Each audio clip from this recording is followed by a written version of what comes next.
Welcome, everyone. I'm sorry I couldn't be there live today, but don't worry, I practiced this on my dog multiple times. I can't tell you how many.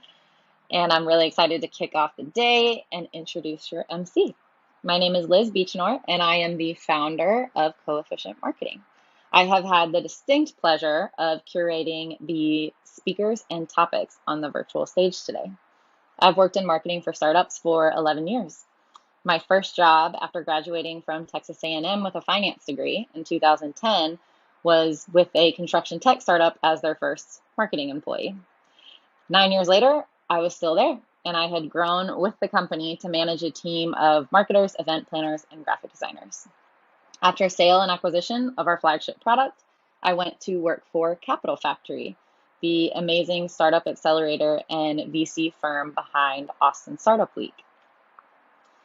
There, I got to lead their marketing and events teams across Texas and put on really cool events like this one that's happening this week. Now I work for myself as a marketing strategy consultant, and I work with pre-revenue and early stage startups, and I help them figure out the marketing strategy, budget, and most importantly, the marketing team they need to get started. But then I also help them figure out how to scale those things in a healthy way as they grow. I'm really passionate about marketing, but I'm even more passionate about marketing teams. You should also know that I'm recording this from Oceanside, California. I'm a military spouse who left Austin 18 months ago and have moved 3 times since, literally coast to coast. And I just want to say thank you to the Austin Startup Week organizers, Marianne and Jacqueline, who asked me to program this track despite being remote. I know I speak for all military spouses when I say that we are so grateful for opportunities to participate and pursue our careers remotely, no matter where we're living around the world. Enough about me. Let's talk about you. You are likely a marketer, you're leading marketers, or you're a founder trying to figure out marketing all on your own. Or maybe you work for a big company and you're here to learn how your company can think more like a startup and be more adaptive in your marketing.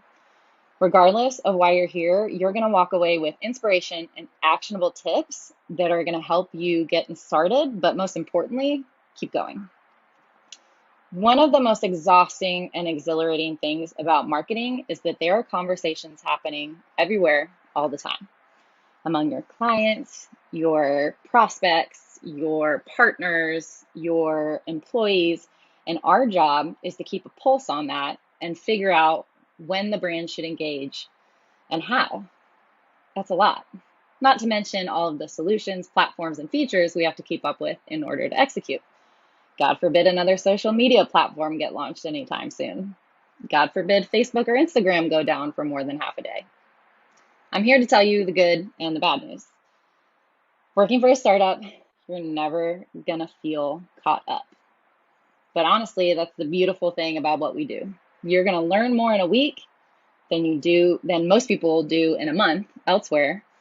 And if you learn to embrace the chaos, you're also going to understand how dynamic every day can be and how much you can love and appreciate that.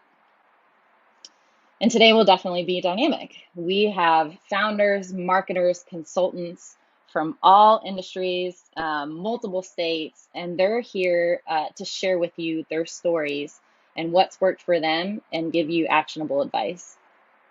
Like you, they're accomplished and successful, but they're also still in the grind every day because that's what it means to be a marketer.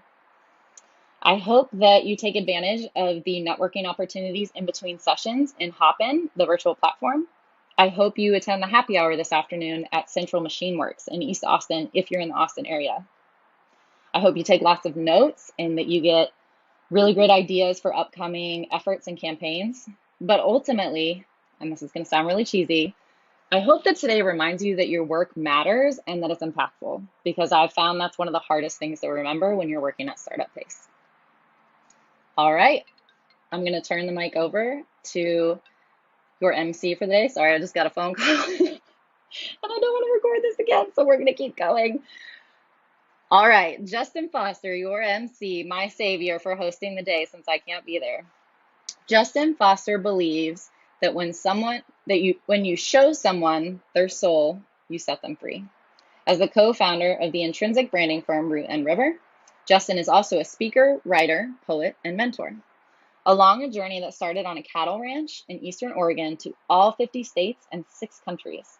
Justin has coached leaders of every sector and industry to go inward, embrace the mystery, and show the world who they truly are.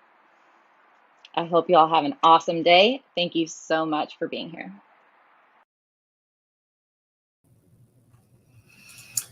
Good morning, everybody. Thank you, Liz, for the wonderful introduction and the opportunity to host or MC today's track on two of my favorite topics in the world, marketing and PR. Also want to say thank you to Marianne and Jacqueline, Aaron, Sam, everybody behind the scenes that makes this look so seamless when we know that it's a lot of damn work. So thank you to all of you for what you've done and what you've contributed.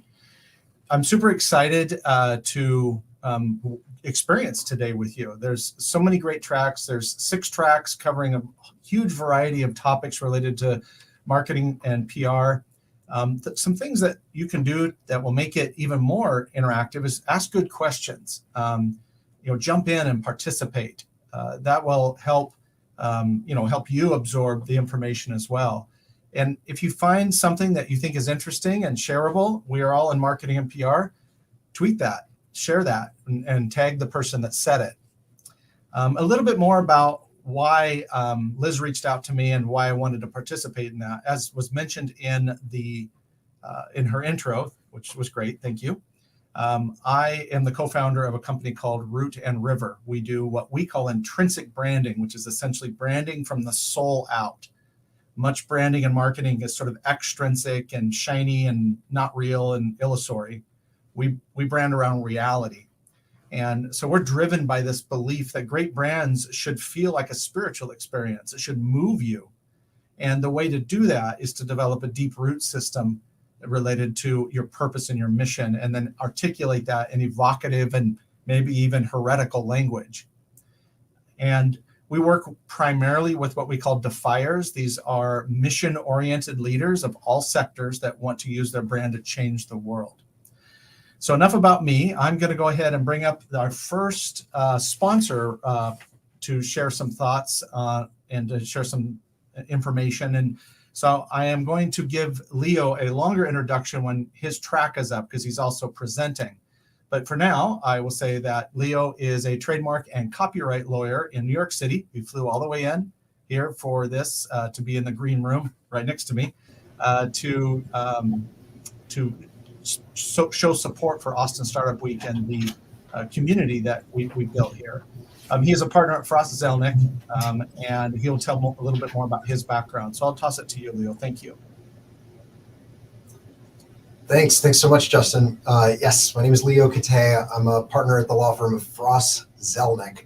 And on behalf of the firm, I just want to welcome everyone to the marketing and PR track of Austin Startup Week 2021. We're really thrilled with the program for today. Thanks so much for joining. I'm just going to take a couple of minutes, say a few words about Frost Zelnick and why we were so interested in supporting Austin Startup Week. Our firm focuses exclusively on protecting brands and content. And we're considered by many to be one of the premier firms in the world in our space. We manage the IP portfolios for many of the most iconic brands on the planet, like Tiffany and Chanel and PlayStation, Four Seasons and J&J and Lego and Superman, and to name a few.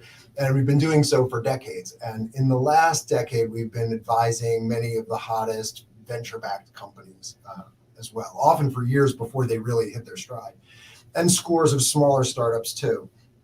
As a result, we've seen founding and marketing teams just make so many missteps, right? And well, that's to be expected, and no startup can adopt best practices in all things. In the world of trademark and copyright, doing it right the first time is pretty easy, and not terribly expensive. But there's a lot of bad advice out there, and there just aren't that many places that know this area of law well enough to provide the kind of practical and smart advice that a startup needs to position itself as best as reasonably possible to succeed. So when we saw the opportunity to engage with the wonderful folks at Capital Factory and the amazing Austin startup community, we jumped at it. So it's never too late to chat with us. We routinely advise pre-seed founders, marketing folks. We don't charge for initial consultations, and founders tend to really appreciate what they learn from us. So please tune in at 11:15 today to hear my talk on branding for startups, and please connect with me on LinkedIn and join us at our happy hour tonight at Central Machine Works, and shoot us an email if we can be of any help. So really looking forward to the day. It's a great program. See you soon.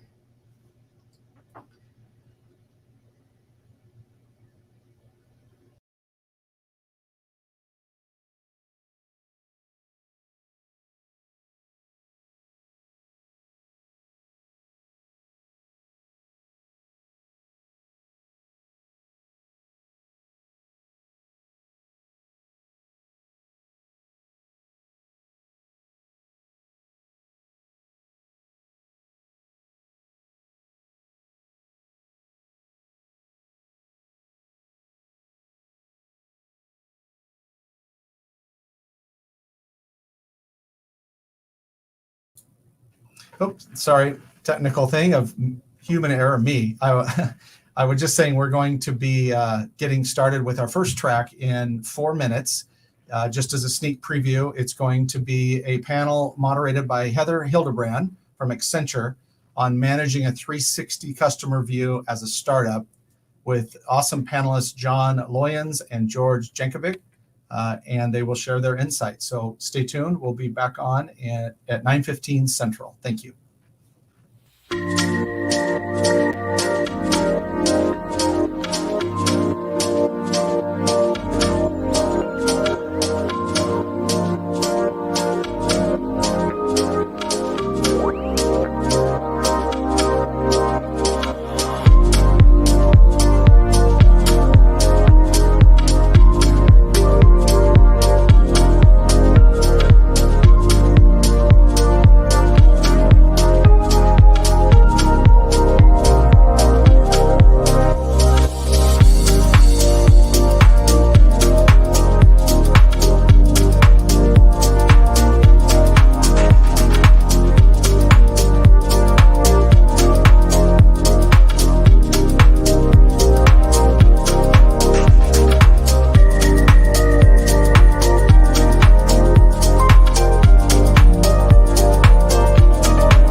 All right, let's go ahead and kick things off with our first panel. Let me tell you a little bit about it. The topic is managing a customer view as a startup. So customer data is the key to understanding customer behavior and preferences the latter of which is essential to building resilient and innovative business models and creating meaningful customer experiences. And to create any kind of personalized experience, brands must have a customer data strategy. Large companies have the benefit of resources to acquire and manage and orchestrate vast amounts of customer data.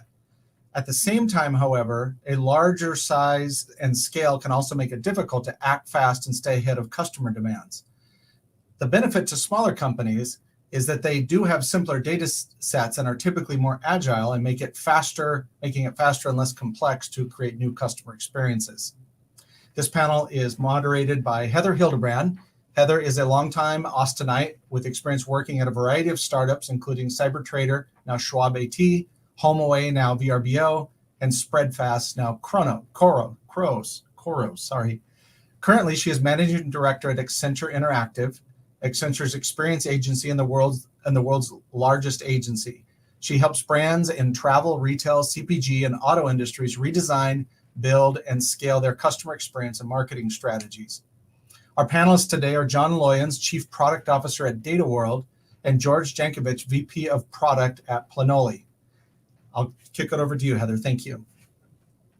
Everyone, good morning. It's a beautiful morning here in Austin. Hope you're enjoying these cooler temperatures. I certainly am. I had a great run today. Listen, thank you, Justin, for the great intro. And just to expand on that topic a little bit more, just to kind of get into it, look, since COVID, we have all become so digital, right? Ordering a wider variety of items online, picking up our groceries curbside, taking doctor's calls, we're even taking college visits virtually now. And brands are working really, really hard to keep up with our incredibly increasing digital behaviors. So according to Accenture Interactive's Business of Experience research, 77% of CEOs said they would reframe how they will engage with consumers and move their entire business towards orienting around the customer experience to drive their business resiliency and growth. This kind of innovation requires a deep understanding of customer behavior and preferences and a comprehensive approach to customer data. This can be daunting for many companies, especially smaller brands focused on rapid growth. And in the spirit of Startup Week, we're here to really help startups and medium-sized businesses navigate their approaches to their data strategy and what lessons they can learn from those large brands. This is a topic we see, data strategy is a topic we see with our clients all the time around customer, because it's so important to customer experience. And so I'm really excited to be here today and to really open up this discussion to a wider group here with two incredible panelists. So today, as Justin mentioned, we've got John and George from Data.World and Planoli, and I thought they could expand on their intros a bit before we get into it. John, you want to start? Sure, yeah. So excited to be here today. Really love Austin Startup Week. My name is John Loyens. That should be obvious by now. I am the Chief Product Officer, one of the co-founders at Data.World.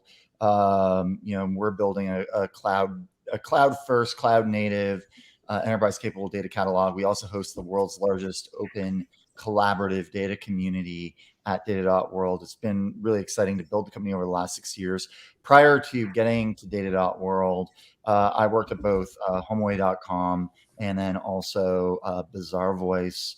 And I think one of the more interesting things I've tackled at nearly every one of my career stops was how to make a company a little bit more data driven, how to build better views of what people are doing with a product using data, and being able to work on that and expand that and see the entire domain explode with so many great tools and so many great options to do this, but also see things like the regulatory environment increase and then help guide startups through how to appropriately use data.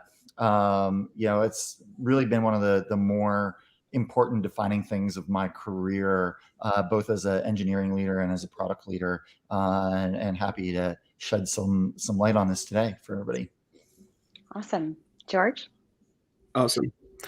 My name is George. I'm a VP of product at Planoli currently. I've been building digital products for a little over 10 years now, both B2B and B2C products. I've worked with web and mobile platforms, and at Planoli most recently, we have a product that's targeting solopreneurs and small businesses, help with social media planning. And our business model is a freemium model, which means we do have a lot of data, a lot of users that sign up for our service, and a percentage of them converts to a paying account. So I'm hoping to bring a perspective here today about a startup and how we manage data and what the mistakes we made, and hopefully help you guys avoid some of the things maybe we've done good and some of the things we haven't done as well. So I've been in Austin for about 5 years. I love it here. It's the best place. And hoping to connect with some of you after this. So It's awesome. I'm sure we'll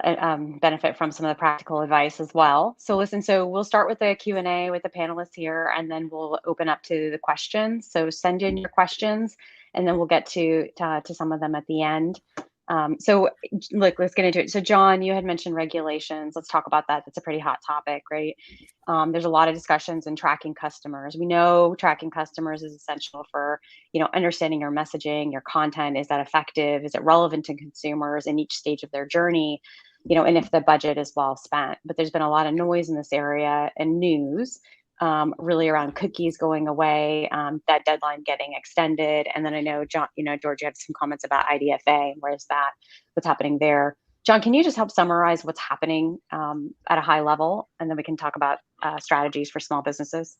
Yeah, I mean, obviously out there in the world right now, a lot gets made, a lot of news out there around increasing data and privacy regulations. A lot of this is really, really good. Obviously, GDPR hit last year, and we have CCPA in California as well. I think you're going to see more and more of a regulatory stance around how we use and how we process data. Now, a lot of this really impacts the big players in the advertising space most directly, but you still have a lot of considerations around how do you, what can you track, what should you track, what is your overall philosophy to collecting customer data, user data, even as you do it from, like, let's take advertising completely out of the equation, even as you consider that for how you use that tracking to just do, general product analytics.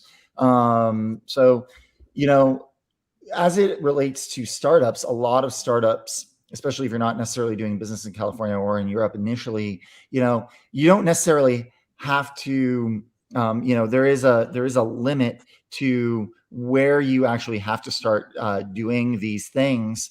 But it's really important, I think, that even if you haven't hit that limit yet, if you're not at the scale where the right to be forgotten or something like that kicks in for you, you should still have a plan to address that, because hopefully you're going to hit that scale. And there are so many great products out there to help with that right now that you can kick off with, and that you can use as a startup to help you manage that risk profile, that there's almost no reason not to at least be considerate of it as you start your journey here. Oh, that's great. Can you talk about some of the strategies and just how do you balance investment? I know, the cookies deadline was pushed out 2 years. Is that, something we need to start building towards? I know, George, you've had some experience with IDFA and how you want to tackle that. How should these customers think about, how should this audience think about, balancing the investment, balancing their time on these strategies?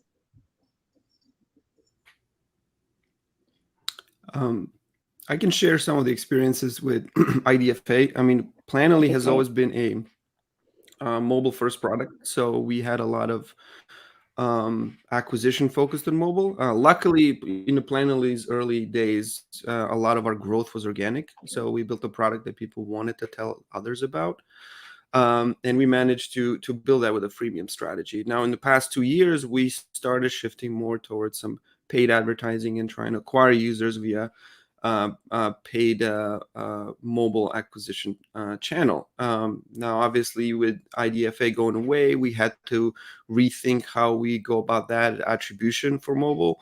What we've decided is actually not even to prompt users for their ID, given the success, or I guess failure rate of people out there trying to get the ID. And just getting like something in small percentages, single digits from users to be able to track them across platforms. So we've actually implemented the strategy to focus on web as an acquisition channel more than mobile these days. And this new challenge that Apple introduced just made it more clear, like we need to just really focus on channels that we think can be we can better track ROI. Now, when it comes to data strategies, obviously cookieless coming soon, and I can tell you from a SaaS perspective, it goes without saying, a freemium or a free trial model becomes even more important, because you can understand from that first party data from the users themselves what kind of behaviors drive conversions, and you have to rely more on your own data to understand users better. And freemium or free trial models are perfect for that, because you are getting people to try your product. You can collect data that way. In e-commerce, similar first party data. I can give an example of one of the biggest ones that done really well with data is Stitch Fix. Getting users to declare data, right? It's another way. Can you provide some benefit for users to provide data, and in turn you give them some value? And Stitch Fix, with their model of users provide data in a very easy way, what kind of styles they like, and then on the back end they have a lot of ways to actually recommend the right things. So to me, it's obvious, like in Planoly's case and other companies, that first party data will become more important. How can you understand your users better who are visiting your site or signing up for your service, doubling down on that, and taking advantage of understanding the users that are already coming to you. No, I think that's great. I think first party data is definitely something pretty critical, and really making sure people understand the benefits to giving that first party data up, and what they'll get from it. And then also, something I didn't expect was focus on the channels where you can really track ROI. Do you mind just talking about that a little bit more around, going more web than mobile? Something I didn't expect, and sometimes you don't hear. And John, I don't know if you have any comments on that as well, in terms of what you're seeing with some of your clients. Do you mind expanding a little bit more? It became a no-brainer. I mean, web has in past. Yeah, so basically, we've noticed that web has actually been a better channel to acquire users in general, even before IDFA. And then we doubled down on there because we can actually do better tracking there, and we don't have to jump through hoops that Apple usually has on top of the fee that you got to pay to Apple for any subscription. So that was our some of the reasons why we decided to kind of focus more on web, and we're going to double down on web today until the targeting can be better on web right now. So that's some of the reasons why we decided to kind of go that route. Yeah, that's not surprising that you found that, George. And even right now at Data.World, I mean, we don't have a mobile app. I mean, there's no plans to offer one either, just not the nature of our business. But I mean, I can refer back to our days at HomeAway, where I think one of the biggest question marks a lot of people had were cross-channel analytics, right? Like, how do I know what if a user started their shopping journey on the web and then completed in mobile, or vice versa? How do we do that? And honestly, those are sort of things where it can be really tempting, I think, for a startup to go down that route and start to stress about those sorts of things. But until you get really good data like George has around where, to focus your analytic capabilities, those are big company problems, not startup problems, frankly, until you have the traffic to justify that kind of thing. It's one of those things that you can easily rabbit hole down. And I love George's approach of, hey, we are seeing better conversion in web. Let's focus our analytics efforts there, and let's get everything that we can of understanding our customer journey there, and focus on conversion in the channels that are really meaningful, where they might see mobile more as a utility channel. Like, once you convert online, like, how to use mobile becomes more of the utility to keep people engaged. Yeah, I think that's a key theme that we'll talk about right today, and that we've talked about in some of our other sessions together is, when you think about being a startup, that there's really about kind of not getting too distracted by all the things that you can do, and then to focus on, what you need to do in the moment and what you need to do within the stage of the business that you're in, right? And to just really focus on that. And so I think we can continue to talk about that theme. Anything else on this topic that either of you want to bring up, just because it is such a big one, in terms of, and anything different about whether you're a SaaS company, consumer brand, or B2B?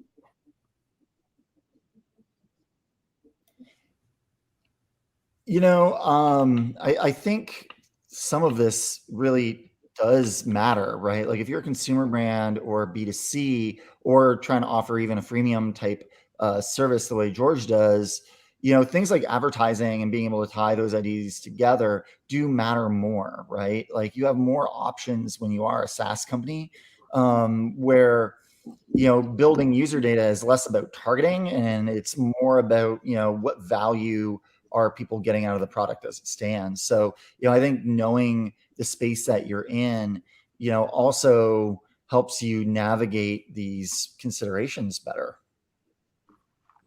Great. Okay, that leads us to our next topic, was MarTech, right? So another big discussion around marketing technology. Look, it continues to change at a rapid pace. We've had, my stats say that the MarTech ecosystem increased from 150 platforms to 8,000 over the past decade. It's a lot of complexity to manage, right?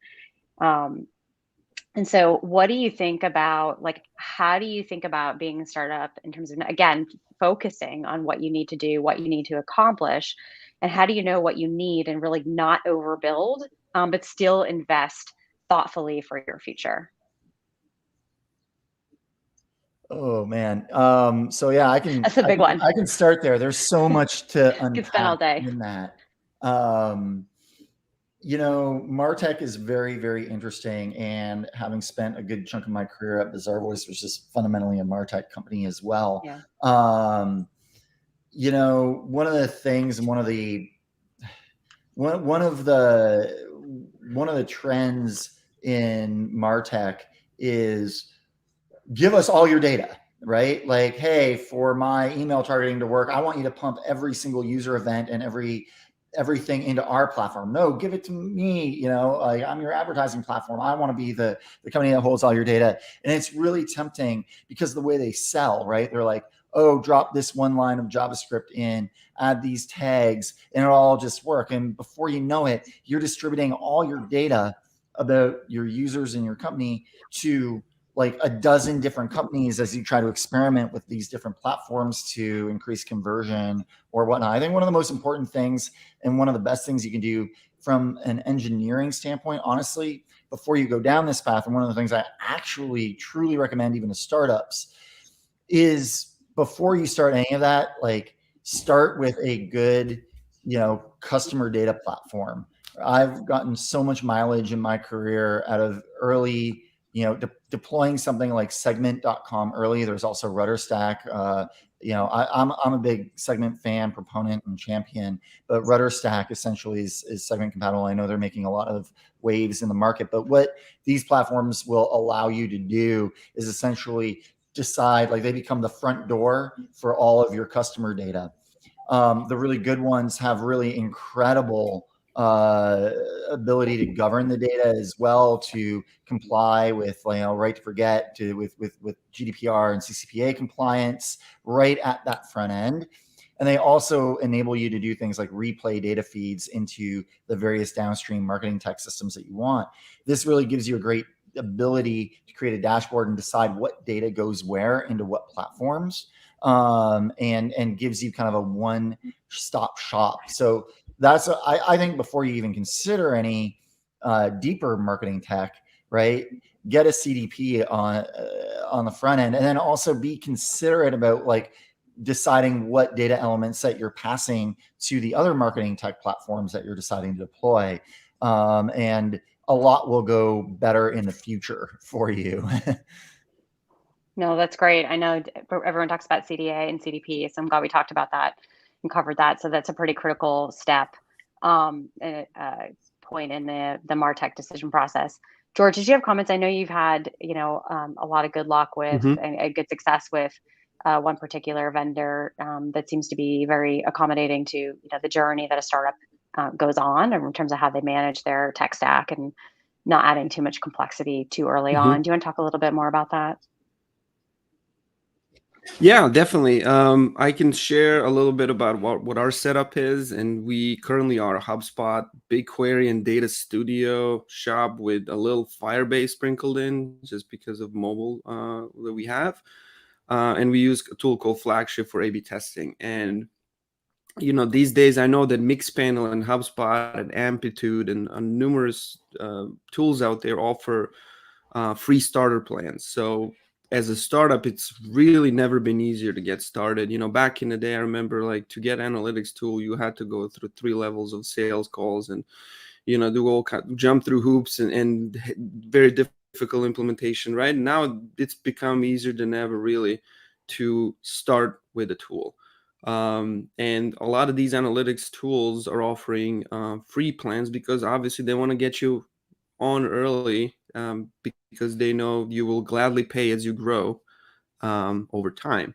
So what we found out is that there isn't a single tool that works for everyone. In our case, HubSpot is a great web tool, but it's not that good for mobile. So we had to supplement that with a tool called Airship. And the reality is there's 8,000 tools out there, but you'll still have to mix and match based on what your needs are. There's some tools that do more, some tools do less.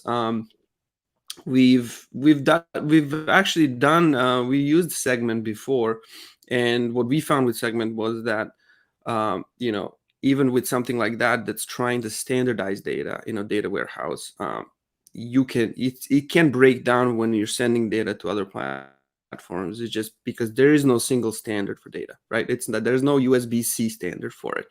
So you will hit challenges and hurdles if you're trying to normalize that across different tools that you might export that data to.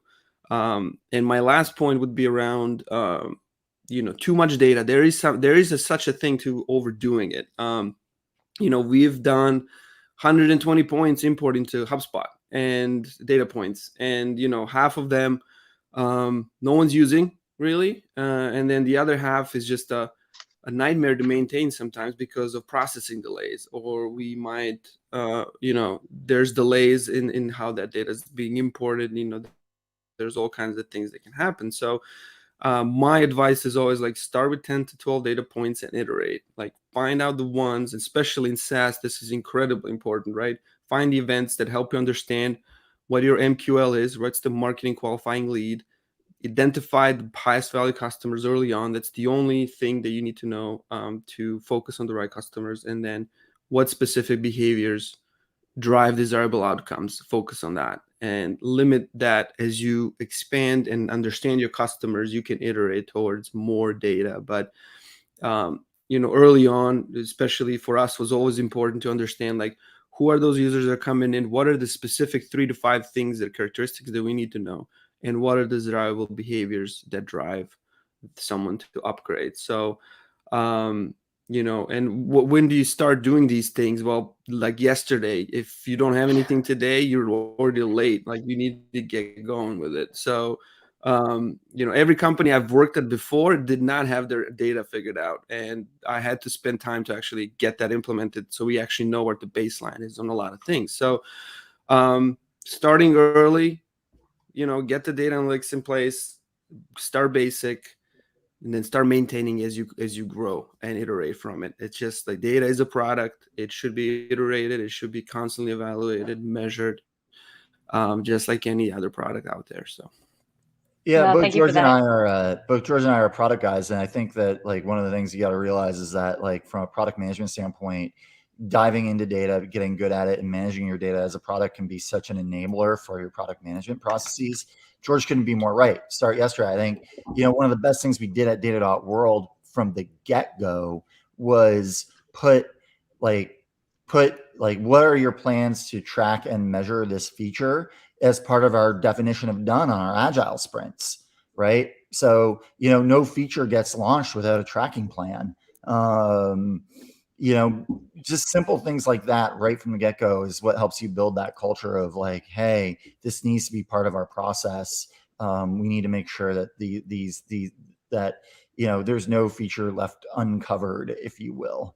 And then having those really intelligent decisions about like what are the key KPIs and metrics that can drive your business, and constantly having that discussion as part of your product management process, I think is really, really critical. Okay, well, that leads us to the next two topics that I really want to make sure we cover. We talked about focus and how important it is to make sure, George, you mentioned how important it is to make sure you focus on the right metrics for for what you're trying to achieve. And AI, machine learning, it is like, another buzzword, just like CDP.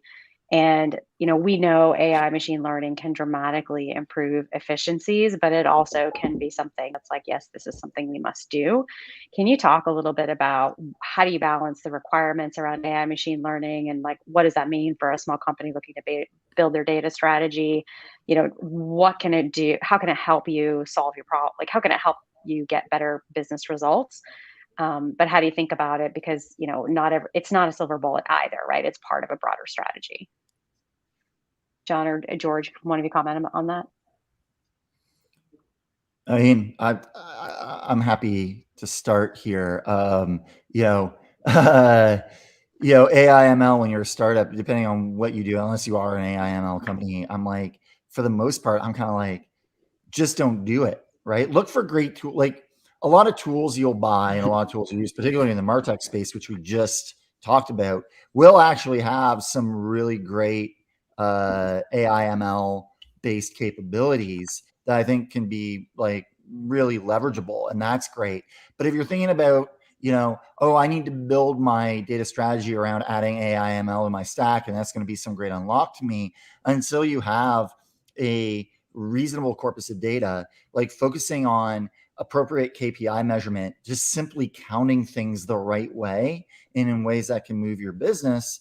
I mean, that can be so much more effective and meaningful to helping everybody understand what moves the needle in your business than chasing, some red herring around needing to be an ML or AI based company, right? I think even as you hire up in your data teams, right? A lot of people will hire data scientists. A lot of folks, coming out of various code schools and stuff like that are now all of a sudden data scientists, and they're taught how to use these out of the box, like AI ML learning models and stuff like that. And then they hit the real world and they try to turn one of these models loose on the data a startup actually has. And they're like, this is going nowhere. Like, we're not going to learn anything.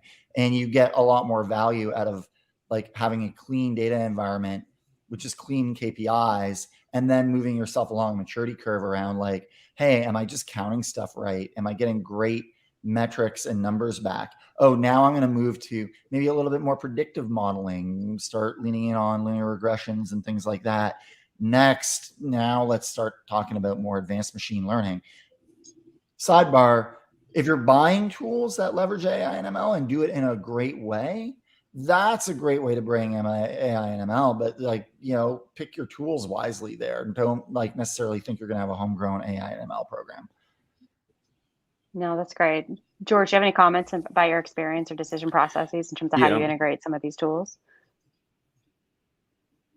Yeah, I mean, I can tell you anecdotally, like we had discussions here at Planly, and our CTO at the time had this giant spreadsheet of data, and he wanted to process it, understand customer behavior and how it relates to like upgrades and all that good stuff. But we didn't go anywhere because that's a complex task, and you might still not yield the results you're looking for. So I just suggested, hey, I'm going to talk to 10 customers next week, and I'll tell you why they're upgrading, right? There are some more practical ways to learn. And, I know AI and machine learning is all the big buzz, but the reality is the number of AI and ML experts is small. So they're probably already working for one of the FANG companies. They're probably already at Netflix or some other big company, and you cannot afford them. And even if you can, they'll leave again because someone is going to offer them more money. So, and you probably don't have the data set to support this kind of analysis. So to John's point, like simplify Fire stack. We had a data scientist that built some custom pipelines for us, and then he left. So we were stuck with no one has the skill set to actually work on this. So, starting simple. Don't create tools or integrate tools that are complex and that you're going to be then stuck maintaining, or, start simple. Help everyone understand the basics around the company, what MRR is, like what customer behavior is, what kind of data matters.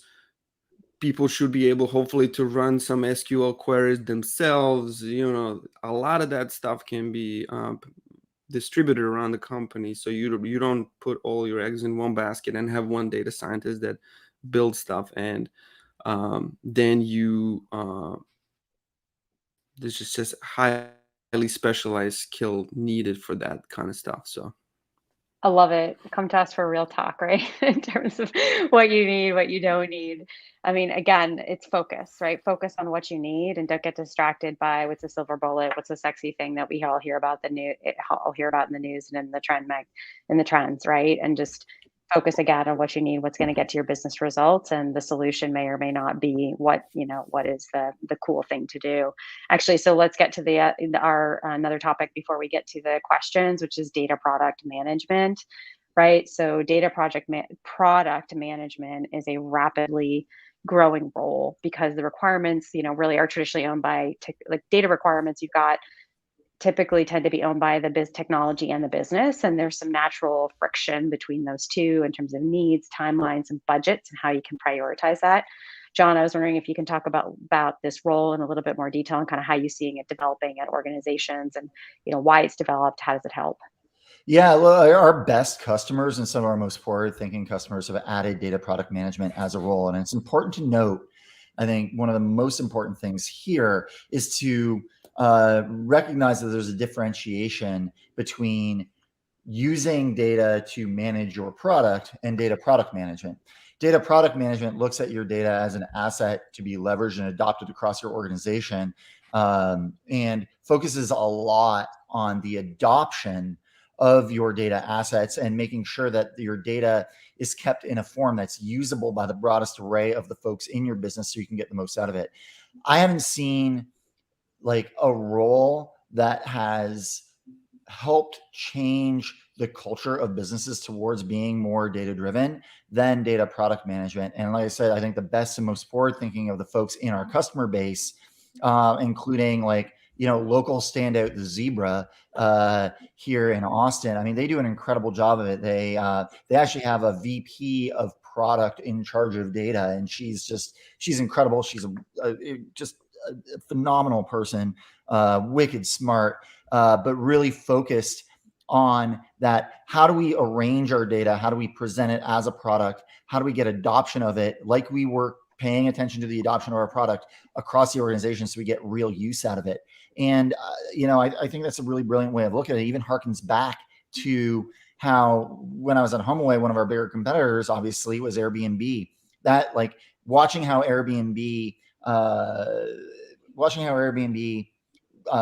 managed their data and became more data driven as a culture really actually inspired myself and our CTO and our two other co-founders, Brett Hurt and Matt Lessig, to start Data.World. And it is one of those things where, if you can build that culture and if you treat your data and measure particularly, you got to measure data about your data. I think that's one of the keys to data product management is, are the data assets that you're creating actually getting used? Just like, is the product you're creating actually getting used? Who are the stakeholders? Who needs to get something out of this?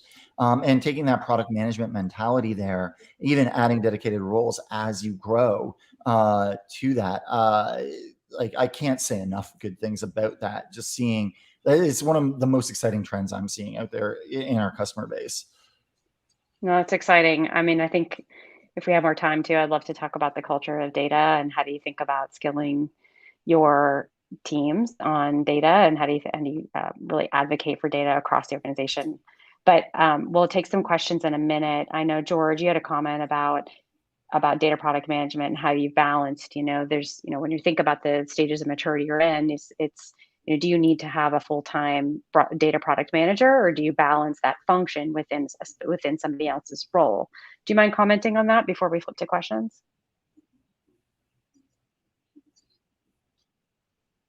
George?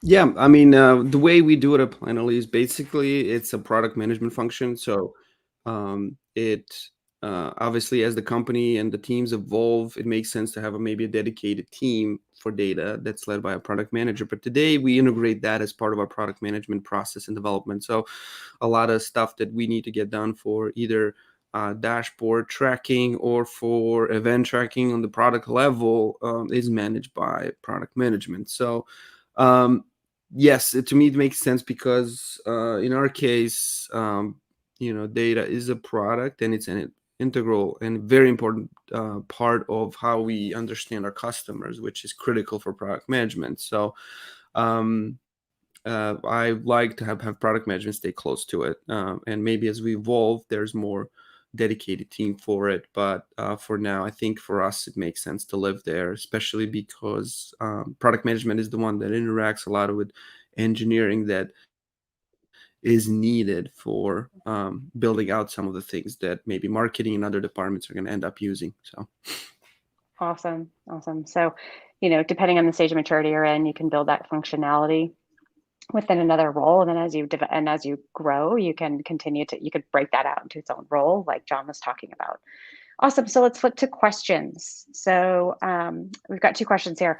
So for SaaS companies, what has been your experience with balancing quant and qualitative data to drive conversions? John or George, either of you have comments on that? Oh, this is one of my favorites. Okay, let's get into it. So I think one of the things I mentioned, being competitive with Airbnb earlier.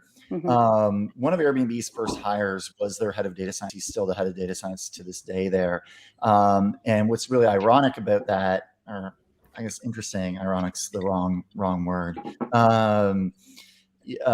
is that Brian Chesky, the CEO of Airbnb, has a degree from RISD. He came from one of the best design schools in the country. So you have a company led by a designer, who's one of their first employees as a data scientist. One of my favorite quotes from Brian Chesky is, "Every click on our site is a customer telling us a story," right? So it kind of cuts both ways. And one of the things that they've worked on at Airbnb is informing the design team how to interpret the analytics to be able to tell better stories about their customers, right? Working through that. I also think, if you throw back to the good old discount usability days, folks like Jacob Nielsen, Don Norman talking about this from the Nielsen Norman Group. Another one of my favorite topics is, how do you meld data and design and product management together? What are the right ways to do that? And in discount usability, they talk about, the right number of pieces of feedback that you need to hit significance on an issue, and then turn that qualitative into quantitative. You can run surveys, you can turn those into data points that you can consider against things like clickstream. We've never lived in a more data-rich environment. And so learning how to meld those two things together, the qualitative and the quantitative, using your very rich data streams to tell better stories about your users and your customers, using the stories that you collect from your users and your customers and turning them into quantitative numbers, even on the small scale, learning how to count, do great survey design. I think those two things together, you can build such a rich picture of what you're doing to really lead your company with, to really build that context that your whole company needs to understand that customer journey. It is possible, but you have to be deliberate about it, and you almost have to force it together, right? It takes, a lot of deliberation, being explicit about that and saying, we're going to do both of these things. The data can't tell the whole story, but the story is a heck of a lot better with the data. That's I love that tip in terms of turning your qualitative into quantitative to test it out. George, you have any comments? Yep. So we actually do the reverse at Planoly. So we use data a lot to identify who to talk to and understand the whys behind the behaviors. So for example, data is obviously really good at telling you what's happening, but it doesn't tell you the reasons and the causes of things. So that's where qualitative comes into play, and simply talking to 5 customers who are doing a specific activity can yield a lot more information than you would ever be able to glance from just looking at data. So that's our big strategy, is always like, okay, are we looking to improve some part of the product that some users are heavily using and the rest of them are not? Let's talk to those people. Let's understand what attracts them about this particular part of our product. And let's understand how to get others to understand the value of it, right? What's in customers' terms? How do they describe the value they're getting from it? And use that to amplify the message. So like those are some of the examples, like how we start with data and then kind of deep dive with qualitative. But you can do the other way around, based on just discovering from your users what they're saying, and then looking into data to validate some of their behaviors is another way to do it. So it really is like a synergistic approach there, right? It's not one or the other, or it's not. It just depends on the situation. We're trying to learn, like, where do you start? Do you start with data? Do you start with qualitative or quantitative? It's both, right? We do both. So That's great. I think really you just have to figure out what works for you, right? And maybe test both. And it may just depend on the situation as well. But you continue I think great ideas on in terms of how to balance qualitative and quantitative. Okay, so last question. So can you provide us, well, John, you mentioned earlier to create a data collection and management plan. Can you provide a framework on how to create a comprehensive one? Oh, geez. Is there a framework? I wish I could point you towards a specific framework. I think the key here isn't so much, do you create a new framework? Do you talk about it? I think, one of the keys, like I mentioned earlier, is how do you include data collection in the frameworks and plans that you already have, right? So in the process of getting your work done on a day-to-day basis, how do you make sure that you're looking at that? And as those plans are written up, like either using data to make some of those decisions, or, on the product side, being able to write and describe the kinds of data that you want to collect with the product as it changes, being able to have intelligent conversations around that. I think that's really key, right? It's not that you want to have a separate plan. If you have a separate plan, it becomes a chore. If you can work it into the processes and plans that you already have, it becomes a lot more tenable and manageable, right? Now, that doesn't necessarily change, like, do you still need to have good global cross-cutting ideas, like just simple things like, hey, we don't launch a feature without having the data collection plan against it actually documented as part of the user story, right? And it's adopting things like that, like those little things that I think will lead to a bigger plan ultimately. And hey, it's Austin Startup Week, right? Like, there's no better time to start stuff like that, to establish the culture around this at your companies, than when you're small in your startup. That's great. George, do you have any comments?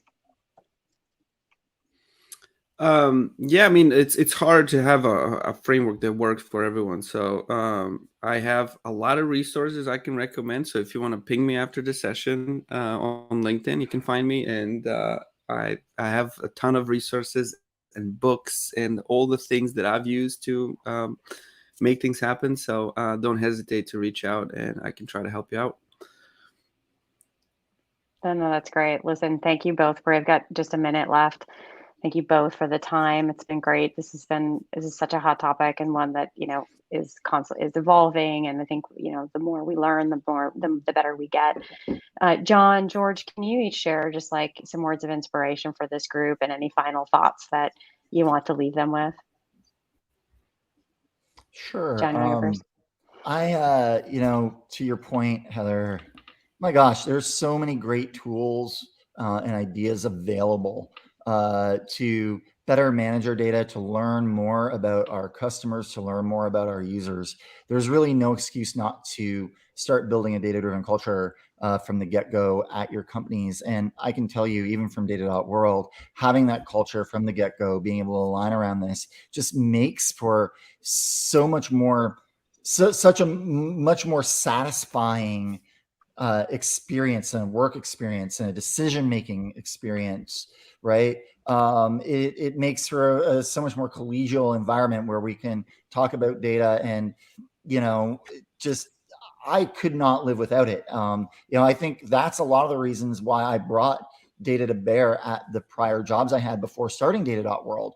We're really inspired at Data.World to make the world more data driven, because I think the world is better if we can have reasonable and intelligent discourse around what's actually happening in the world. We can, that leads to even cooler conversations about things like bias, and truly eliminating bias and making the world really a better place. And so, start now, and have these conversations. No, that's great. What's actually happening, and using data to describe that. Go ahead, George. I'll just add that data is not easy, and you will make mistakes, and it's all about just learning and iterating and getting to the answers. Even big companies like Amazon made a lot of mistakes about tracking the right KPIs and understanding what's the right thing to measure. So don't feel like you need to be perfect from the get-go, but start small and build up from there. So that's my recommendation, and that always worked for me. So hopefully that works out for you as well. Sounds great. Well, thank you both for the time today. Thanks to the audience for making time to hear from us and to participate in this discussion. Thank you to those of you who submitted questions. You can connect with all of us on LinkedIn and continue to answer your questions and continue the dialogue there. Justin, you want to close us out? Oh, Justin, you're on mute. There you go. Thank you, Heather and John, George. That was fascinating. I'm listening today as to each of you with the ears of a CMO, and there were two things that really popped out for me. One was, George, you said find 10 to 12 data points and iterate from there. I think that's very wise, very useful for any stage of business, actually. And then, John, I love what you said about measure your data about your data. It's a very Zen statement, but true. So I love that. What we're going to do now is move into some networking time using Hopin. There's some instructions here. You just simply press on the networking icon on the left-hand side of your screen, and then you'll be randomly paired with another attendee, and you can then chat with each other for about 5 minutes, and then you'll go to the next one if there's time. And if you want to continue your conversation, this is a very cool feature of Hopin. Click the connect button, and you'll both get an email from Hopin that will help you contact each other. Coming up after the networking, which will commence here in just a second, at 10:15 Central Time, we're going to have our next session, which is called From the Ground Up, Foundational Strategies for Building a Community Around Your Startup. So enjoy your networking.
All right, welcome back. I hope that networking introduced you some cool people that you can follow back up with. I wanted to set up, before I introduce the moderator for today, the next panel, set up a little bit about what this panel is about. As I said, it's called From the Ground Up, Foundational Strategies for Building a Community Around Your Startup. And so the focus of this is the idea of building community, just as Capital Factory has done for years. But now the shift is happening more to virtual and global and a lot of other factors that weren't around a few years ago. So I'd like to bring up our moderator, Christina Garnett. And Christina is a community builder and strategist who uses audience intelligence and social listening, I love that term, to learn more about audiences to determine needs, behaviors, community needs, and more. Her work serves to help brands better connect with their current customers, potential customers, and their fans. Christina is featured in HubSpot Academy's social media certification course, as well as their separate course on social listening. And she was a finalist for Sprout's Community Builder Award in 2020 and has been a speaker for national events like Inbound 19, an Adapted Digital Media Summit, and local events for the Virginia SBDC. You can also find her featured in various ebooks by HubSpot, Social Insider, and Talkwalker, as well as articles by The Next Web, Adweek, and Meltwater. Very impressive. Our panelists today are Christopher Cantu, Social Media Manager of South by Southwest, Marjorie Anderson, founder of Community by Association, and Tom Weingarten, Head of Social Media at Overtime. Christina, I'll turn it over to you. Thank you so much for having me, and thank you to our esteemed panelists for joining me on this discussion. I'm really excited to get this started. So we'll take a couple minutes for each panelist to just give a little bit more information about themselves so you can get a deeper insight into what they're going to be able to provide for you. Then we're going to have some questions and really kind of deep dive into what does community for startups look like. Chris, if you want to share a couple words about yourself. Sure. First of all, thanks for having me. My name is Chris Cantu, and I'm the social media manager at South by Southwest. I work a lot on our marketing, obviously social media, and various kinds of odds and ends around the company. And I've been with South by since 2015, I believe is when I came on. Love that. Marjorie, do you want to say a couple words about yourself? Sure. Hello, everyone. I'm Marjorie Anderson. I'm the founder of Community by Association, whose mission is to provide support and education to those building community and associations and nonprofits. I am also the product manager for community at Project Management Institute. I'm responsible for the strategy development and maturation of the community there. So I'm happy to be with you all today. Wonderful. Tom, do you want to share some stuff about yourself? Yeah. Hey, what's up, guys? I'm Tom from Overtime. Christina, thanks for having us. At Overtime, I'm our head of social media. OT is a sports media company for the next generation of sports fans. So trying to build that community around like the young sports fans who just want to talk about sports and culture and lifestyle. And yeah, I'm excited to be here. This is going to be fun. Love it. And once again, I'm Christina Grenette. I'm the Senior Marketing Manager for HubSpot, specifically focused on offline community and advocacy. So as we get started, I would love to have an answer from each of the panelists on this because I think it's incredibly intrinsic to why we're here today for this panel, is how is building a community for a startup different? And how is it similar to building a community for any other type of company? Yeah, I can jump in there. I think it's a really interesting question. I've only been at a startup, right? So Overtime started from about 2016. And I think, honestly, I think there's a lot of benefits to it being from a startup because you can kind of start with the community and that's kind of how you're going to get people to know what you're doing because you have to talk to like your fans and the different people who are going to be interested in your company. So with a startup, like you can really build the community from the ground up. I think like with an established company, sometimes you're kind of having to reteach people or having to explain like, it's coming off authentic can be tougher because it's like, oh, we already have this and now we're going back to our audience to try to build a community. So I think there's pros and cons to both sides. I think the ultimate thing, the same thing is you ultimately want to build a community of the people who are going to care about what you're working on and have the same values and the same interests. So when that comes into play, it's like, okay, you're building a community around all of these different things. And, ultimately it's all going to start with being real and getting and talking to who you want that community to be and building it around that. Love that. Chris, Marjorie?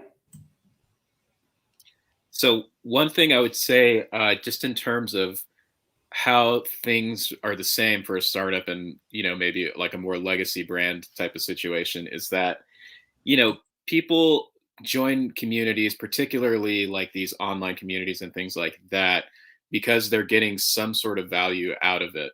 And so I think that's something for everyone who's engaged in this like community building work to really, really think about and kind of like center as they're doing this stuff. Just think about why somebody would engage with you, where they're doing it, even, and what it is they're getting out of it, and how you can kind of like help provide value and opportunities for them through engaging with you. Yeah, and I think the only thing that I would add to that is that from a similar standpoint, the questions that you ask when it comes to building community are the same, right? Why does community exist? Who are we going to serve through this community? And then how are we going to do it? So those whole questions around the strategy that you build for that community are the same. I think the difference is that, and I've heard this mentioned, both Tom and Chris mentioned it a little bit, is that with startups, you have a fresh palette, right? You can start building that into your normal operations, and you can start talking to people very early on, having that conversation around community as you're building your startup.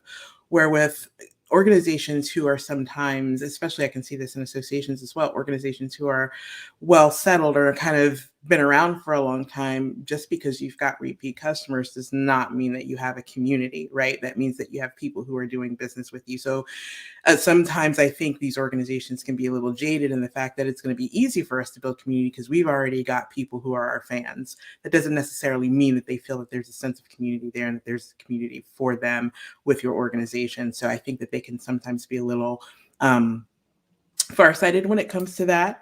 That's not something that they necessarily capture right up front. Whereas with startups, those conversations and that buy-in, both from maybe even an investor standpoint and a community member standpoint, can start right up front. I think that leads really well to our next question. We have the idiom of move fast, break things, especially for the startup world. But I think we can all agree on the panel, community takes time.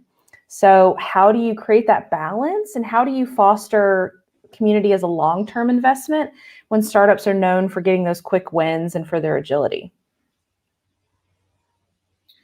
I mean, one thing I would say just kind of off the top is that, a huge part of working like in an agile way is that feedback on the stuff you're doing. And a strong community can really tell you whether or not you're actually making like quick wins in a meaningful way.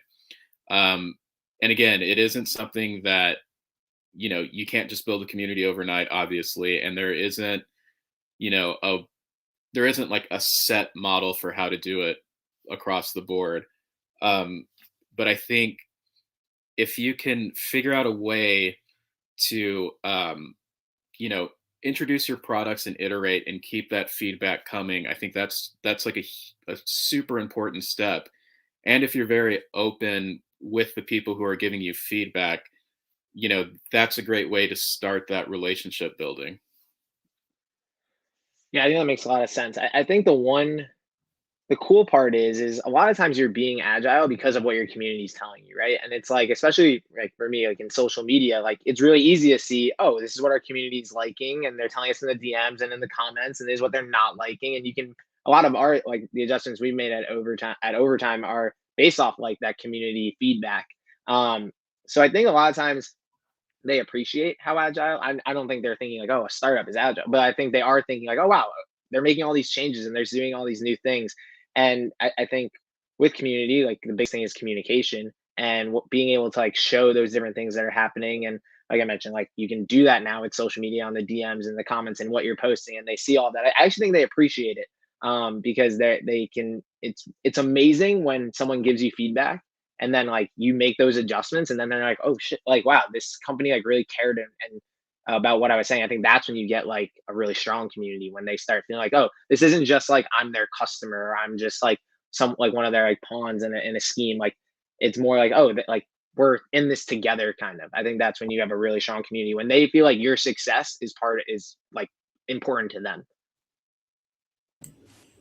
Yeah, and I think I would just add that it's really important to remember that community is not something that you set and forget, right? You can't launch a community and then go about the business of building out your product and making that better without also making your community better. At the same time, you have to make sure that the needs are being met of your community members. So having an agile mindset is perfect for community building, because you have to continually evolve that experience for members as you're also evolving what that product or whatever it is that you're building is for your startup. So and then what those quick wins look like is really going to be defined by the purpose of your community and the purpose of your startup, and those strategies kind of coming together and marrying really nicely. So that could mean that people are getting their questions answered efficiently. That could mean product conversion. So I think that in order to really kind of define what quick wins are, you have to know what that needs to look like as both the startup and the community evolve. So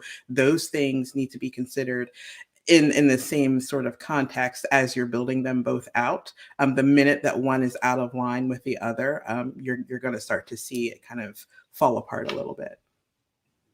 That's a really great discussion on that. I absolutely love those. When we look at the startup world, and we look at the business world in general, we know what a minimum viable product is, but there might be founders on here who don't know what a minimum viable community looks like. So if you're about to open the floodgates and hope that there's tons of people in there, what are the ingredients? What are the things that you would expect to see in a minimum viable community for a startup? So that's a super interesting question. And again, it's one of those things like I wish I had a very satisfying answer to, but I think it just, depending on your business, it's going to look so different what it is. I think the bottom line I would say is if you have a group of people who are giving you meaningful feedback and that you can actually fulfill on some of that, I think that's pretty close to it. But again, it looks so different for every business case you can think of. Like, South by Southwest, the entire event is extremely community driven, but we have, a community that's, in the tens of thousands, which, is necessary to put on an event like ours. But I would say it's kind of like an unreasonable thing if you're, like a B2B company or something like that. It's just tough. But one thing that when I initially read this question really jumped out to me was it was an interview that Brian Chesky, the Airbnb co-founder, did. I think he was on a podcast, I can't remember, but he talked about how one of their lead investors had told them initially to kind of like, I think they were in New York and they had maybe 8 users in California, and he just told them to just like open up shop over there, get out of there, and just go talk to those people. So I think, even if you have a software product and you have a handful of users and you can actually engage with them, that's super key. And that maybe that's how it starts, and you just go from there. Yeah, it is a tough question for sure. I had the same like struggles as Chris. I think the one key thing to think about is like there are different levels in your community, right? Like the top level is gonna be like your super core, like all in, and they're like ride or die. But then, you're gonna have a more broad community after that that like cares, but like maybe they're not as into it. I think the core is like really what you're trying to build specifically at the start. And yeah, I think it depends on your company. But once you have some of those people who are like really into it and really want to like help and be able to be like those people who are reacting and responding to different questions you have and different changes you're making, I think that's when that's how you start to build it, right? And that's like, you have a community right off the jump with like the 10 people. And I think like, especially at a startup, your ground floor of who starts the company, like you're making that community, because I think most startups, you start with 4 or 5 people or a couple people at the top, a couple of founders, and the way that you're kind of treating each other and working together, like you're already kind of fostering and facilitating what that community is going to feel. So I think it's that group starting it, and like you already have your community like internally, and then you gradually build that out and kind of continue to build. But specifically in the start, it's like every person you add on, every person who becomes like a big supporter, I think starts to kind of build that community. So I think for the outside world, you have to have a few hundred people in there at least for it to really feel meaningful. But I think internally you can start that right from the beginning. Yeah, and I think of this question as I was hearing Chris and Tom talk. I was thinking of this question because I like to describe community as the reception to the big party, right? Your startup is the big party. The reception is where people come together, they talk, they exchange ideas, they meet one another, they connect. So I think when you're really thinking about what a minimum viable community looks like for a startup, at the very minimum, does this feel like a space for people to come in and talk and connect and get their questions answered? Baseline, right? And then the things that happen after that are really guided by your strategy, right? So programming, that type of stuff, that all builds out as the experience evolves with the things that you're hearing from your community members. So at the core, at the base of it, whether there's 100 people in there or 50 people in there or 20 people in there, is there a way for them to ask questions? Is there a way for them to get answers to their questions? Is there a way for them to connect to resources that are going to help them connect with your startup better? Those are the things that people are probably going to look for when they come in. Is there a way for them to connect to one another, right? So those are the things that people are probably going to look for when they enter into that community. And then again, that experience will evolve as the needs of those community members evolve, and you start to talk to them and learn more about what they need and what they expect out of that community experience. But I'm also curious, Christina, what have you seen be something that you would consider a minimum viable community for a startup? You've got an extensive amount of experience. I'd love to see what that has looked like for you over your years of practicing in community.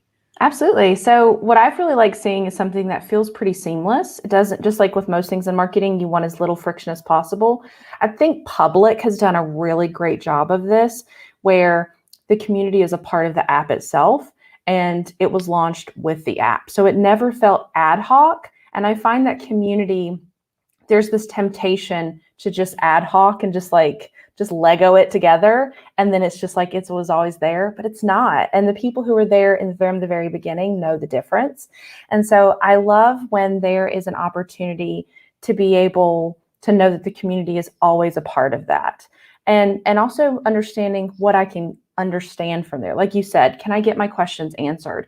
One of the really cool things that the community does there is it's like a news feed for the majority of the time. So not only do I get to go in the app, but I don't have to worry about having to leave that experience to do other things. I can find out about the latest news. I can see how people feel about that, if they're worried about their stock on specific options because of the latest headline or anything like that. So being able to really have it be a seamless environment where I can see what other people are thinking and what they're doing. And so when I think about that, what I like is, I know you said it's like a party. I really think of it like a house party. As soon as I go in, I want to know, where can I put my stuff? Where's everybody hanging out? Where's the food? Is everybody in the backyard hanging out? Like, where are the restrooms? Where do I put my coat? Like, I go in and I immediately want to know, like, for all of my needs, what would I need to do? And as soon as I realize that they can take care of everything that I need, or my base level things, then I immediately feel more comfortable. Versus if I go in and like no one meets me at the door, I don't know where to put my coat, I don't know where anyone is, I just immediately feel uncomfortable and I feel unwanted. And so I think there is that need to have that clear communication of, we're so glad you're here. Here's everything that you need to do. We're not telling you what you need to do first, but like, make yourself at home. That's just an incredibly powerful emotional lever for community. And I think that when we talk about connecting with people, there does need to feel, you do need to feel like you understand. I also think that's why a lot of communities are on Slack versus other platforms. It has absolutely nothing to do with the functionality itself, as it's familiar. I don't have to learn a new platform to be able to communicate with people. Therefore, I'm just naturally, that's one barrier of entry I don't have to deal with. And so for me, and in my work as in advocacy, I'm constantly trying to figure out, how does this play make these people feel? Does it make them feel special? Does it make them feel anxious? Does it make them feel welcome?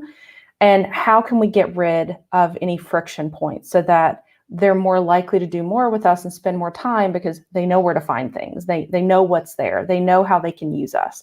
And so that's, for me, it really comes down to what does that experience feel like? And do people understand what they need to do next? Because a lot of people leave. If I don't know what to do, I'm not going to say like, hey, I'm stupid. Can you like help me? A lot of people won't do that. They'll just bail.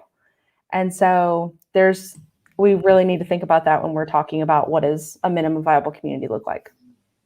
Yeah, and I think that's really important that you said that, because I think that when startups or organizations, whoever is building out their community experience, that onboarding process is incredibly important. And a lot of times onboarding processes are approached as, hey, thanks for being here. Now please go fill out your profile. Now that you've filled out your profile, go connect with 10 people. Now that you've connected with 10 people, go ask a question, versus, hey, you're here.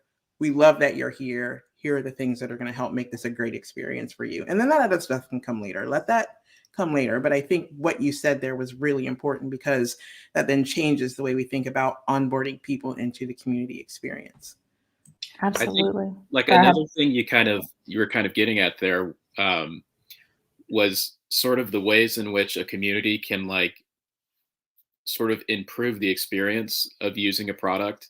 And that really made me think of like, even like the HubSpot forums, the Adobe forums and things like that, where there's a lot of times if you're having certain issues with a product, there's this like long history of literally people in the community just working these problems out that you can refer to. And it's extremely helpful. And I think that that's something that's extremely valuable. Just it's very like familial content that really does help you understand the problems that you're having. A lot of times, even more effectively than customer service can, which is like a pretty incredible thing, I think.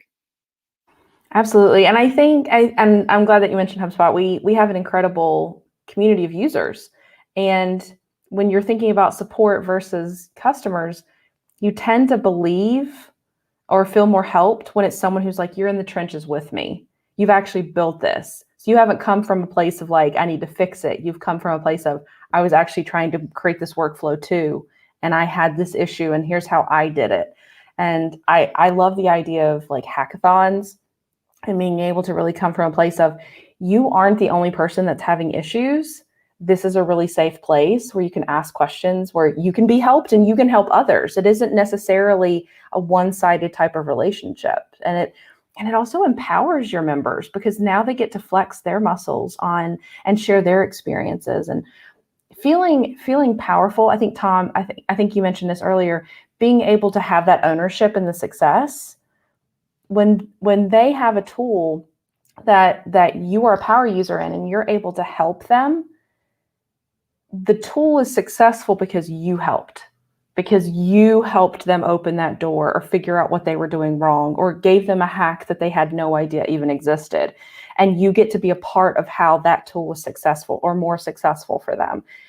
That just makes you have just this deeper identification with the brand itself and with the product. And then you're just more encouraged to help. We have champions in the community that are constantly helping people and really coming from a place of, we love this product, but we want you to be successful at it. And that's not going to happen in a vacuum. You're going to need people who've been there, who've done certain tasks to be able to guide you through that process. So absolutely love that. And we do have a question from the audience. When building a community, did you start by building out personas of people to target? And if so, how did you build personas when you're at a minimum viable community level? Yeah, I think we went out trying to build our community around like young sports fans at Overtime, and it was the reason being we had gotten feedback from the NFL, the NBA, different pro sports leagues that they were having a really hard time reaching that audience, and that their fan and their community was an older audience. So we went out with a really specific target there, and instead of we knew what our audience, our community, what we wanted it to be, but we weren't necessarily sure what our product would be to like get those people involved. So we actually tried a bunch of different things. And for us, what worked was like our audience, we ended up showing them themselves basically. And so for us, it's sports media. Like we covered athletes who were of the age of the community that we were trying to build and target, and showing them people that they could relate to, and those different types of things really worked for us. So when we were building it, I think we definitely had that target, like, hey, this we want to get to. Now, how, like, what are we going to make to get them?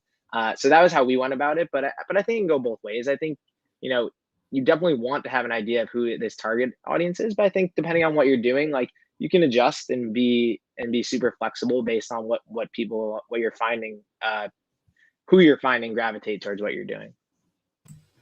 Yeah, I think one of the things that I looked at for community by association was I knew the niche. Like, it is a completely niche part of the industry, and I wanted to really understand what that community needed to be for the people that I would like to engage there. So I reached out to those people, and the first thing that I did was user research, and I asked questions. What are you experiencing out there? What's missing? What are your pain points? And I did a bunch of user interviews, and then I built personas based off of those interviews and gave them real names, real pain points, those types of things, and started to build the experience from there. If anyone is ever interested in how that process looks, Carrie Melissa Jones has an amazing framework for building out community personas and doing community research in order to get to that point.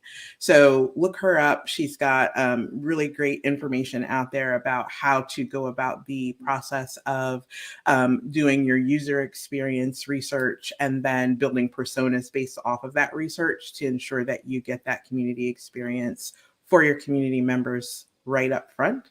I have to say that when I started that research, I had a very specific idea in mind of what that community might look like. And then at the end of that research, much of that had changed. So again, being flexible in your approach, knowing that once you've talked to people who actually might engage in your community and that you want to engage in your community and you understand the experience they need in order for that to work for them, you may have to change your approach. So that's the way that I approached it for community by association. Marjorie, can you repeat the name of that author for the audience, please? Yes, her name is Carrie, Carrie, Melissa, Melissa Jones. And you can find her on Twitter under Caremjo. It's Caremjo. Perfect. Thank you so much. And we have another question from the audience. How do you all think NFTs will be introduced into communities in the next couple of years? Communities based around brands, artists, channels, or other options? You know, it's obviously still like a very, very new area, but I can see NFTs kind of folding into the way brands have always used things like giveaways and different sort of like exclusive incentives to get people to join a community, engage with the community, and things like that. I think that's totally around the corner if it's not happening already. Yeah, I think it can go both ways. At like an established community, I think it's a cool add-on, right, for like a smaller sector of it, like at overtime, right? Like we have a lot of followers, but not all of them are going to be interested in NFT. So I think it's a cool opportunity for us to have like a little breakaway group and to have like a smaller sector be interested in what we're doing in that space. So I think it's a cool add-on, you know, for something that's established. I think you'll definitely see it, and I think you're already seeing it. Like and I know Clubhouses kind of came and went, but I think when Clubhouse was like kind of popping in the beginning of COVID, and you saw like, oh, this community, and a lot of it was around NFTs and talking about that. It was kind of around the same time that those kind of blew up. So I definitely think there's still that sector of people who are gonna love it and really want to dive in and talk about it. I think what will be cool to see is if it's able to get into like that middle tier, like that group of people. It's like, I'm kind of interested, but I'm not like an expert. I think right now it's kind of scary if you're a non-expert to kind of jump in, and it's like, will that common fan, the way you get in like sports and music and different things, like you can be a casual fan and still be part of a community. Can NFTs like get that casual fan? I know for me, that's been my like hardest thing. It's like, I'm like a casual fan. I'm like kind of interested. Am I going to put my full heart into it and dive in and start to understand it? I think to build a community out of it, I'll be interested to see if they can get that casual fan. I love that. I think for me, I see NFTs in that same kind of way. But I also think that it creates a cool opportunity for self-identification. So you're not only like, yes, you can be a part of this community, but just as in you go to a football game and you wear the jersey, that's how you self-identify as a fan. That's how you signal that fanhood to others. You have these people who own the NFTs, they're changing them into their avatars on social. And so that becomes their new digital identity as attached to these specific communities. So I think it's really interesting. I think what's going to have to shift is that right now the NFT conversations, and why I think the casual fan is really kind of off put by it, is that it's heavily focused on monetary gain. And so everyone's trying to hack to the next level. They're trying to essentially like buy something and be able to swap it and sell it and be able to get more money for it. And so a lot of the conversations when you were looking at the Bored Ape Yacht Club, when you were looking at that before, it was very community focused. And then when it kind of went viral and more people started talking about it, then it became conversations about monetary gain. And I feel like that's really hurt that community narrative pretty extensively. I think what's going to wind up happening as more NFTs are available to the market, there's saturation now. So unless you're using like scarcity levers, you really need to decide, do you want this to be a money play or do you want this to be a community play? Because if you want it to be a community play, you're going to have to do more giveaways. You're going to have a lower entry point. You're going to have to make it so it's accessible to those casual fans who don't want to drop 50 grand for a digital asset. Like either they can and they don't want to, or they just simply can't afford that kind of investment. And so I think that the NFT community is going to have to decide what narrative they want to really lean into, because you can't really say like we're a community, but you have to be a millionaire to be a part of it. It's really exclusionary. All right, we have yeah, go ahead, sorry. Oh no, I was just gonna say what you mentioned about the logo thing. It has been wild to see, like to see so many people changing their avatars to NFTs. Like that is a community in itself, and it's a lot bigger, I think, than what people probably think. It just been wild like that. I think when you get that, like those like little secret, like, oh, I'm part of this group, like that is probably when you start that to build that ground floor and that core community. So it is cool to see, and that is why I think it will probably continue to build and be really big. Absolutely. I think even in the NFT conversation, there's like something interesting to think about, again, from the community perspective. It's that, you know, the people who are into NFTs right now are this like niche group. And a lot of times, a lot of the most active and engaged communities online are these like niche interested groups. So again, if you're looking at community building and you're trying to incorporate NFTs, that could be a strategy to like position yourself to this particular group that already exists. Love that. And we have another question from the audience. I'm looking to work with founders who are making products more accessible. Where can I find these future thinkers?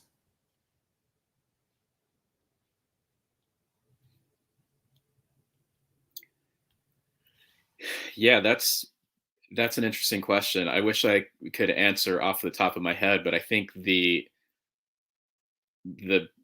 only answer I can give is that you kind of have to like go out and find them. And fortunately, it's never been easier than now to do that. I think LinkedIn is the obvious place to start looking. And even if you find the product first, you know, reverse engineering back to the person who's building it is a pretty simple task there. Yeah, I think that's how I'd go about it too, right? It's like getting on social media and looking at products that you're enjoying, that you're interacting with, and then just the curiosity to figure out like who's behind this, who are these people who are kind of starting to do that. I think that's probably the way I would go about it, like just being in the social world and just like, oh, like how can I go through this rabbit hole, find things that I'm interested in, and then trace my way back. I think other cool things though are just like just being able to have conversations with people who are in the type of world that you want to get in, right? So if it's like tech startups, like getting into that world and just starting to talk to different people and hear things that they're talking about and thinking about, I think one way or another you find yourselves like, oh wow, there's this. I just got introduced to someone who like started this new like seltzer business or whatever, and I was like, I would have never thought about this if it didn't come through a friend, through like a connection and a DM. So I think it's going through that rabbit hole of figuring out who's behind all these different things that are starting. And I would also say, look at startup communities. Like there are communities out there of people who are just they're just starting out. They are founders who are looking for sometimes the same things you're looking for. So some of them are free, some of them you have to pay for. But look to those startup communities where people are having those preliminary conversations, and they're looking for maybe co-founders or what have you, and really kind of immerse yourself in those conversations. That's a great way to really start connecting with people in that way. I mean, if you're looking to help build community or product for your startup, look to community. So it's never gonna let you down. Yeah, one last thing I'll say is just ask questions on your social media feeds. Just take that question and post it, and you would be very surprised at how far and wide those things can go from time to time, and how engaged a lot of people will be just from just a simple question. So we have 10 minutes left. Would love to hear, what is the one piece of advice that you would give to a founder if they were starting a community for their startup?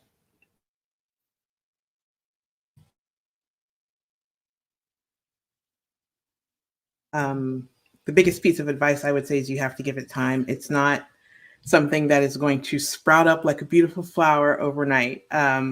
You may see things like growth in the number of new users or the number of clicks on a page, but when you're building community, it's about people. It's not about it's not about numbers climbing, right? And so building relationships and building trust with people takes time.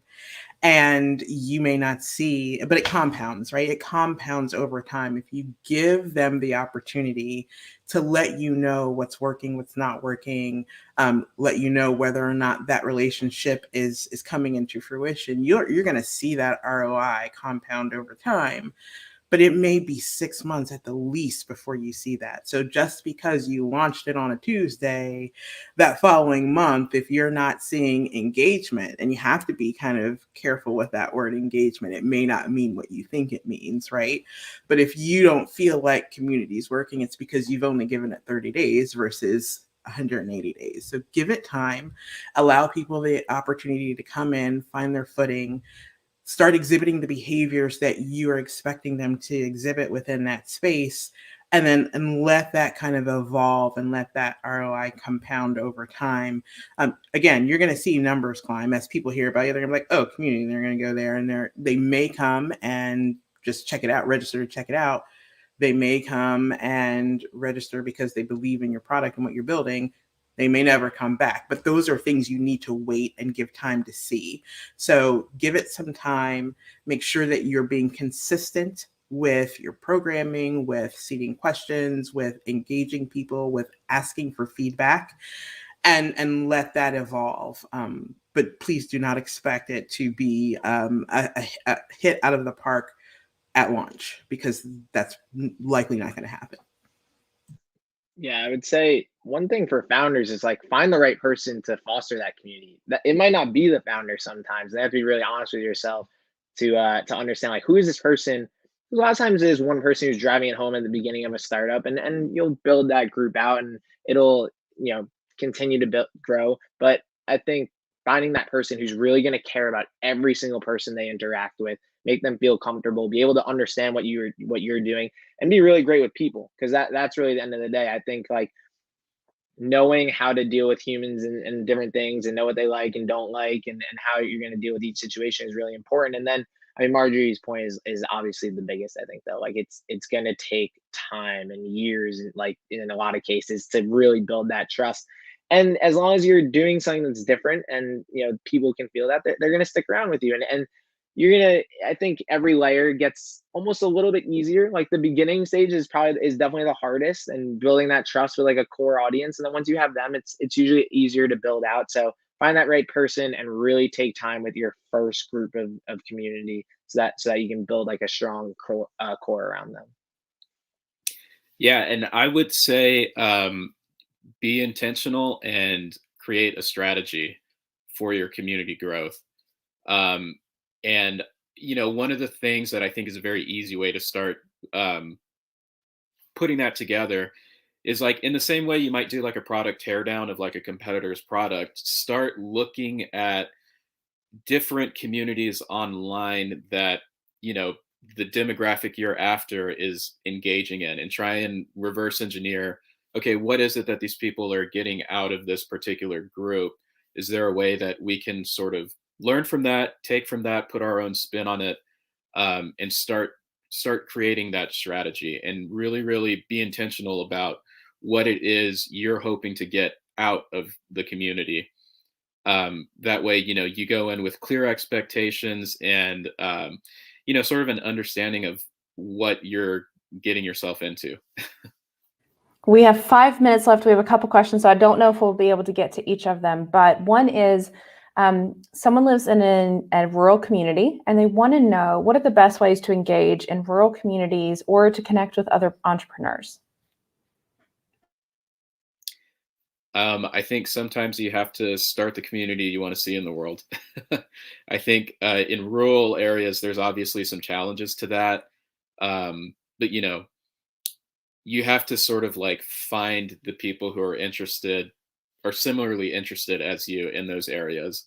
And I think the best way to do that probably would be through social media or through, you know, my mom is from a very rural town, so I have like some experience with how that stuff works, but flyers in a restaurant, things like that. Getting very back to basics. Love that. And I would also suggest figuring out where people congregate naturally. If there are hot spots that you can go to, and that way they kind of are collectively there for you. And then you can kind of become a part and see what their needs are. How can you speak to them on their level? Next question, and then I don't think we'll have time for anything else, but have you heard of any effective strategies for co-branding initiatives by bringing two different communities together?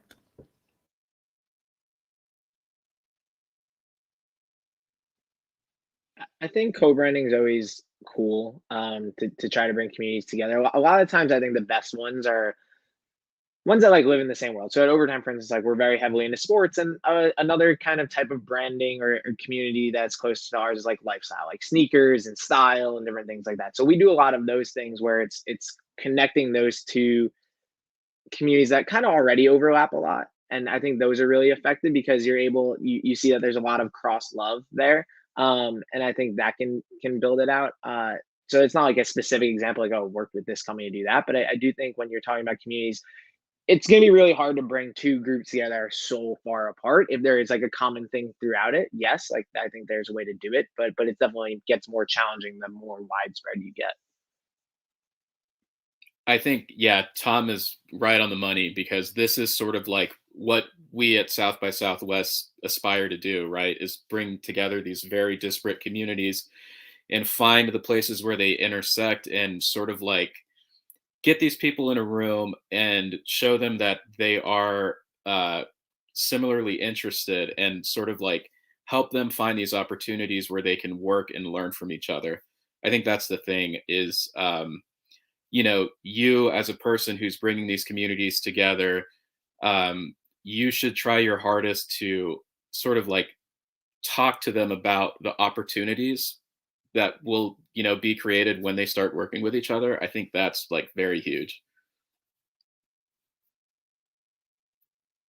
Love that. Well, thank you so much for everyone for joining us today, panelists and audience. We have 2 minutes left, so would love any closing remarks. If someone wants to follow you on social and learn more about you or connect, if you want to go across and share how people can connect with you.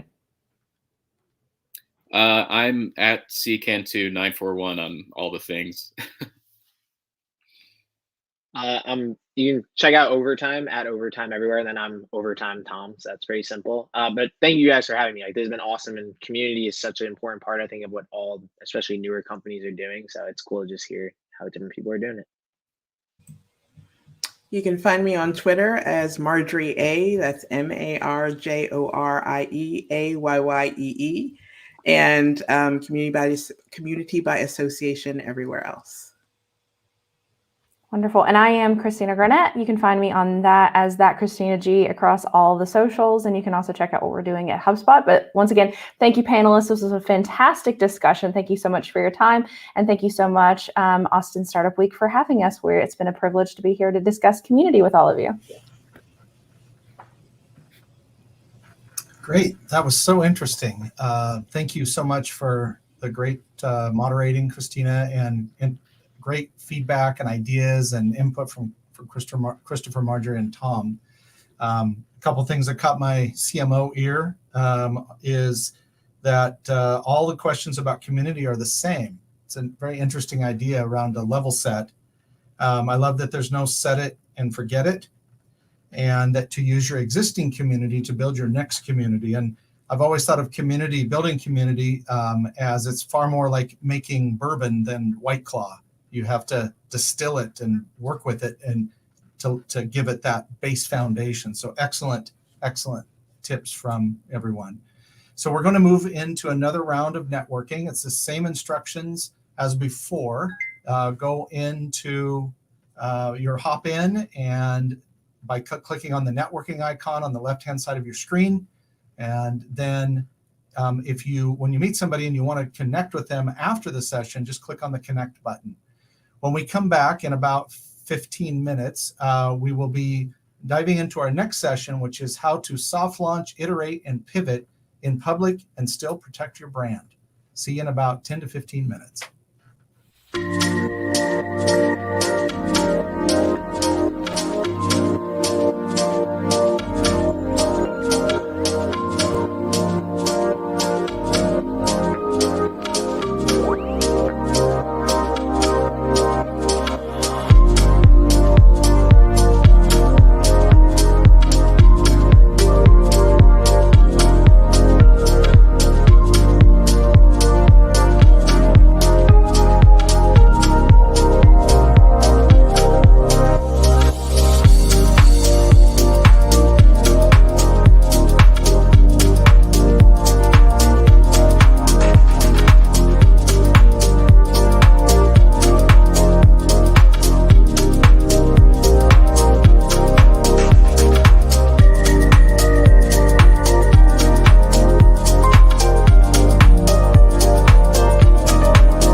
All right, welcome back, everybody. Let's go ahead and dive into our third session here. We're going to bring Leo Kate, partner at Frost & Zelnick, back up for a longer conversation about his great area of specialty around trademark and copywriting. Leo's going to talk about how to cover the basic, or he's going to cover the basics of trademarks, copyrights, social media postings, especially around startup brands. And his intention in his talk is that you'll be able to align your practices with your risk tolerance and develop the right legal strategy. Welcome back, Leo.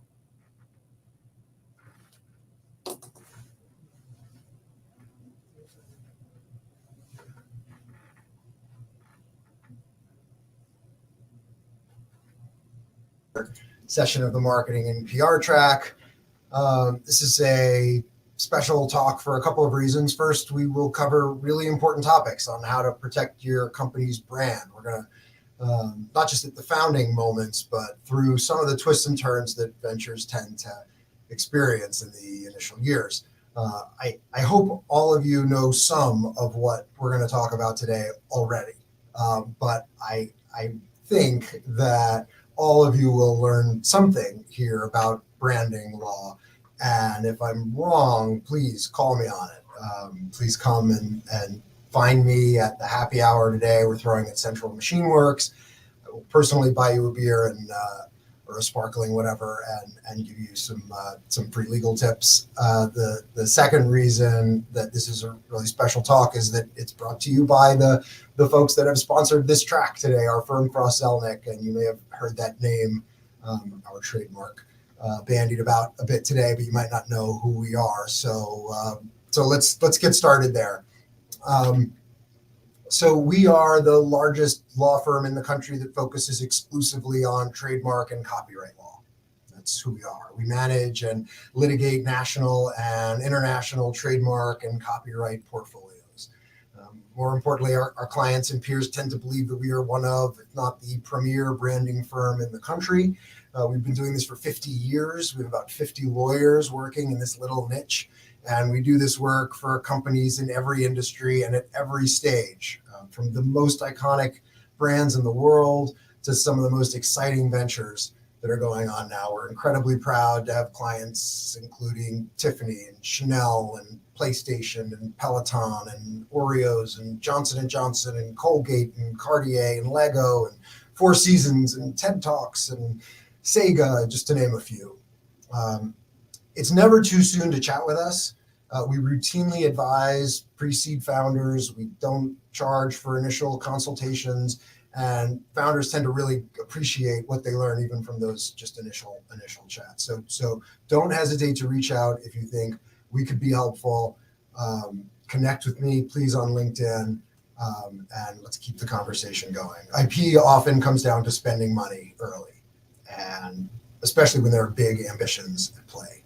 And we understand that startups have every bit of that ambition, but don't have the money to spend early. And so that's really where you need the help kind of threading the needle. How much of those precious early dollars do I really need to spend, and what can I put off until the next raise? So these are the areas that we practice: trademark, copyright, right of publicity, false advertising, design patent work, and so a lot of domain name and social media work as well. We do not do utility patents. If you want a real patent lawyer, that's something different. So we're going to focus today on mostly on trademark law. We can get to copyright and some of the other stuff maybe in the Q&A at the end. But so we're going to do an introduction, which done. We already did that. Basics of branding law, that's going to be most of what we're talking about. And then at the end, we're going to kind of leverage that into thinking about how to create and manage brands as things go on. And then I'm going to try to save some time for Q&A. So put some questions in the chat. And if you don't have time or you've got a jet, then just connect with me later and we can keep talking. So jumping in, these are the three main areas of intellectual property: patent, copyright, and trademark. Patent covers inventions. Copyright covers inventions, devices, that sort of thing. We're not going to talk about that. Copyright covers creative authorship, which is really important with some companies and generally tends to be a part of branding. with a lot of companies. So there's plenty to talk about there, but we're not going to focus on that today. Maybe we get some time at the end. And then trademark, which is the brand, right? When you think about these concepts, the one thing that's really fun about doing this kind of law is that you have to think about the same concept from both sides, so offensively and defensively. We have to make sure that we're sufficiently respecting others' intellectual property, and then we want to also make sure that others are respecting ours. So what's good for the goose is good for the gander, kind of thing. And young companies tend to think defensively at first. Can I get this trademark, right? Meaning, can I use it without infringing anyone else's rights? And the answer may be yes, you can, but it may be that trademark is going to mean that you're going to have a very hard time when it comes to playing offense, which is to say building goodwill in the brand and keeping others off it and not having to spend a lot of money on legal in order to do that and sort of pull resources away from core functions. So let's dive in, and I think this will all become a little clearer. So what's a trademark, right? I mean, if we were in person, we could have some fun with that, but it's like that brandy thing, right? So what is a trademark really? What is it? It's a source identifier.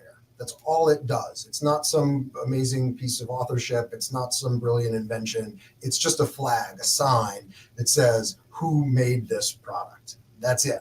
When you see that picture of an apple on a computer or on a phone, and you know that it came from those folks in Cupertino, right? And if you want another one like it, one that's just as good as it, the same quality, you have to look for that apple. That's what a trademark is. Trademark law protects two groups, really. It mostly protects consumers from being confused. I thought it was an apple, and it's not an apple. And it also protects the brand owner, right, from investing all this money in the goodwill of this brand. And you don't want someone else to come and take it, right, intentionally or not intentionally. So what could a trademark be? Lots of things. Here are most of them. All kinds of things, and we've some of these are rarer than others, but we as a firm have been on the front lines, sort of cutting edge of this stuff for a long time, and we've protected the color of Tiffany's blue, and we've got the sound of Tarzan's yell, right? These things can be trademarks, but primarily it's that top one, the word or words that is the main brand, your main company brand. So we're going to focus on that today. And I really encourage all of you out there who are young companies to focus on that. The logos, the slogans, the packaging, the other stuff, that's great and that's important. And there's plenty to do on that front, but focus on, put the resources early on into the main trademark and leave it at that, right? So what is it to own a trademark? What does that really mean? You don't own that term for everything, right? You only own that term for the goods and services that you are offering, right? That's how people with identical trademarks can exist out in the marketplace, right? Delta Airlines can own Delta for airlines, and Delta Faucets can own Delta for faucets. How can that be, right? How can there be someone with the same trademark? Well, it's because we just kind of know that those guys aren't related to each other, right? We know people who make faucets don't also run airlines. You don't see someone saying, wow, that's a beautiful faucet, forget JetBlue, I'm going with Delta from now on, right? That's not, we know that commerce doesn't work that way. And that's sort of a silly example, but as goods and services start to creep closer and closer together, you actually find yourself in a gray area to trying to decide, is that related? Will consumers think that's related or not? So we live a lot in that gray area and litigate over it and all that sort of thing. But this is how trademarks work. You own your trademark for a particular set of goods and services. So how do you own a trademark? I mean, how do you own it, right?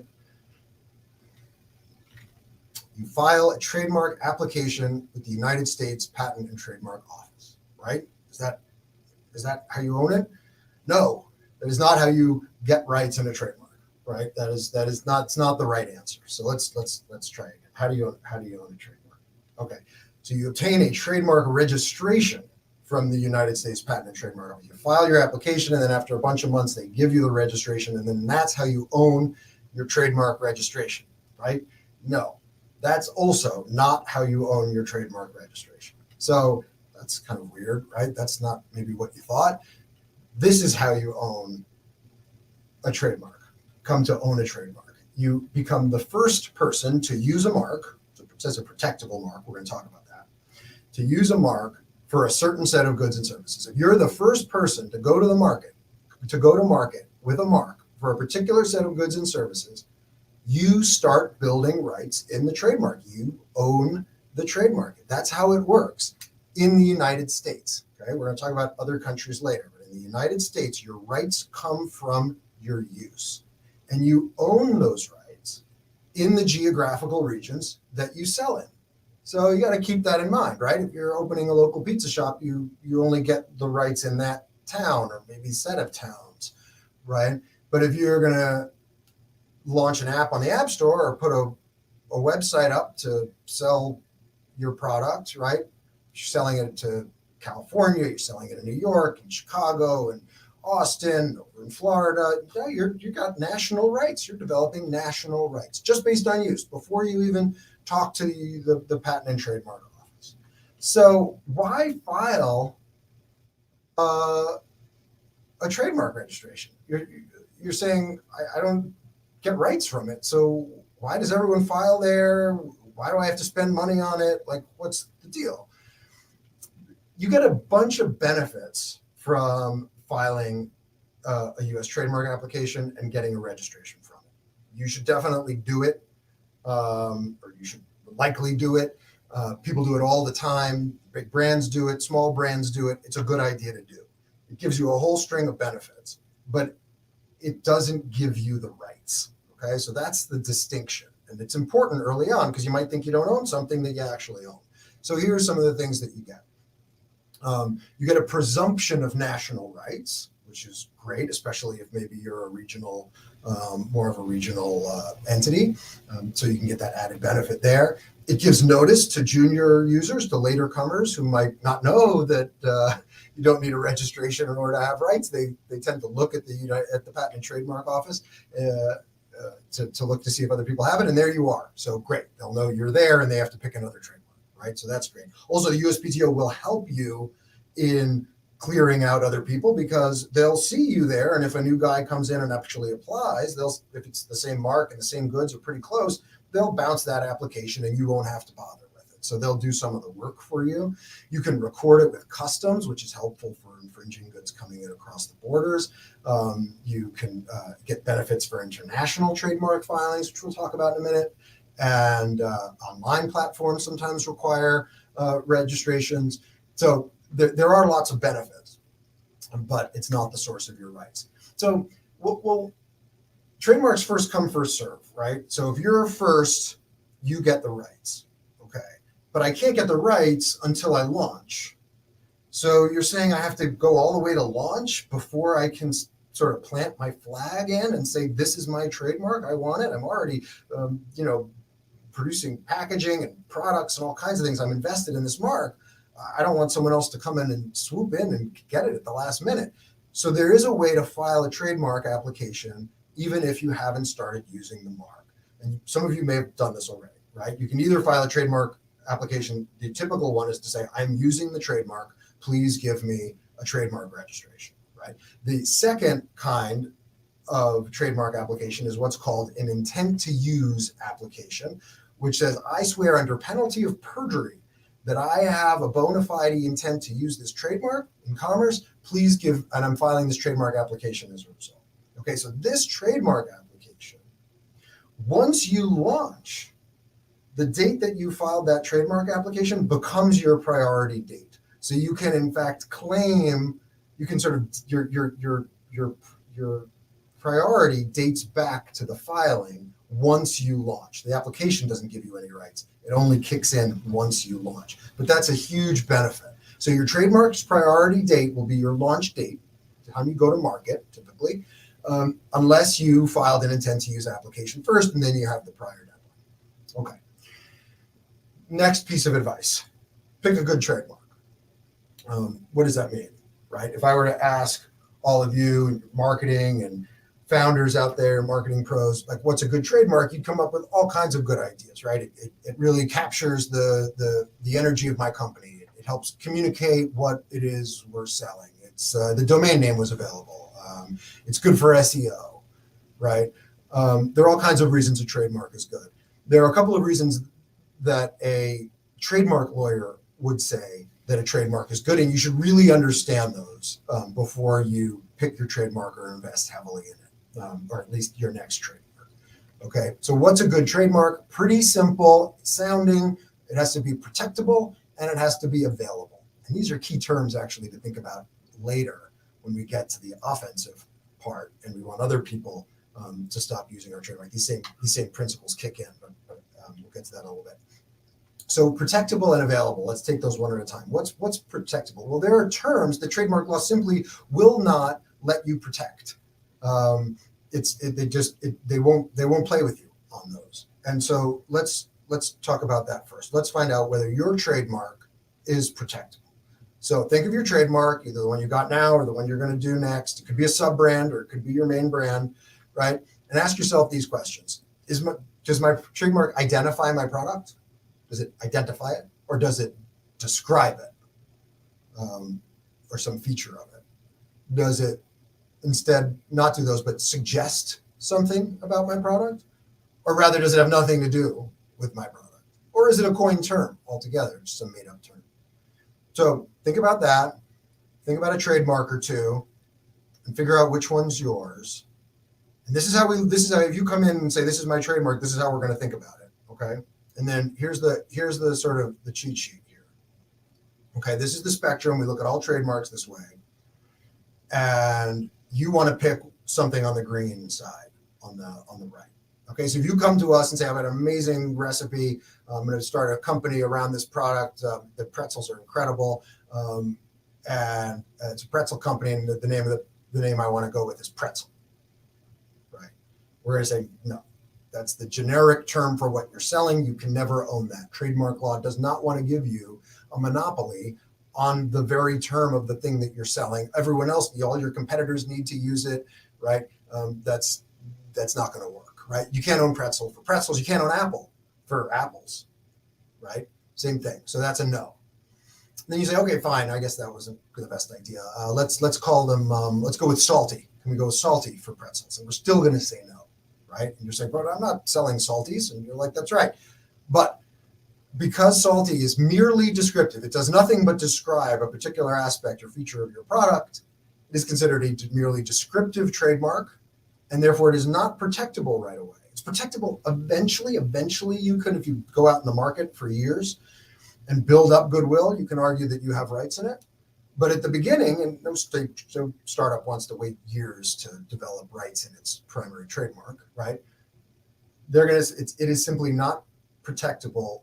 Your competitors need to call their pretzels salty, and no one wants to give you, the law will not give you a monopoly on that term for that product. Same for apple juice, right? Can't own that. Windows, for example, is a merely descriptive trademark for computing, but it eventually developed trademark rights, but it wouldn't have had trademark rights right away because it's just describing some aspect of the user interface, right? So if you come to us with a generic or a merely descriptive mark, we're going to say, no, don't. So what do you want to get into? You want to get into the green here: suggestive, arbitrary, or coined. Those are the last three questions we asked. If you answered yes to one of those, you're in the green. These are good. So a suggestive mark is one that doesn't describe a trademark. It doesn't describe your product. It simply suggests something about them. Think Mustang for cars. You don't sell Mustangs. It doesn't describe the car, but it suggests that the car is strong and powerful and that sort of thing. Visa suggests that you can travel everywhere with this, right? So there are suggestive terms, and those are protectable. Those are good trademarks. Those are good. Even better are arbitrary trademarks from common words like Shell or Apple or lemonade, but have no relation to what they're being used in, right? Shell has no relation to oil, Apple no relation to computer, lemonade no relation to insurance. So those are even better. Why are those better? Well, for the suggestive marks, if another car company wants to name their car after a horse, right? Pinto or something. They can, right? Someone else could refer to someone could use a term like Facebook to describe.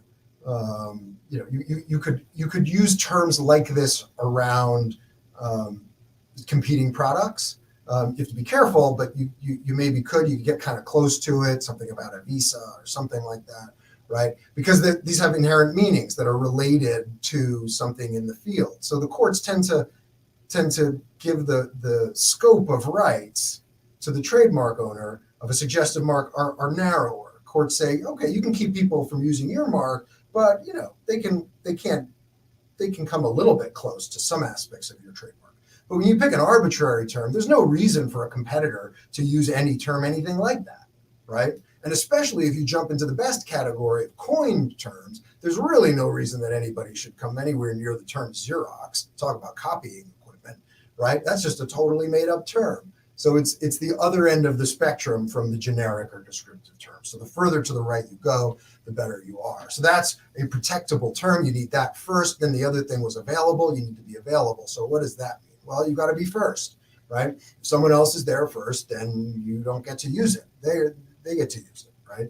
So how do we know? Is my trademark available? Well, here are things to do, right? You've probably done these. Did you go onto the USPTO database and you type in your trademark and see if anything comes up, right? You Google it. You look through some of the Google pages, see if anything comes up. You get the domain name, right? That's important. Maybe if it's an app, you're going to check the app stores. Maybe you're going to look at state records, even if you're getting fancy, right? So you've done all those things and looks clear to you, you're good to go, right? That's a lot of things. It's not quite enough, right? Why? Well, that USPTO search you did, if you just type in the name, that search function isn't very good. It's not dependable, and it doesn't search variants on the term, something with an added letter or a subtracted letter or a missing vowel or two terms put together. And all those things could be blocks to your trademark, and you won't know them. It'll look clear to you. And as far as Googling it, sure, but how deep do you go into Google, right? Domain names, well, you might have the .com, but there are other, cheaper GTLDs out there and other variants of the trademark, different spellings and other sort of formats with it, right? Check your state records. I mean, are you going to check every state records? So plus, what if you did bump into something in that search? How do you know whether it's close enough or it's close or too close? We've seen founders think that obvious blocks, things that are obviously going to block them, are not issues at all, right? We've seen founders incorrectly think that they have to change a mark to avoid a prior user when that prior user wasn't a concern at all. So understanding what you're finding there is a problem. So what do? You have to do a trademark search. You need a trademark lawyer to do a trademark search. I was looking for some image of me jumping up and down. I can put in that white space, but this is sort of the big takeaway here. You have to do a trademark search, and you have to have a lawyer do it. And what do? We hire a vendor. The vendor does this big search of the trademark registry and the marketplace, right? Because you can't just check the trademark registry because that's not where the rights come from. And they've got algorithms to search that trademark every which way and every kind of variation and different similar sounding terms and all that sort of thing. And then it prints out a big report, and we look through that big report and we analyze what we find. So let's say we find somebody in that report. What do? Well, we ask these kind of questions. Is the mark similar? How similar? Are the goods similar? Well, if the goods aren't as similar, the marks maybe could be a little more similar. How diluted is the mark? How many other people out there in the world are using that trademark? Is the owner really using the mark enough to have rights? Because if you stop using your mark, you can lose the rights of them. So, and what about similar trade channels? Are these products likely to bump into each other? What jurisdictions are involved? Is it really national or just not entirely national? Has the owner been enforcing the mark? So these are all things that we do, and we come up with these opinion, and we come up with an opinion to say, good or yay or nay, right? Or something in between. And this whole process is not a very expensive process. It's really very accessibly priced in the world, and especially when it comes to your leading trademark, which is so important. So it's like a couple $1,000, that sort of thing, give or take.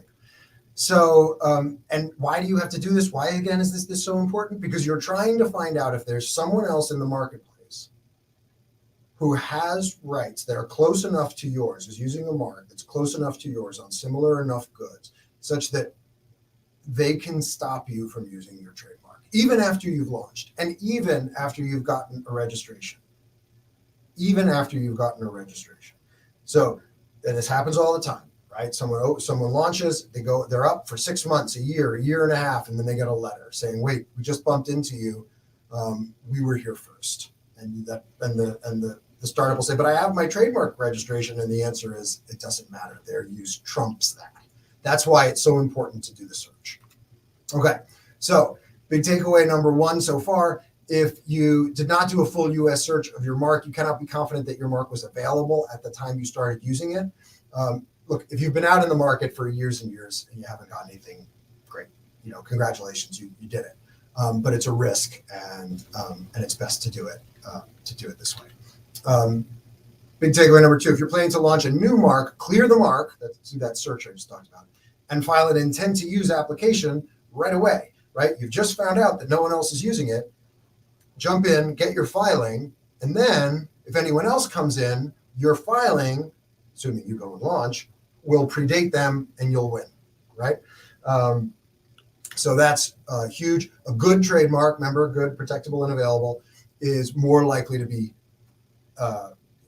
available for use. It's more likely to be cheaper and easier to use and enforce as you go forward. So less of your legal spend is going to say trademark next to it. Okay.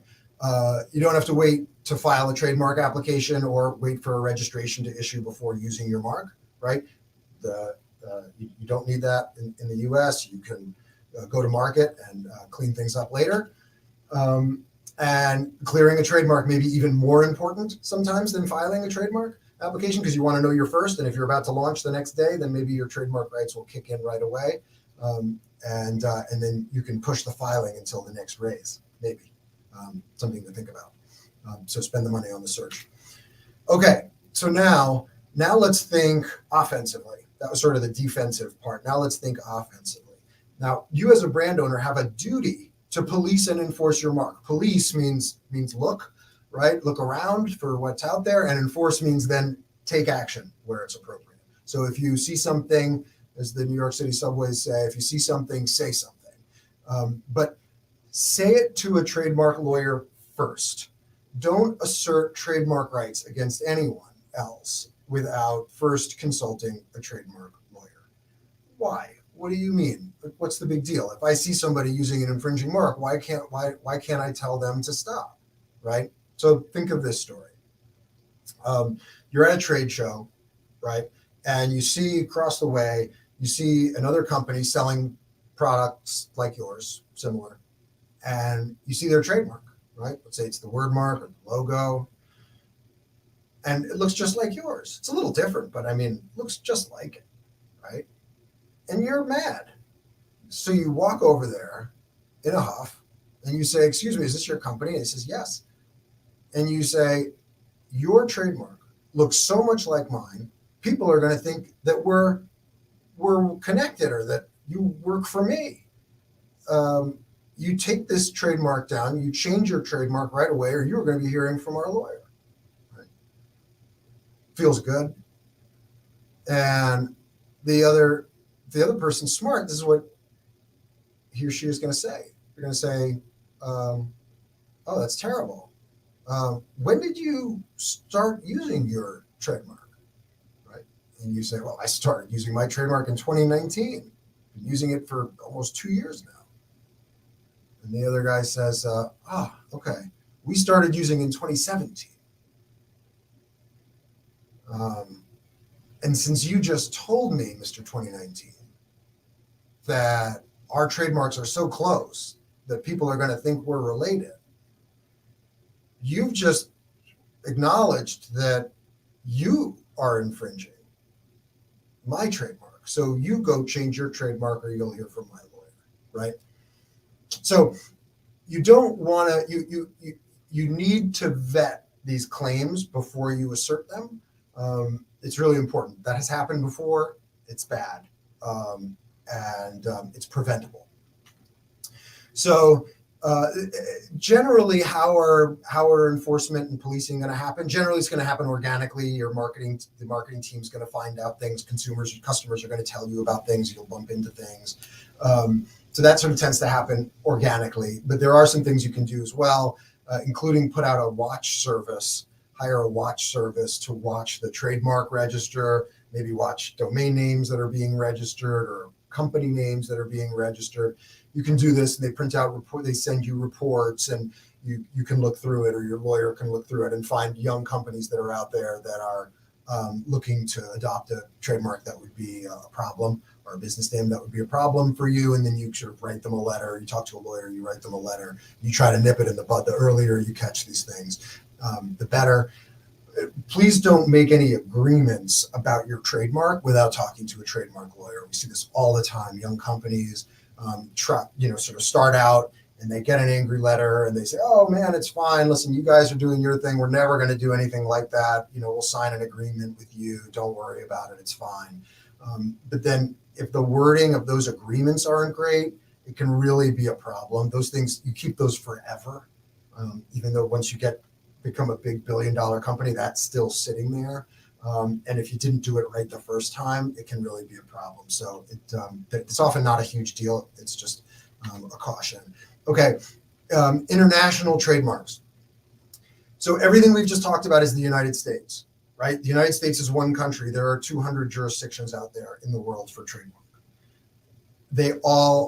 Trademark law is jurisdictional, which means if you do everything we just talked about, you're doing awesome, right? You're doing great stuff, but you're doing it just in the United States.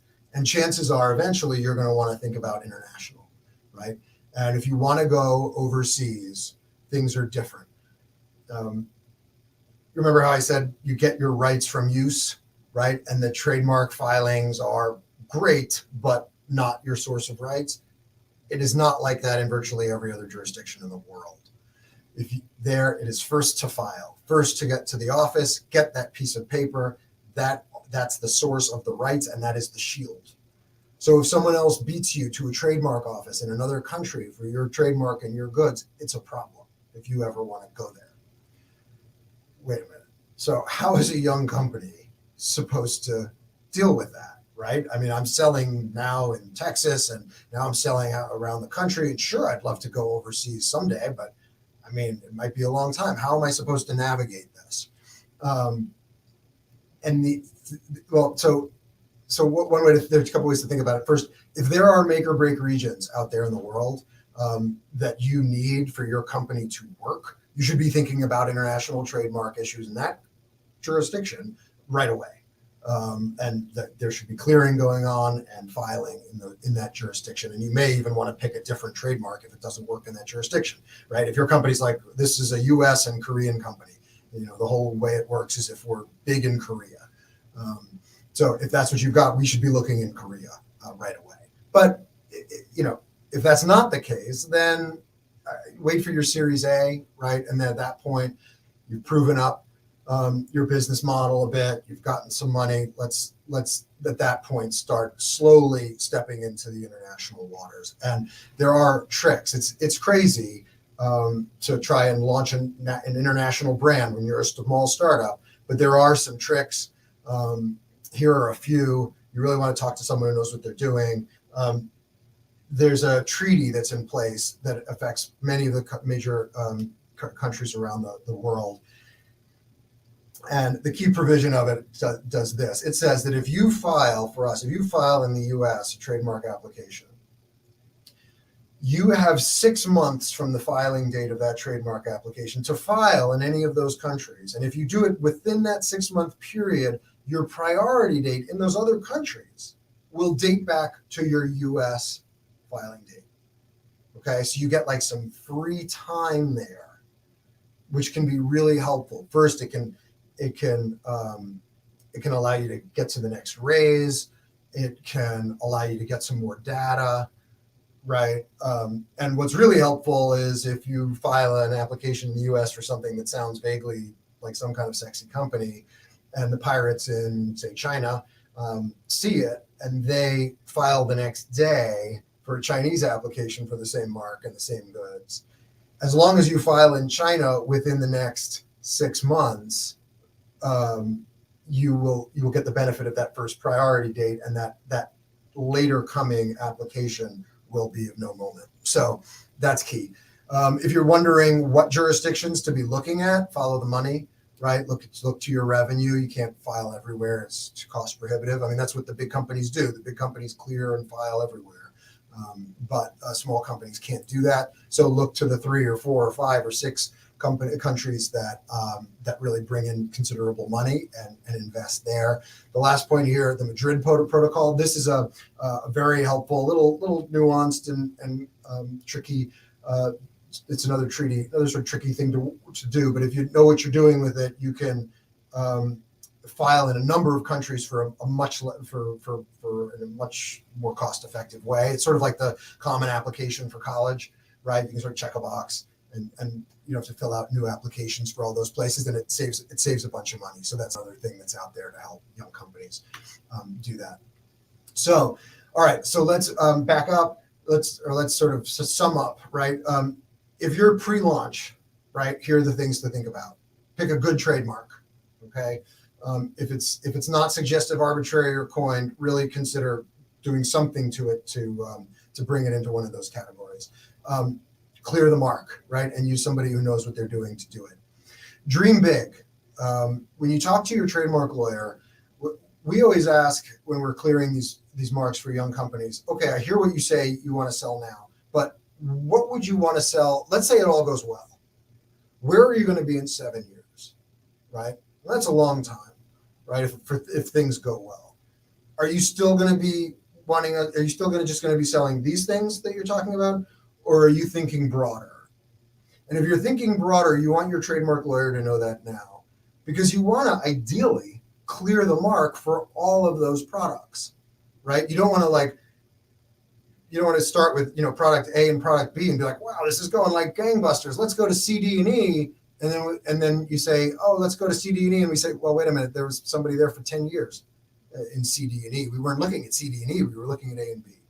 So dream big at first. You might not be able to get everything you want, but at least think about it. Focus only on your primary mark. Keep those resources don't worry about the logos and the slogans. I know you will fall in love with those, but they tend to go away or get changed. So, and they're not make or break for your company. File an intent to use application as soon as you can and consider whether there are crucial foreign jurisdictions. Okay, so you're up and now things are happening, right? The world doesn't always go the way we think. We learn a lot from going to market. Communicate. That's really the key. Communicate with your trademark lawyer about that. If you're shifting goods, let them know. Maybe we need a little bit more protection. Maybe we have to go back and clear something else that wasn't there. Oh, we went into cowboy boots. We're a cowboy boot company, but actually now we want to do spurs, right? We want to do saddles. Well, maybe we didn't look at that in the first instance, or maybe we didn't spend money protecting it. So maybe we should get some more stuff on files. There's a related goods doctrine in the US that says your rights are kind of extend a little bit beyond what you actually do, but it's all sort of a fact-intensive discussion. Maybe your marks have changed, right? Maybe your secondary trademarks become your first trademark. Maybe your first trademark is morphed. Maybe there are design elements that are becoming really important. Let us know about things like that. Did you dream big enough, right? Sometimes becomes the question, or did you dream off in one way and now you're heading another way? And shifts in jurisdictions, right? You might find that some jurisdictions you thought might be important aren't anymore, and others are showing all kinds of interest. And then, in the same vein, there are big moves too. Again, communicate with us. It's not always clear to the company how important these pivots are from a trademark perspective, right? If you're a healthcare SaaS platform and you're saying, man, our big goal originally was, large hospitals. We were really going to feed into large hospitals, and it turns out that's not true. Our tech is much better for small hospitals, right? It's a huge change for us, a totally different marketplace. And you come to us and we say, that's not an issue for trademark. You're fine, nothing to do, right? You got hospitals. That's not a distinction that we really care about. But if now your cowboy company is going into ranches, right? You're starting a dude ranch. That's totally different, right? Or if your healthcare SaaS platform is now going into HR, that may not be something we looked at. So, and again, marks can change, jurisdictions can change, and then we should also take a look and see what filings you have on file now and determine if they're worth keeping up and investing in, or whether they can be sort of jettisoned. So those were the big points. I think I have got about 5 minutes remaining, maybe 4 minutes remaining. There are a couple of questions here that I'll talk about. There's our little disclaimer page. So has COVID affected the processing times at the USPTO? Yes. They're now, it's several months longer, both because of COVID and because of increased, we think it's because of COVID in part and because of increased Chinese filings. That's a whole big other issue that's going on. But now it's ended up taking closer to 6 months rather than 3 to get your application looked at in the first instance. And then it could sail through. The examiner looks at it in the first instance, compares it to other marks that are already on the register, looks to see if there are other issues with your filing, and issues an office action. The office action, if there are any issues, and then you have 6 months to respond to the office action. If they don't issue an office action, it'll proceed pretty quickly in the next couple of months to publication. At that point, the public can oppose it. If no one opposes it, then it'll go through a few months after that. But again, you don't have to wait for registration. You almost never need to wait for registrations to go through unless you really need like a registration itself. And there are a few instances where you might, but it's not like you need to wait to launch for that. What if you're manufacturing in other places but not selling there? So great question. Yes. So let's say you're manufacturing in China and Vietnam, but you're not selling there. You're selling in here. We should chat about those. It's different for each country. It used to be more the case that in China the laws really it made it much smarter for you to file in China, even if you weren't going to sell in China. Some of those laws have shifted a bit, but there can still be benefits to filing if you can swing it in some of those jurisdictions, because it can make life easier. Sometimes you get into questions about whether the trademark is being applied in those countries or whether the trademark's being applied back in the US. If the trademark is not being applied in those countries, sometimes it's less important. But it's sort of fact intensive and depends on the country. Does China respect trademarks better than they do utility patents? I don't work in the utility patent field, but I would bet the answer is no. I mean, China is a very difficult jurisdiction to be in. There are enormous numbers of pirates out there, and the system is sort of formalistic and tricky. So you really, the way we manage global portfolios is we hire counsel in all of these different countries, and we do that. We have a sort of incredible Rolodex of network of lawyers around the globe, and that's how we manage international trademark portfolios. And so you rely very much on foreign counsel in certain regions. We have a lot of expertise in-house, but in China, it's especially important to know all the ins and outs. But it is very challenging. Our group, we have an entire group dedicated to foreign ex-US trademark work. A third of our firm does that all day long, and they work in every jurisdiction in the world, and they spend at least a third of their time devoted to China. So any other questions? If you have other questions, please find me, connect with me on LinkedIn. It'd be great to keep chatting with you all.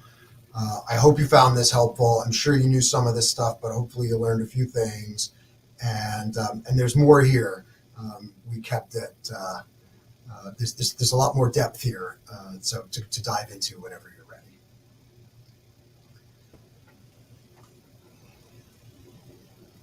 Great, Leo. That was so interesting. You took such a complex, maybe intimidating for a lot of startup founders topic and broke it down. I really like the how to own a trademark and how you debunk some mythologies about what that is.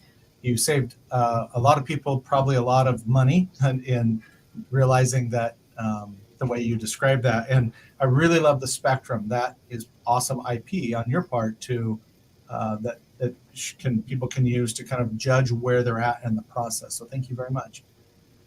We're going to move into a 30-minute networking session now to grab some food and return emails or post on social how awesome you think Awesome Startup Week is. And so the same rules, it's going to be on Hop In and jump over there by hitting the icon on the left-hand side of your screen. Make sure you connect, build that community one by one. And then when we return in 30 minutes, we'll have our fourth session of the day, scaling your PR and marketing efforts, when to train, contract, or hire. So really looking forward to that. And we'll see you back on air at 12:30 Central. Enjoy your time.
Welcome back, everyone. I'm excited to kick off session 4.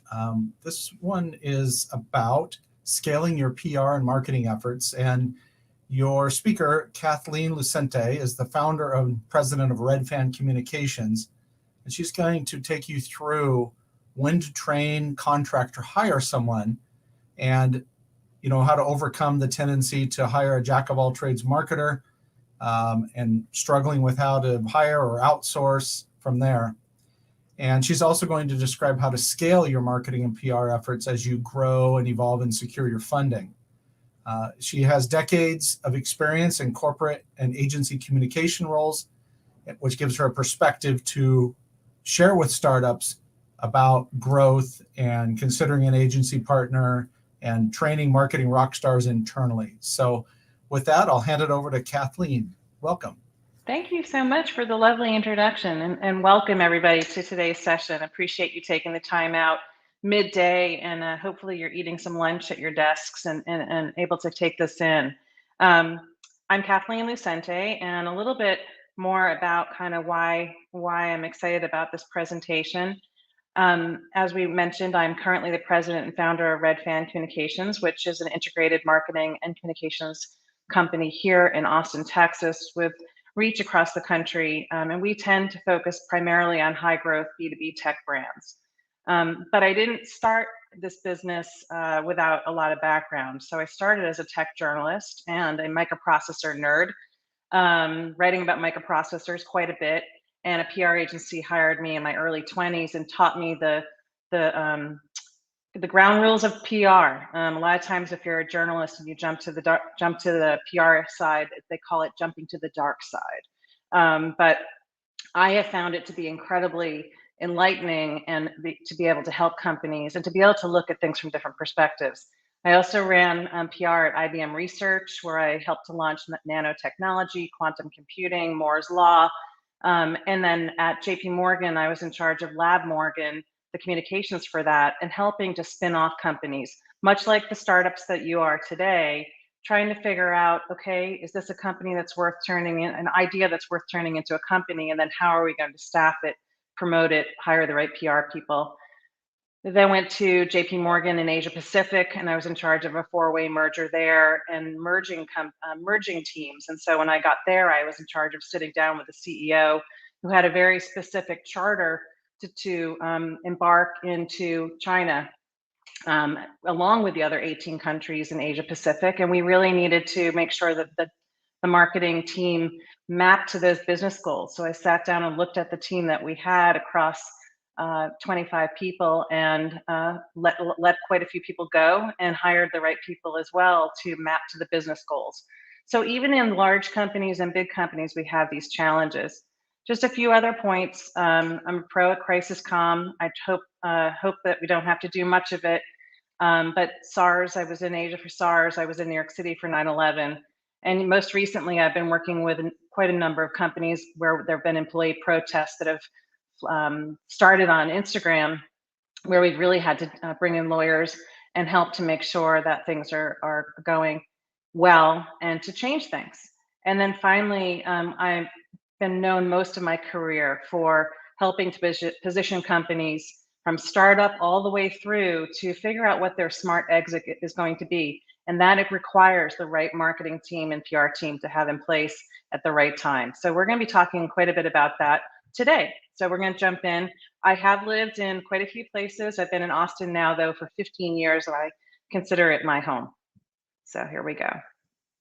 So we're going to cover off on quite a bit today, how to build the right marketing team, the major hiring mistakes that I have seen in startups over the years and companies, defining the marketing team. How do you actually do that?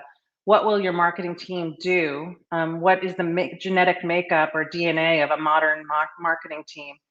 And then some ideas for paid and free, how to kind of then tackle the hiring process, defining roles, and we're going to give you some resources that you can tap into later as you like. So how do you build the right marketing team? This is one of the biggest challenges, and a lot of times people jump in and start hiring their friends and family.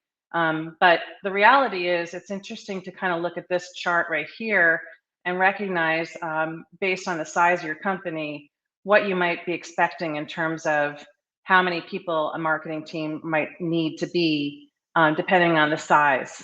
And this also means the marketing team internally. That does not mean that your marketing person isn't going to need quite a bit of additional funds to have outside support. So we're going to dig into that. But there's a lot of naivete around, oh, we'll hire this person. I think Google's head of HR long ago called it the purple squirrel. You know, this idea that you could go out and find that magical unicorn that could do everything. It's not realistic. And so we're going to dive into that. And you'll chase your tail if you try to do that. So we want to make sure this is something you can, think about very methodically so that you make the right decisions early on, because these are the employees, the employees that you hire in the first 12 months of your company, including in the marketing department, they set the stage for who's going to be attracted to your company moving forward. So it's important to do this with a lot of forethought. So here, let's jump into some of the hiring mistakes. I've seen companies recently hire someone who's too senior. They think, oh, good, this person is now available on the market, I'm going to hire them. Unfortunately, the person comes in and is expecting a lot of staff. They don't want to roll up their sleeves. They're great strategists, but they're too senior for the size of the company you are. And unfortunately, you haven't put budget aside for what they need. So this is part of your interviewing process. You want to make sure, well, what can you do and what kind of resources would you need so I can understand, do I actually have the money to do this well? Too junior. This is another problem. You're a CEO, you've hired somebody, they're too junior and they're going to need too much of your time. Or they just don't have the skills yet, and they're hoping for a major mentor, and you are hoping for somebody who's going to show up and really save the day. Over hiring full-time employees. This is a big one. There's a lot of outsourcing that you can do for senior support early on, for defining who the personas are and understanding your brand and your logo and design, your values, all of that. Sometimes you can't afford to hire a CMO. You might hire someone mid-level as opposed to that, and actually use an agency to help you with that heavier lift early on. Favoritism toward relatives and families. I can't tell you how often we've seen startups show up at a PR agency and say, hey, we're ready to go out and get some press. And we look at the website and we realize, oh, goodness gracious, what is going on here? How are we going to drive traffic to this? Well, my cousin made it. Well, the writing is terrible and it's not really differentiating you. And it's not going to scale. I had a real estate agent most recently I was talking to, and she had someone build a site and she didn't think about the software that needed to go on the back end of it. And now she was limited and was going to have to scrap the entire site. So there's really important to hire the right people who really understand your industry. Hiring someone who's too specialized too early can also be problematic. Assuming you don't need external help, which we talked about, and hiring before you've actually established a marketing strategy. It is your responsibility to kind of come up with that marketing strategy and have the experts come in with you and really kick the tires on it, do your competitive analysis, and really figure this out and understand who your target audience. Too often I see companies show up and say, we ask them, who's your target audience? And they say everybody. Well, you don't have enough budget to go after everybody, usually. So let's dig deeper so that you use your budget really effectively.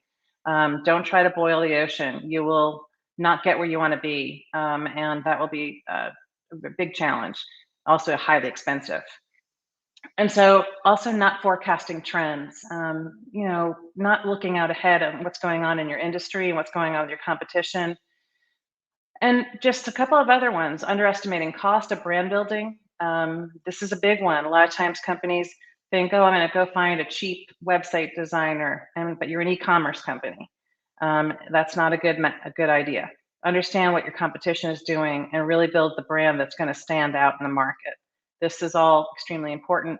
And it may be a mix of people, like I said. It might be somebody you hire internally, as well as some agency support externally. and you're not beholden to be in those relationships forever. You have to have the right mix of the right people at the right time. So how do you define the marketing team? One of the things that we like to do is whiteboard before you start hiring. What do you need to do today and over the next 18 to 24 months? And what are the skills that you're going to need to make that happen? Who's going to manage this person? What are they going to do every day? How are they going to be measured in terms of KPIs? Are you specifically looking for them to drive traffic towards sales, which traditionally is pretty much the number one thing with a startup, and some branding, of course, as well. But what's the ratio? If you're too short-sighted, you're going to hire and then realize you put the wrong structure in place. So don't jump into channel marketing until you've assessed and really dove into what you're trying to achieve, who your target audience is, and what channels they're actually interested in, and where they're going to be. I've also seen agencies and come in and try to sell too many marketing channels without actually understanding the target audience. Never get into that situation. You want to know where your audience is, and you want that marked up, and you want to be reminding everyone at the company where your target audience resides. What do they do? What do they read? What conferences do they go to? What other brands are they connecting with? These are the questions you want to be thinking about. And you want to spend the money upfront to do that, the persona work of your target audience. I would definitely recommend that. You spend money willy-nilly if you don't understand that. And that is extremely important exercise. It is not something normally that a person you hire will come in and do. It might be something that you do with another agency around your branding. So who are you trying to reach? Have you qualified that audience with research where you can really back it up? Your board members and investors are going to want to see that. How are you spending your marketing dollars if it's not backed up? And do that deep dive to understand and prioritize the personas.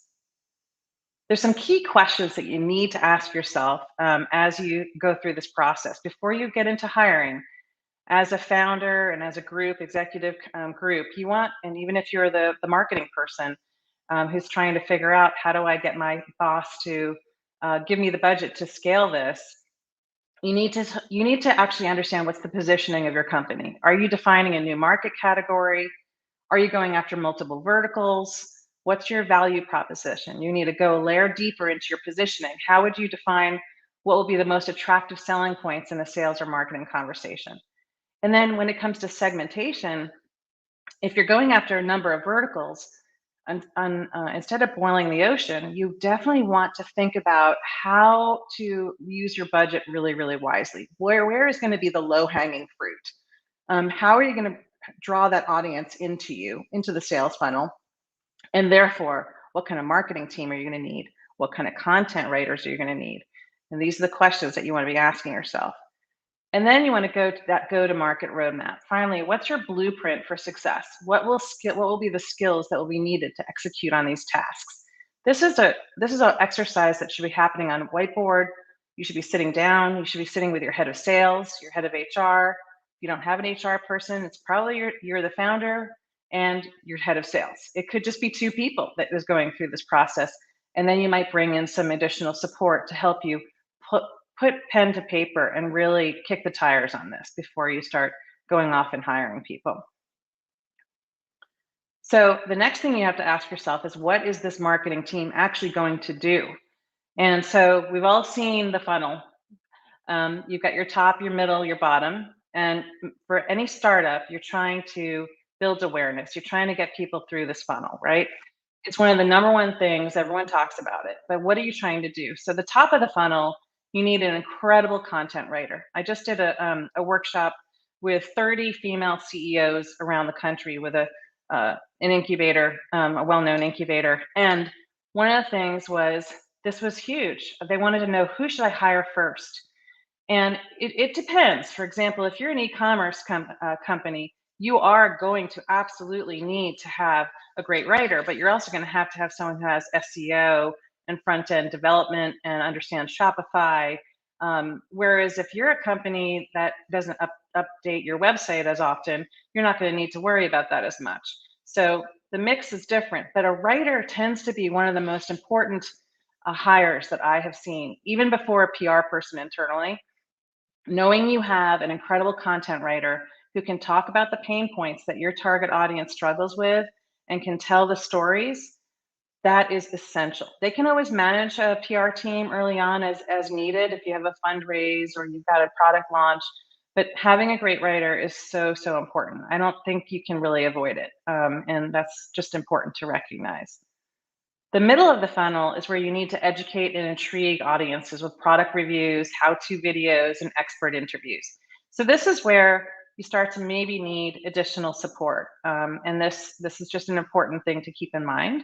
And then if you think of the bottom of the funnel, that's that action space. This is where your audience members have already demonstrated, if you have HubSpot or some kind of indicator, they've already got 5 flags, like they're showing some love towards your brand. They're intrigued. You've really drawn them in, and now you want to kind of get down and dirty and talk about what's the pricing comparison, discount codes, maybe some like, hey, don't leave. There's some great reviews from some of our additional customers. And a webinar is also a great action item thing to do at this point, so that you can sort of engage with them more eye to eye. The modern marketing team today looks a lot like this. You might not have all of these things, but this is an important snapshot of what you need to be thinking about. So we talked about content marketing and how important that is, but the brand and strategy is the first part. And this is the part that a lot of companies, maybe they run out and they define the name of the company and they put up a website quick, but they have not built out that narrative, and they haven't often built out their target audience to the level that they should before they do all these other things.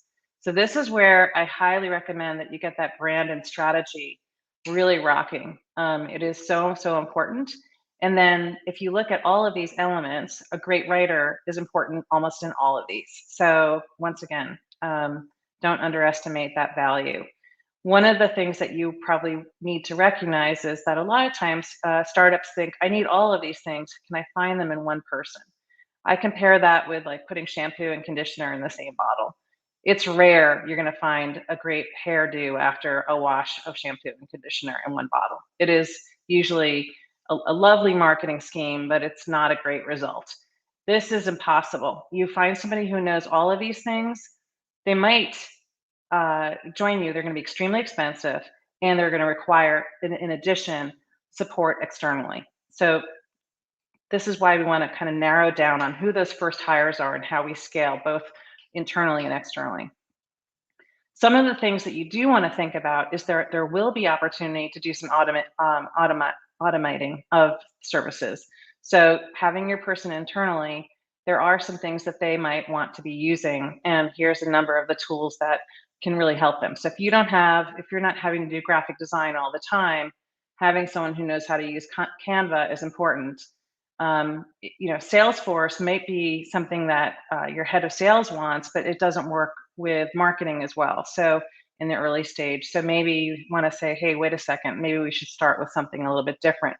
Make sure that in your company, you don't have everyone running and buying their own products and services that don't work together. So for example, at my company, we use HubSpot, but we also use PandaDoc. So if we're putting out a proposal, it's connected to HubSpot, and I can see, if people are opening it, I can make sure it can even get paid through HubSpot. So there's a lot of automation that makes life a lot easier for a company that's only 14 people. So that is really important to be thinking about. Content marketing, once again, some other great tools just to be aware of. Airtable, one of the things that we've seen is making sure if you're building a lot of content, but you can't keep track of it, so all just out on their blogs, but you need to be able to find your latest article on a pain point, or a series of articles that you want to turn into a drip campaign. Having something like Airtable that allows you to keep track of everything could be really, really valuable. Community and influencer management is a huge, huge job. often can get outsourced. You look at a company like HubSpot, they are constantly doing lots in the community and influencer management. But also you have to think about, okay, what's our competition doing when it comes to this? And how are we really doing this? And how much content? We almost need a whole team writing all this. So, don't get out past your skis on things here. You want to make sure that you decide when you want to build this in. And lead gen is obviously number one. And so all of the things here are super, super important ways to do it. So these are just some ideas of tools that you can use. And some of these tools can be used across all aspects of it. So you're not needing to make investments in all of these things, but you do need to recognize that there will be investments that you need to make in tools. And here's your marketing automation, which many of us are familiar with. I know with our company, we started with something before HubSpot to make sure we really liked this idea, and it was a cheaper kind of alternative. And as soon as we realized it was working really well, we went straight into HubSpot, and most B2B companies are leaning into that quite a bit. And there are other options as well. So finally, it's time to hire. And you have to think about, if you're segmenting, how many employees do you need to make or have. So if you have to have a specialist in fintech as well as telecom as well as insurance tech, you're going to have to start to look at, okay, when do we hire specialists that will be doing that work? Because those become marketing sales folks. What percentage of time do you want marketing to spend on the brand recognition versus lead gen? Those first few years, lead gen is king. So I think that just recognizing that, and then figuring and being honest about that. What percentage of time do you want your CEO out speaking at events? Will that be a lead gen opportunity? Are there other things that are just nice to haves that we won't do for the next 24 months, but we want to make sure that we start to build towards that? And then which of these roles are going to be full-time hires and which can be outsourced? The traits you want to look for as you start to look at your first hires, and even like I mentioned, you don't want to you can't find that magic person who does everything. Is look for somebody who has the curiosity combined with dedication and getting things done, that they actually are known for getting their work done within the time and within the budget, that they didn't need a lot of hand-holding. In a startup, that's hard, having someone who needs a lot of hand-holding. The ability to come in and present what they would do in the first 60, 90 days is super important. One of the things I love to do is say, hey, narrow down to the people that you think are going to be the best. And then you have them come in, you let them talk to as many people in the company as they want under NDA. And you say, we want you to come in and present what you would do in the first 60 and 90 days. And that way you get to see, how do they think? When they, and how hungry are they for the job, right? It's very telling to see when people are very passionate about your company.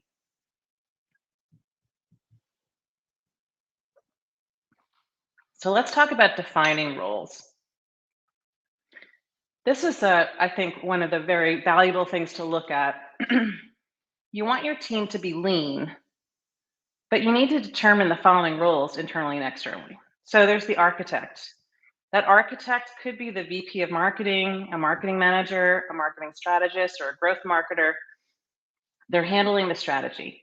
They are able to roll up their sleeves.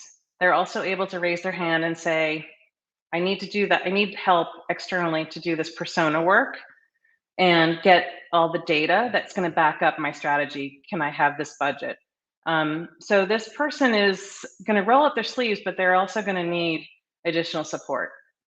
The distributor, also very often known as the math person. This is because they are the ones who set up the funnels and optimize conversations and the spend on your advertising. This is a really important person to have on board. Keep in mind that they might not always be also the person who is doing the writing and the graphic design, but they are extremely, extremely important. The question is, are they internal or are they external? Do they have a partner internally that's helping with the creative? I call it the creatives. These are the ones who are handling the written content, design, and video. And then when it comes to thought leadership, subject matter experts are key. Every company should have them internally. So these are the people that PR agencies look for immediately within a company. Who's going to be your spokesperson? What is your CTO like? What is your founder like? These are the individuals that we want the archetype and the creatives to be interviewing to kind of pull out these long-term thought leadership strategies for getting you out there as a true differentiator, and with leaders that are doing things and saying things that are disruptive or challenging the market or getting people to think. And also they have to absolutely not be selling all the time. They need to be talking about what are the pain points that they see in the industry and why they're really passionate about solving them.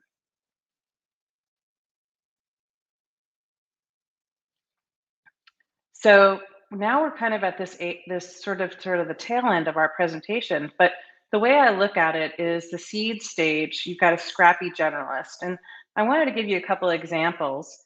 We have like in the seed stage, this is really where you're kind of in that early stage. You're going to have that generalist, but that person should have those attributes that I mentioned earlier. They know enough. They're quite good. They're a good team player. They are able to be a great writer, great copy editor. They're great with all your social if you need them to be, and they'd be lovely to work with if there's external agencies that you need to bring in. The Series A is where your early specialists start. So, example would be, we have a medical cannabis company that we work with. They have great, smart internal pros. They have an incredible external creative ad agency for building campaigns and billboards. And then we're the PR agency, and we're doing the investor relations part of it as well. And they have a lobbyist firm that we work directly with. So great example. Or we're working with a construction AI tech company that has presence in California as well as Israel. So we're the agency for the United States. They have an agency in Israel that does stuff that's specific to recruiting. But they also, at that point, have also hired an internal marketing person and a digital person who really works on all of the drip campaigns and things that go directly to their customers. Another example would be an Internet of Things water tech company, much smaller, has to scale back at times during the crazy COVID world that we've had. But the CEO is driving that marketing strategy with a board that's very active. And they have a marketing consultant that they have in-house. And instead, we help oversee all their content writing as well as their PR. So it's kind of a good combination. When you get to that Series B and C, much bigger. You want to have an SVP level marketing leader. You want to have nimble budget, mid-level managers in content and digital roles. And you want to outsource to scale, be able to outsource where you can to scale for lead gen efforts. So this is an important example. I would say, good example would be, we worked with a major fintech company here in Austin, Texas. And as a client for 7 years, they built up a huge content team that focused on marketing content. We focused on all the content for writing for the CEO and for all the byline articles that wasn't salesy, and all their PR, their investor relations, all of that kind of thing. So keep those things in mind, because this is where every company is going to be a little bit different, but this is where you need to start to just think about it. And when you're in Series A, you should already be talking about who do you need in the next 12 to 18 months. So you don't want to wait till the last minute to find these great people. You want to be having conversations early on with the potential team that you think you're going to need at each of these levels. So here's the seed stage. Series A, and Series B and C. That kind of wraps up the presentation today, but I wanted to highlight that what we did do is to put together a number of resources that could really help help you at different stages. So one is how to give real clarity to a role. I have a list of questions. It looks a little bit like this, except my water got on it. Looks like this. It basically is asking the question, what are the job responsibilities? What are the musts that you have in that role versus the wants? And really make sure that you're not hiring somebody that only has the wants and doesn't have the musts, because you will find yourself in a world of pain. Focus on what the position needs, not the person currently in the position. So as you start to scale and you start to map out what you're really going to need, don't worry so much about who you have in your midst. Be honest and think about, what are you really going to need? What's the personality that you need? What are the skills that you need to make these things happen? And then start to look at who's within your marketing team already and where they fit. What are the personal characteristics that they have? There should only be 3 to 6. For example, an ability to appropriately identify what's needed to be accomplished, to take initiative. They have to have a passion to work for reasons that go beyond money and status, especially in a startup. And they have to have a real propensity to pursue goals with energy and persistence. And then 1 year from now, if they're really successful in what you've asked them to do, what's the next opportunity for them? So you can really keep people, because the person that you hire, a lot of times it takes a year for you to get them up to speed, and you're not getting the most out of them until like the 2nd year. So you really want to make sure you make those hires well, so you don't have high turnover.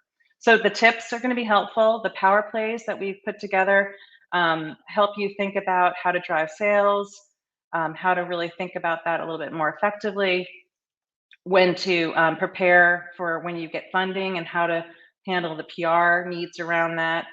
And then, when to start thinking about analyst relations if you're a tech company, and how to do that and not get bamboozled into high cost situations. So there's a lot of things that can be helpful. And I hope this has been a good presentation, and I look forward to answering any questions.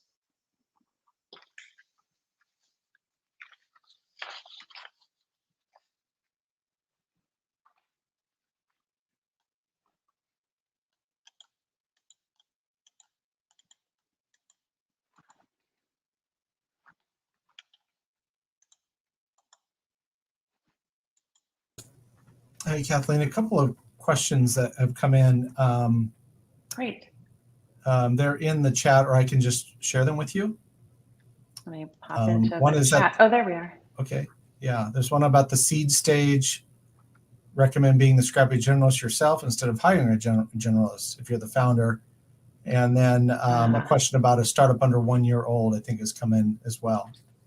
Okay. So if you're the founder, one of the things I would say is there is a tendency for the founder to be early on that marketing person, but it is a lonely place to be the CEO and founder.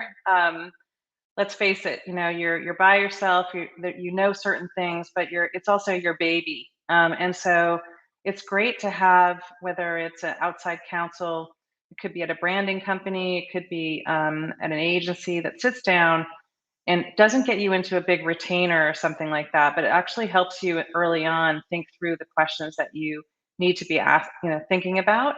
And that is something that I do very often with startups, because one of the things that I have seen is I love to make sure that we help startups think and not make the mistakes early on. So, having an advisor that's even no cost early on that can sit down with you, that you build trust with, can be really, really important. And then eventually you will wind up, having a paid relationship at some point. But I think that's a good way to go. And then you'll get a sense of when you should make a hire. I'm looking at 1 year old, architect, distributor, creative, subject matter. If not, at what stage do you start hiring for each one? It depends on the company, Caroline, that you are. So if you're a startup that's only 1 year, the architect you need off the bat, the question is, that might not be someone you hire internally. It might be someone who's too expensive. So you might start with, if say you've just started a company, you've got a logo, you've been told, we've got to build out this website, the copy doesn't make sense, we haven't done a competitive analysis. I would probably look at hiring the writer, that really strong writer right off the bat. And then once again, hiring an agency externally to get that initial work done. And then determining if you want to hire the distributor internally or if you want to outsource that to like a boutique marketing company who can do that for you. But nobody knows your business the way you do. That's why having an internal writer is extremely helpful, because you want to kind of get in a cadence if you're a founder to really enjoy the writing and work with that person very closely. Another question. When you are a smaller organization, how do you control access to all these systems, yet at the same time not cause backup or delays due to lack of resources? That famous founder's bottleneck. Oh boy, I've seen that way too often. I think that founders do need to have, whether it's a really badass executive assistant who has some marketing background or something like that early on that can help them not be the bottleneck. This is, and you have to also start to create processes. So the CEO should not be drafting press releases and popping them out. You start to also look kind of like you're trying to pump yourself up and look a certain way. And if you're the CEO putting your name on the press release and putting them out, you look desperate. Nobody wants to be hanging out with someone who's desperate, right? So you're building an aura around you, and there needs to be some level of that. Don't over purchase on tools. I mean, I see companies go out, a new salesperson comes in, maybe they were at a bigger company, and right off the bat they want Salesforce. Sometimes that's too much. We had a company go public that had purchased HubSpot and they only trained one person. That's also a huge mistake. That person left, and while the company was going public, there was nobody running the show on HubSpot, right? So missed opportunity. So these tools have to be assigned to specific people in the marketing team, and you never want only one person to know how to use it. So even if you have an intern for the summer, get somebody, or your assistant, get somebody to know how to use the tool, because if that one person disappears, you're in a world of pain. There are also ways to hire, though. So for example, when we were putting HubSpot in place, while I have incredible writers and incredible graphic designers on my team, there was a lot we didn't know. So we wanted some training wheels on for about 6 months. So we hired an outside firm to help us better understand. And now we just use them for, coding and things like that, where I don't need coding every day. I need it once a month, twice a month. So it doesn't make sense for me to have that person in-house. Great. This actually is a question from me, if you don't mind, Kathleen. Yeah. Because as I was listening, it's super helpful information. And but one of the questions I have for you, because you've got such a great scope of both time and expertise at various stages of a company. I'm curious what your thoughts are on what I call founder bias. So we have this, we live in the too much information age. So every founder is reading books and listening to podcasts, and they're story branding this and purple cowing that. They're going through and they're doing it all, which is creating a bias. So a bunch of biases. Which biases do you run into that really sort of reduce the effectiveness of good marketing and PR for an early stage company? A lot of times what I see is founders who hold off. They don't want to spend money on building their brand until they get their first funding. And one of the biggest mistakes there is then the people who gave you the funding own you. Like, you haven't actually established your brand. It's this thing where you are so much more valuable in building your own brand equity before you get funding. You're going to be valued more by those investors if you have a sexy brand, if your brand is known. A great example was we have a company, I won't say by name, but we've done a lot of acquisitions for them, and they were acquiring a company out of Oklahoma, and Nebraska actually. And I called the two founders, and they had customers who loved them, absolutely loved them, right?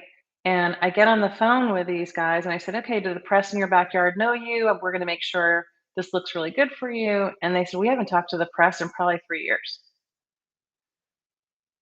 So even the reporters in their own backyard thought they did something different from 3 years ago. They hadn't stayed in touch with the channel of, so I would think that the price tag on that company would have been a lot higher when they were getting purchased.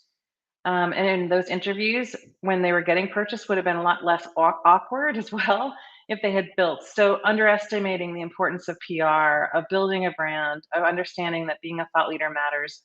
Also underestimating the idea that this idea of boiling the ocean, telling people go do, CEO going off, go off and do everything. There needs to be decisions made early on around the cost to do, go after certain verticals or certain target audiences really, really effectively. And CEOs need to understand that it's not, or there's a understanding that social media is just an intern or somebody's cousin should run social media. I'm amazed at sort of the mess that you see there. Putting websites together, the copy for websites, and siloing happens far too often as well, Justin, where the founder has somebody writing copy for them somewhere else and it's not all going through marketing channels. And there's the value of having it all go through one channel is so, so important. And doing the research, that data and competitive analysis, I've seen companies think that their CEOs think that their competition's not doing anything, and we've done a competitive analysis and walked in and they've been blown away. They just have not been paying attention to the right things, and their competition has been sneaking up and doing quite a bit behind the scenes. So yeah, everyone thinks they're an expert. I think a crisis plan is also really important. Product flaws, I think a lot of CEOs don't think about that, or product reviews, being not willing to hear the hard feedback from outside people who are going to give them honest feedback. But that is so important, because once you're a PR firm, if we start putting product out for review and they haven't made those adjustments, we'll see that in the reviews. We'll see those those punch lists of these things were the problems, and they're usually exactly what an outside reviewer who is paid to review it has told them, but they don't want to make the change. So ego is not your amigo, as they say. And so we want to make sure that we be with CEOs that are, I like working with CEOs that want to be surrounded with really smart people who know things they don't know. Great. I think we have time for one more question. It says, the question is, which products are worth the pro version if you're in your first year or so? Goodness gracious, that's Caroline, that's a good question. I think it depends on the company. If you only had like 100 followers, to me, I think having a good platform on the back end, like HubSpot, to me has been, even if you have 2,000 followers, it's well worth it. And if you're a startup, you can get a discount there. And I don't represent them or anything like that, but don't buy it if you don't have the right people to run it, because you're just going to have a really expensive, engine with nobody putting the content, and it takes a lot of work, and you need to have that content happening. I think the other thing is marketing needs to be working very closely with the sales team, or they're going to go off and buy something else, and you guys aren't going to be connected. And that's really, really important. So having a unified strategy there, sales should feel really positive about the marketing team. And early on, if you can establish that, they don't own you, you're in parallel, but there should be camaraderie there. So when you get a win, or a lead comes in and it turns into a sales, you both can celebrate it, because your fine work has established that. So that's important. I also think that it just depends on the tools, really. Honestly, I would start trying out things for free first. And if you see it's starting to really grow, I think SEMrush and Moz can be really, really helpful for writers. They're trying to see what is going on and what content is really valuable on your competition site, and how they can write copy around those topics, those pain point topics. That kind of data scraping and insight can help you use your resources extremely well. So I think those are some smart choices. Great. Thank you so much, Kathleen. That was excellent. Thank you. I want to emphasize something coming from a sales background myself before becoming a brand strategist, is your emphasis on lead gen and sales. I mean, that is the whole point to all of this. If there's a hierarchy of importance or hierarchy of attention, that's at the top, but that begins at the very beginning of your startup, not when you're ready to start selling. Right. You have to have that happening early on, and later, when you're going public though, that, you've got 16 months. I have a whole different presentation on, you need 22-month runway. Ideally, I've brought companies public on a 4-month runway with a reverse merger.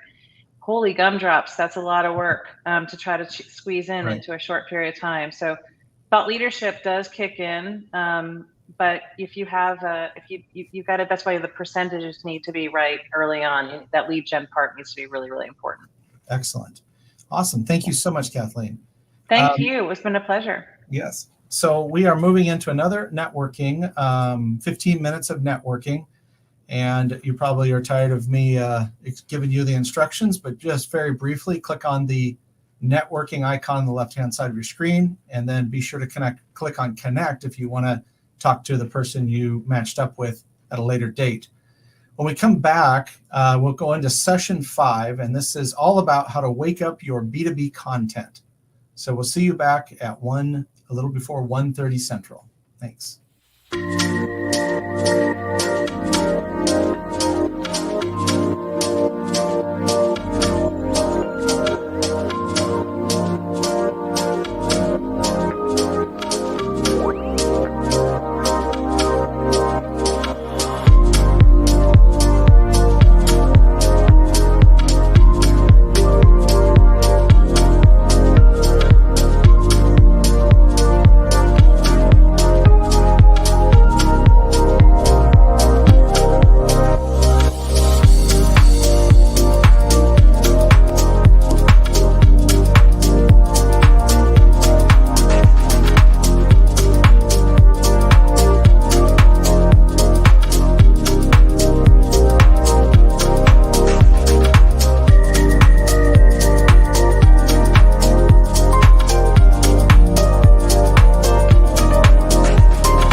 All right, welcome back. Super excited for session 5 today. Session 5 is how to wake up your B2B content. I'm super excited to introduce our speaker for this session. Liz Georgie is a media entrepreneur and an Emmy Award winner. She is currently working as the co-founder and CEO of Suna, a revolutionary virtual Photoshop platform providing the fastest and most affordable way to create professional content online. I also like how it says it's the fast casual content experience. That's an interesting idea.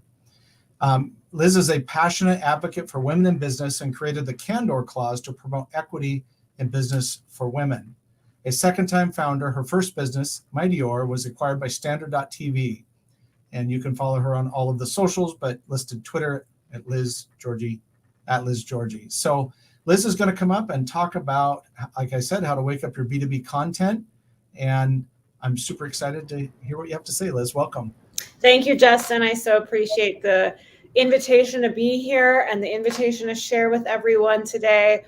Welcome to Austin Startup Week. And this would not be a session about waking up your content if we also didn't wake ourselves up. You are at your midpoint of the day. It's after lunch. We might all be dragging. Well, let me invite you to bring the energy, to bring some passion to yourself, and to just wake up your own inspiration as part of this conversation. Like Justin said, I'm an entrepreneur and I have always built businesses in the B2B space. So today, every single thing we're going to talk about is really a reflection of my own experience, what I've seen other companies do when we collaborated with them, and also how we've thought about our own strategy and our own approach at my companies. Of course, this is Startup Week. And so if you are looking to get smarter, if you are looking to get your questions answered, I want to encourage you to use the comment section throughout this presentation. And that way we'll have lots of questions at the end of the presentation that we can go through together. So if you have questions about your B2B brand, about your B2B message, about anything I'm presenting today, about how you can stand out from the crowd or how you can take risks in your B2B messages, you should leave those comments throughout this presentation. The more comments you leave throughout this presentation, the more great questions we'll get to answer at the end. So don't wait, get awake, be alive, be brave, bring your curiosity now so that we can do this together. All right, with that invitation to leave your questions as we go, or, just leave your happy reflections or your +1s or your thumbs ups if you like something I'm saying. Use that comment section throughout this conversation. With that, why don't we start sharing my presentation with everyone? And I want to start by just saying that, I started this company, Suna, 2.5 years ago with my co-founder, Haley Anderson. And it was really based on an idea of making professional photos and videos available to any brand at any stage, whatever they're doing. And right away at the beginning of all of our presentations, you're going to notice a couple things. Lots of color, lots of joy, lots of people, things that make us feel like we're connected to one another. But you'll also see a lot of consumer packaged goods, product companies. And so sometimes we tend to think of B2B being exclusively software, being exclusively financial services, being exclusively maybe other types of rendered professional services. But this isn't just what this is about. This is about anyone who sells to another business and is giving any kind of help, service, or transaction with another type of business to business. Am I right? Okay, so who am I? Why do I have any right at all to share with you about why I have so many opinions on waking up your B2B content? Well, I have these opinions because I spent most of my career working with B2B companies. We worked with brands like Facebook, Wells Fargo, Microsoft, Adobe, and I've worked on making ads for all of these companies, selling to other businesses, ads in their software services departments, ads in their professional services departments. And this work really helped to inform how my co-founder Haley and I developed a point of view. The truth of the matter is we noticed a couple key things. Most brands really do not know how to make content that converts, content that inspires people to take action. And they tend to really struggle to get out of the standard B2B playbook. We're going to talk about some of those playbook items today. But I would just ask yourself, as you're thinking about your own reflections, as you're thinking about how this might pertain to your business, what are the ways in which we are relying on maybe some things that are specific to the playbook style of how people have done B2B? In what ways have you taken safe choices instead of bold choices? In which ways have you tried to remove human beings from the conversation and maybe move more towards technology? Just take note of that as we're going through this presentation today, because oftentimes the first step towards changing what you're doing is actually changing how you're thinking about what you are doing. So I have loved this joke that my co-founder Haley has said from the very beginning. She always says B2B marketing stands for boring to boring. And this might seem a little bit offensive, but I don't want you to feel any shade about this. This is just our reflection on the fact that so many B2B businesses are afraid to take risks. So many B2B businesses are afraid to say something that might offend someone. And so many B2B businesses copy each other instead of carving out something entirely new. So if the words boring to boring kind of cause your hackles to raise up and you're feeling a little bit bad about it, just notice that feeling. Notice that you're kind of coming into awareness of, hey, maybe we are doing the boring to boring thing. Because again, you can't change if you don't recognize what you're doing. So let's talk a little bit about what boring to boring looks like. Now, if this is your website, I am so sorry. I don't mean to offend. I don't mean to poke fun in a malicious way. I'm only poking fun in a way that is really here to benefit all of us and make all of us smarter about how we deliver our B2B marketing. So this is an example of a website that is using a lot of really what I would describe as boring to boring styles in order to communicate with their customers. The first thing that you'll see is that this abstract language of meeting the future of something, actually not putting any sort of real timeline on it, but just sort of saying in some abstract way what the future is. You'll also notice that there's these interfaces that have this kind of funny way of showing off different graphic elements, but there's no numbers, there's no data, there's nothing specific. It just literally has, charts that don't lead to anywhere or mean anything.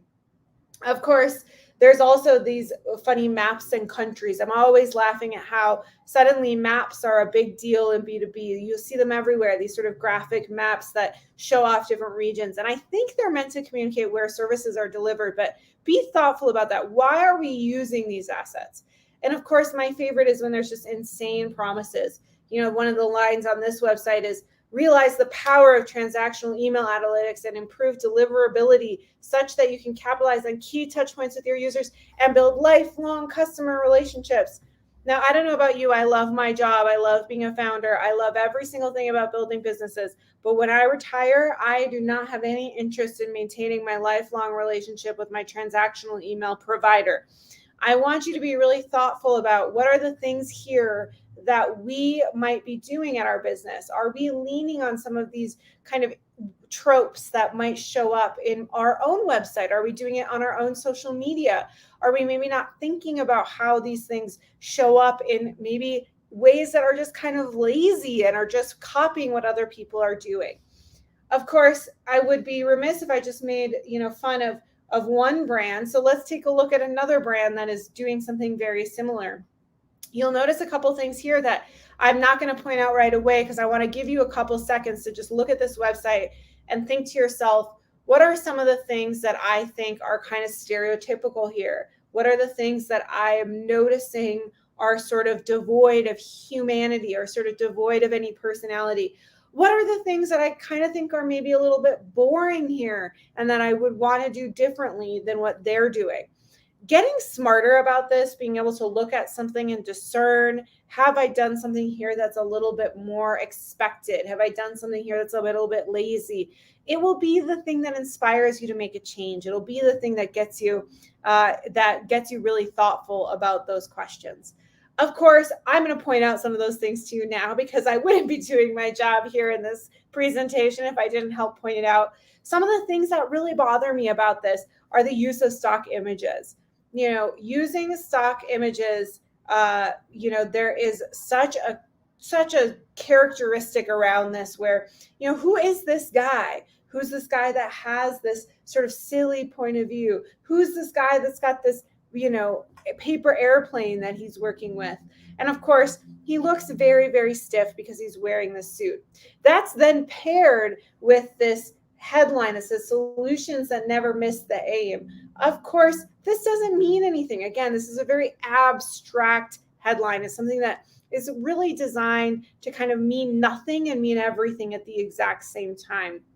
So as you're thinking about what is it about this that doesn't work, there's really three things that come to mind, and they're listed on the left side of this presentation.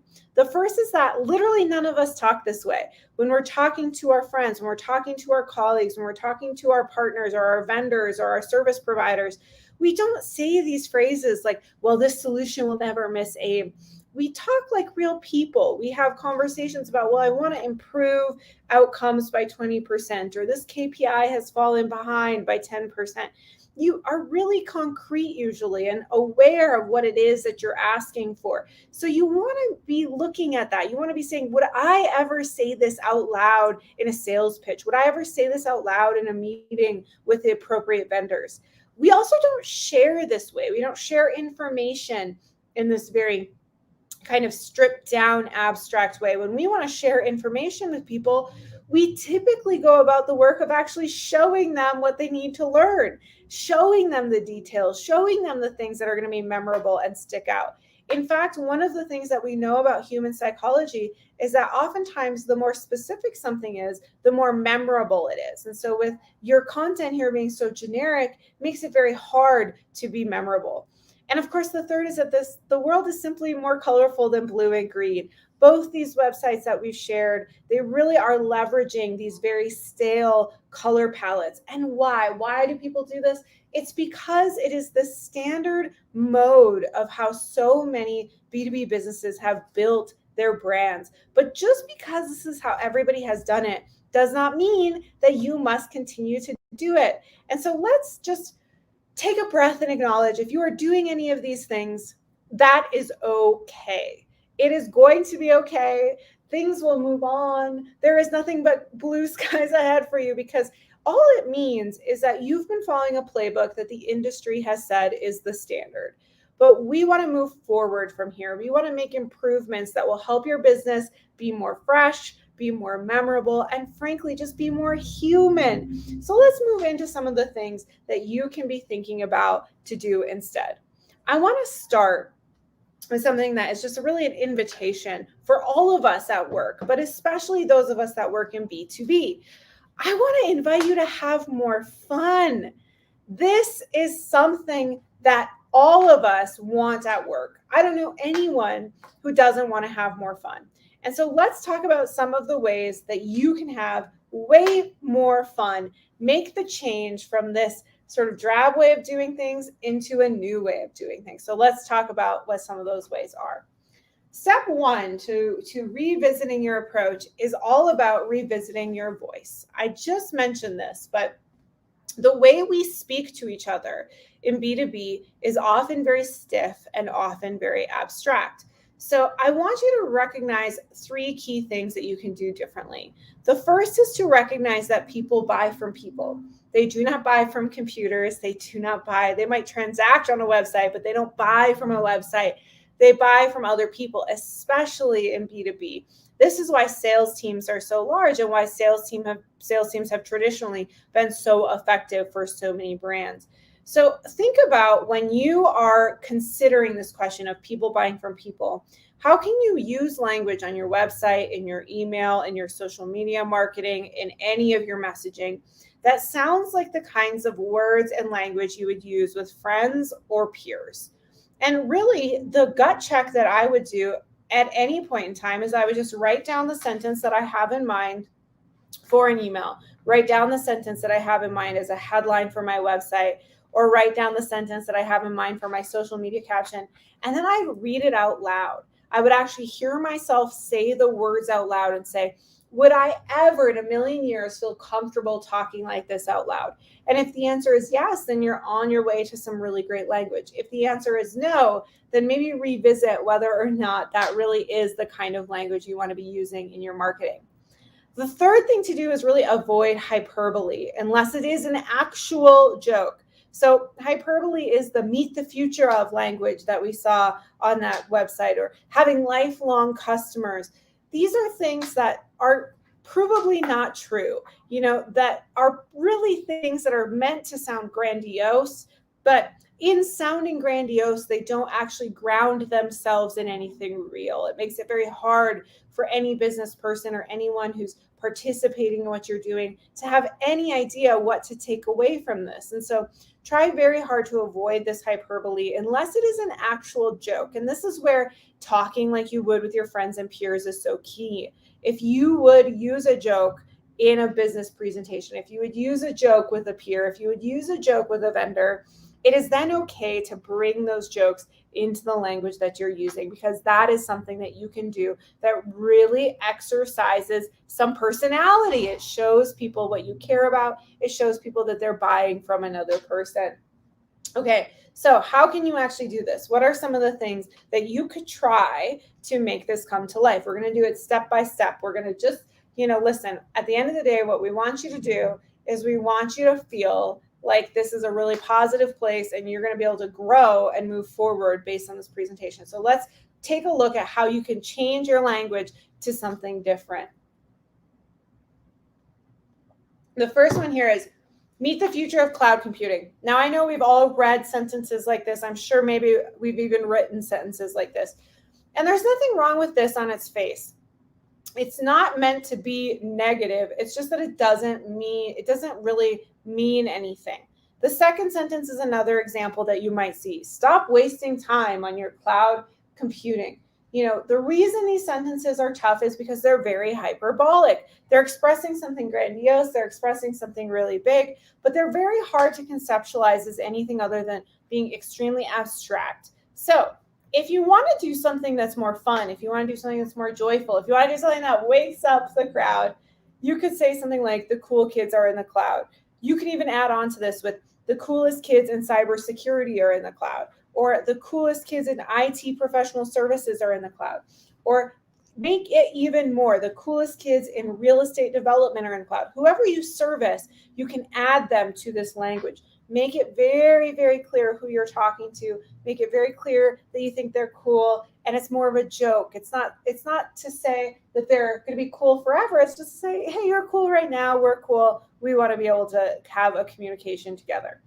Or you could do something like solving for literally all things cloud. Why does this come across as more of a joke? Well, the word literally is kind of, it's sort of pointing out. You could even put literally in quotes, or you could put literally underlined, or you could put literally in italics, and make this seem even more reflective of kind of this idea of, listen, we're embracing what's silly about this. We're embracing how hyperbolic this industry is, but we actually can help you with a lot of things in your cloud. If you wanted to be even more abstract, you could say, we can probably solve a lot of your cloud problems.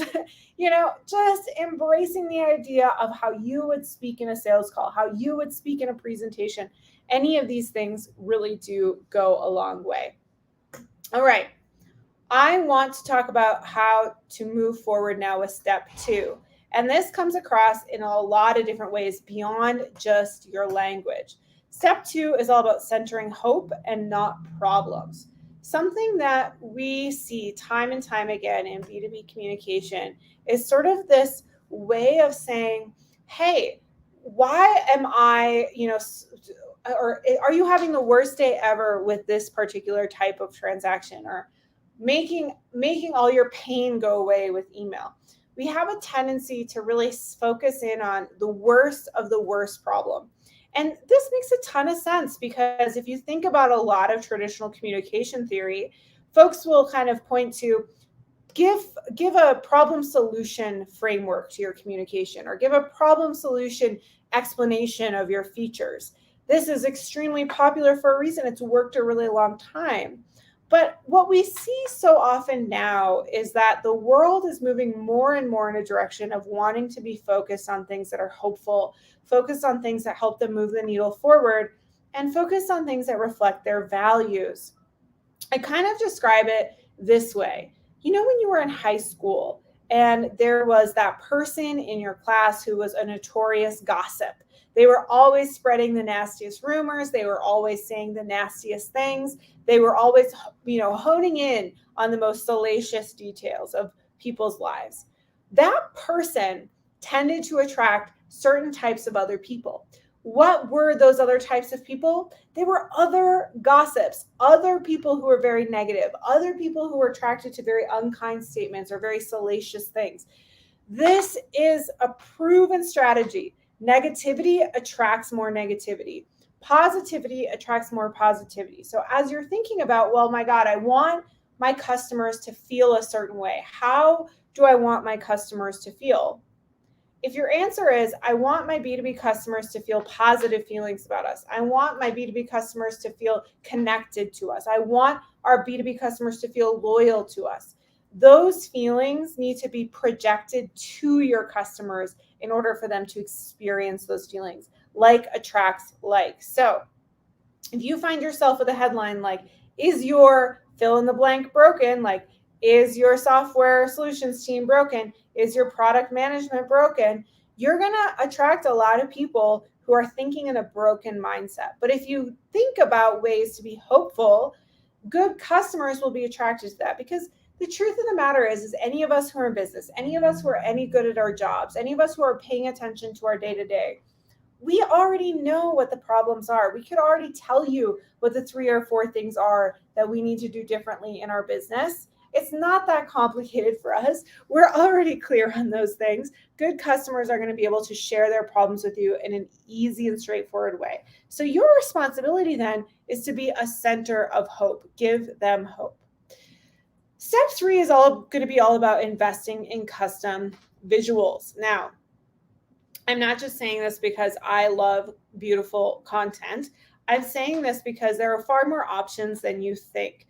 That stock content choice is definitely something that a lot of businesses go to. But would you believe that this B2B company that does short-term rentals for types of equipment came up with this wonderful image? That is an image that is custom to them, totally beautiful, totally unique, looks like nothing you're going to see online, and certainly nothing you're going to find on Shutterstock.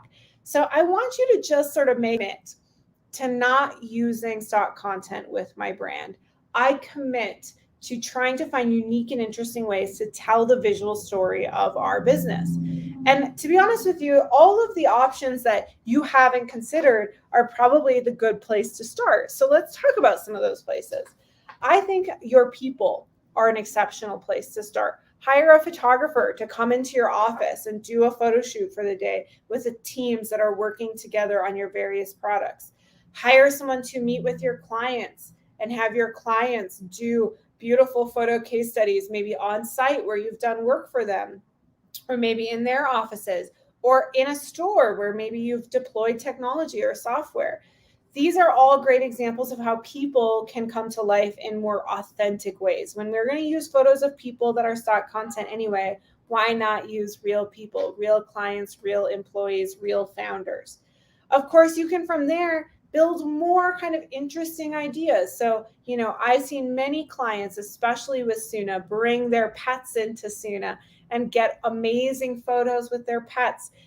Some teams will even go so far as to say, here's all of our employees and here's all of our pets. Why does this work? Why is this valuable? It comes down to what we talked about at the beginning. People like to buy from other people, and seeing details about people helps us connect. It gives us something to talk about. It gives us an opening to share with one another. Another thing that you maybe haven't thought of is models that you might build or work samples. If you're in construction or you're maybe at all in the engineering industry or the architecture industry, these documents, these physical products are actually amazing things to get photos of because there's something that other people can see. If you're on a software team, having a photographer take pictures of your Kanban boards that are planned and printed out on the wall, or having someone do something interesting in a flat lay style of the different tickets that you've checked off of your Jira board, print them all out and make it an interesting collage. You think this sounds dorky, but let me tell you, what it actually does is it helps you stand out. It helps you stand out from a sea of people who are using those generic graphics that we just showed at the beginning of this presentation. Anything that feels generic is generic. Anything that is specific to you feels connective. It feels like an invitation to do things. And of course, you can even try hypothetical content. So, if you're working on something new, if you're trying to build a minimum viable product, this is startup week after all. Take pictures of your prototypes. Take pictures of your early MVPs. These are all assets for you to help communicate the progress your business is making.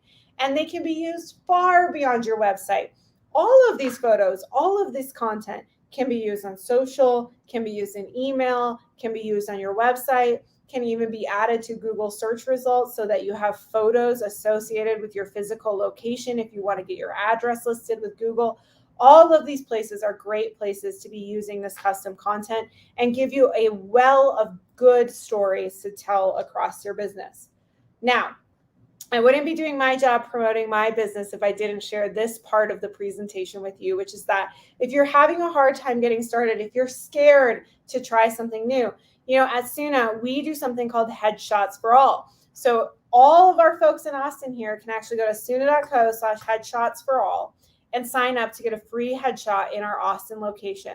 Our store on East Cesar Chavez has free photo shoot bookings every single week for a free headshot. Bring in your founders, bring in your team, invite your clients to go to suna.co/headshots for all. Come get a free photo and start building a library of the images of your people and of you yourself. I think you'll really enjoy it.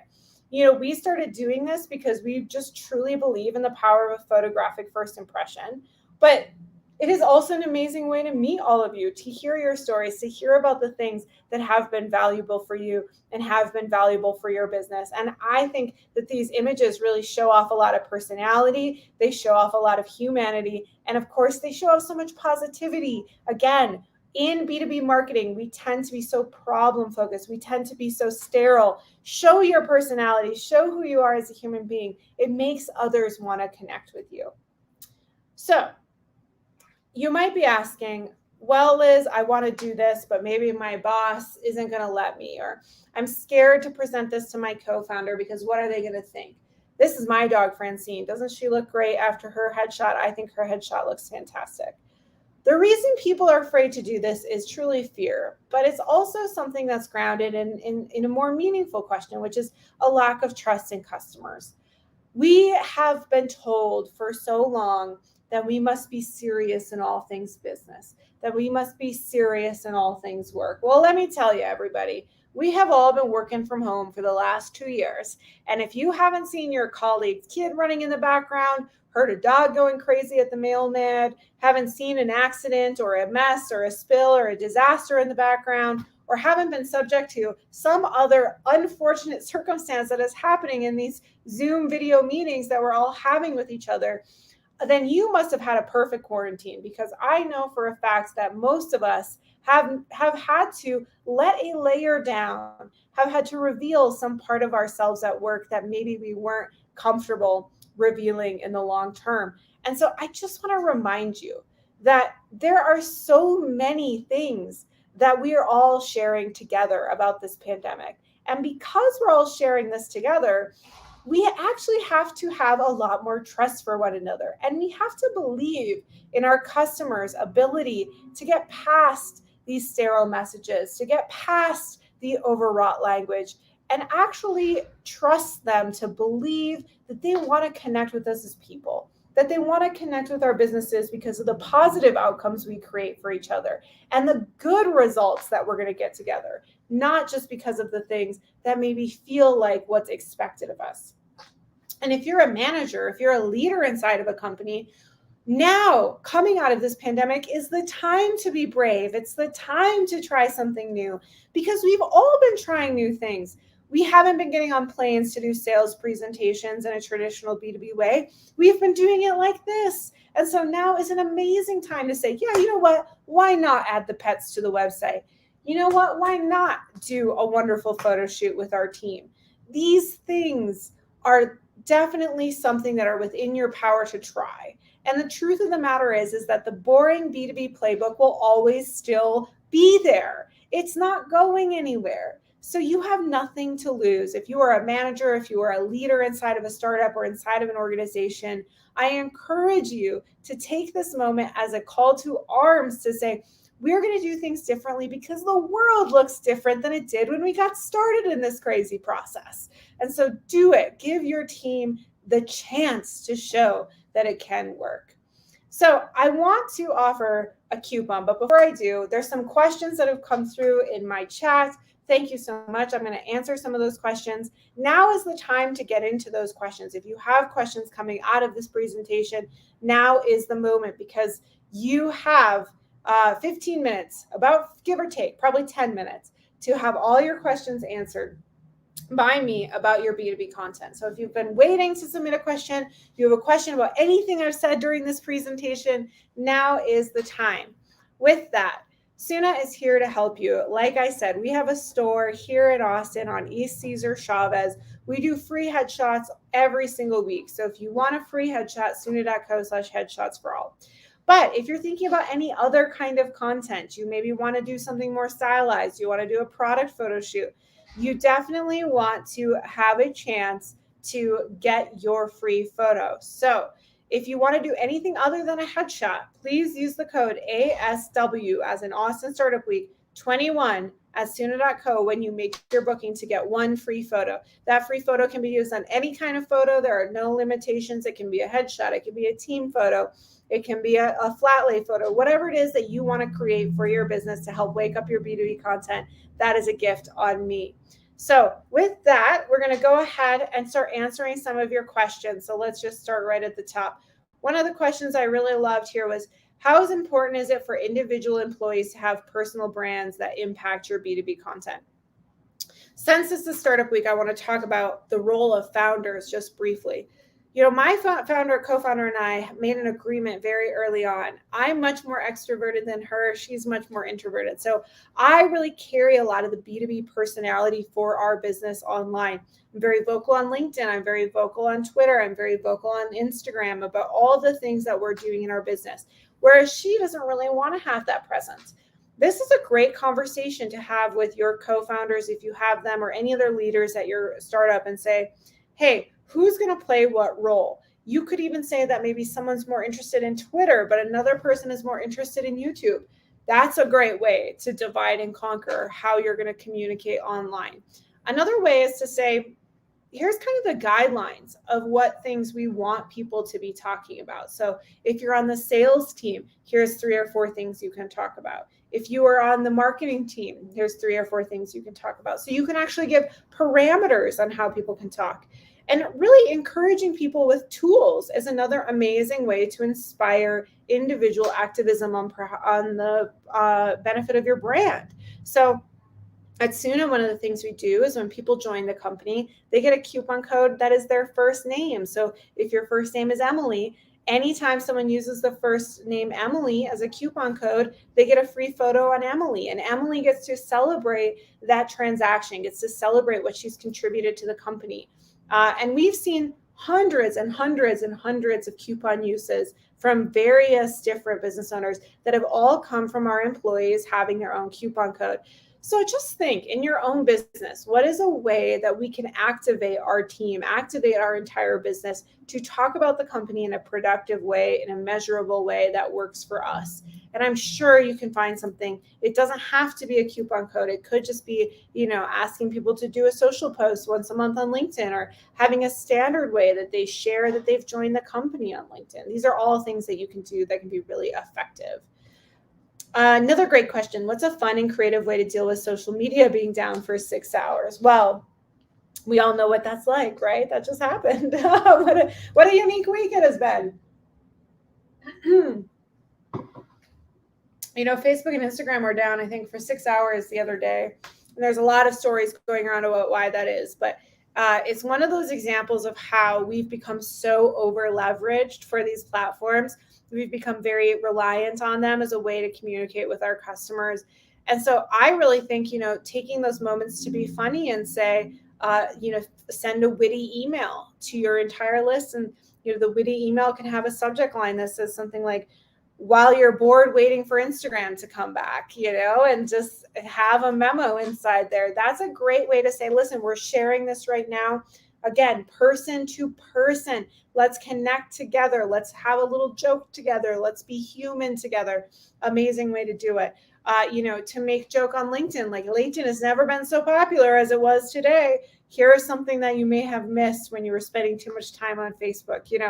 These are the ways that you can bring it back to reality. And I really just encourage you, again, to think about that question I posed at the midpoint of this presentation, which is, how do you speak to your peers and your friends at work? The way that you speak to your peers and friends is a really amazing way to be thinking about how to connect with people and to connect with them in an ongoing manner, not just a one and done matter. Another great question. What's a great way to prepare for any gaps in your content plan? Boy, oh boy. I mean, you should have a library of what I call evergreen content. Evergreen content can be blog posts, it can be emails, it can be social media posts, images that can be used any time of year for any reason. And some of those evergreen pieces of content might be really important or compelling data points about your business, awesome customer case studies, awesome customer reviews. These are the things that you can have in an evergreen folder on your Dropbox, your Google Drive, have them ready to go. So on a day when you're just like, we need to get something out there, but we don't know what it should be, you've got something in your back pocket. And then just keep updating it. One of the ways we do this at Suna is we have a channel on our Slack called Crew Love. And what it is it's places where where the crew can share what customers have been saying, positive feedback that customers give. And that just gives us an accumulation over time, over many weeks, over many months of really great customer stories that we can draw upon at any time. You can do this too. Think about what's a Slack channel we can create that's sort of a repository, place where people can share those positive messages, share that positive information with one another. All right, let's take a couple more questions. How do you move away from boring and still be fun, but not move into being unprofessional? Being unprofessional is a fear that we have. I think that a lot of people would be surprised to know that if you look me up on LinkedIn, my title on LinkedIn says media entrepreneur and general badass. And the reason I have that title is it sets a tone. It sets the tone of, listen, I am a very serious business person. I've done this multiple times. I've sold a company. I'm building a massive company. I've raised over $16 million. I take what I'm doing very seriously, and I am a professional at what I do in media. But I'm also a person.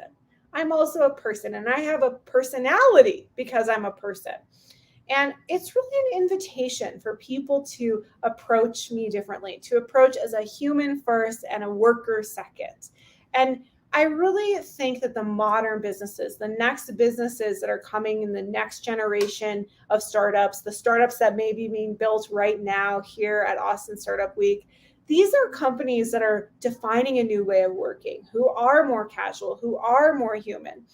And so, of course, don't veer into dropping F-bombs in every single context, and have a great pitch deck and be prepared and have good case studies, have content that shows off your stories. Don't lie, have really good tangible stuff. All this is key. It's critical. It's sort of table stakes, if you will. But when it comes down to how you talk, how you share, how you do your pitch, how your website looks, how your social media looks, how you make people feel, do not be afraid to just be a little bit more yourself. Because so many companies, especially startups, are reflections of founders who have a personality, who have dreams, who have ambitions, and we want to see those dreams. We want to see those ambitions. And you know what? If you don't want to be a public person, if you want to hold back a lot of your personality, that's okay too. Just know what your brand's personality is. Know what the voice is. Maybe it's the voice of the customer. Maybe it's the voice of the vendor. Whatever it is, refine that voice and make sure it sounds like a person talking to another person. All right, I don't think we're going to have time to get into another question. So again, I just want to thank you so much for being here as part of Austin Startup Week, as part of waking up your B2B content. I hope you feel more awake. I hope you feel more inspired. I hope you feel more ready to go after something that's more brave and fun and representative of what your business has to offer the world. Like I mentioned, we have 2 free ways for you to get free content for your B2B business on Suna. You can go to suna.co/headshots for all and get a professional headshot on us. Sign up for a date and time that works for you and come visit us at our Austin studio. And then if you don't want a headshot, but you want something different, you're wanting a team photo, a product photo, maybe something else very creative, we have a free photo for you if you use the code ASW, all caps, 21 to get a free photo when you go to suna.co and book your photo shoot. Again, I am Liz Georgie. I'm the co-founder and CEO of Suna. It has been my pleasure to be here with you today to share all the things I've learned through my B2B journey. I hope it helps you with your B2B journey. I hope you will be brave. I hope you will be bold. And I hope you will stay awake in a world that has played it far too safe for far too long. I promise it will help you stand out. And I hope you have a great rest of your Austin Startup Week. Thank you so much for having me. Awesome. Thank you so much, Liz. So at Root and River, my co-founder Emily and I have a game that we created around branding and marketing called Bullshit Bingo. And we actually give it to clients to go through and play bullshit bingo related to how they use it. But you've inspired me on something is we need the opposite of that. We need something like pure gold bingo, because that's what you did today. Like it's funny, as I've been doing this a long time, 2 decades, doing branding and marketing. And so I have this kind of running checklist of things that are like truly original and provocative and heretical, and you checked them all. So big praise to you for that. That was super interesting. Well, thank you, Justin. I want to, first of all, how do I get a copy of the bullshit bingo card? That sounds like a game I want to play. And then, let's get ideating on how we get the bingo card for the gold, because the brands that strike gold, we know what happens for them. It's a big old bingo. And I don't think it's any coincidence here that one of the phrases we use at Suna when a customer receives their photos, their email reads, "Bingo bango, your edits are ready to tango." And so, maybe we've been channeling you on the bingo part for quite some time. Strategic serendipity. Yes. Thank you so much, Liz. Thank you, Justin. Appreciate it. All right, so we're going to go back into some more networking. I am going to assume that you know how to do that now, but if you're new and you haven't been on all day, I will just give you this quick primer on how to do that. Is press the networking icon on the left side of your screen, and then you'll be randomly paired with a new friend and give you about 5 minutes to chat with each other, to ask each other questions, get to know each other's story. And if after 5 minutes, you're like, I want to continue this, just hit the connect button at the bottom and hop in. The platform will send both of you an email. We're going to come back in about at the bottom of the hour at 2:30 Central. And we're going to do session 6. And this is another super interesting topic to me personally, which is company versus personal brands, how founders can align and differentiate the two. So this is another hosted discussion with Brianne Fleming from the University of Florida as the moderator, and then 3 awesome panelists, Amanda, Anthony, and Adam, which we will give proper introductions to all 4 of these wonderful people when we come back. See you at 2:30.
Well, I can't believe we are all ready to track 6. After this, if you live in the Austin area, make sure you join us for the happy hour at Central Machine Works. I'll talk more about that after we're done with this particular track or session, excuse me. So today, or in this one, we're talking about company versus personal brands and how founders can align and differentiate the two.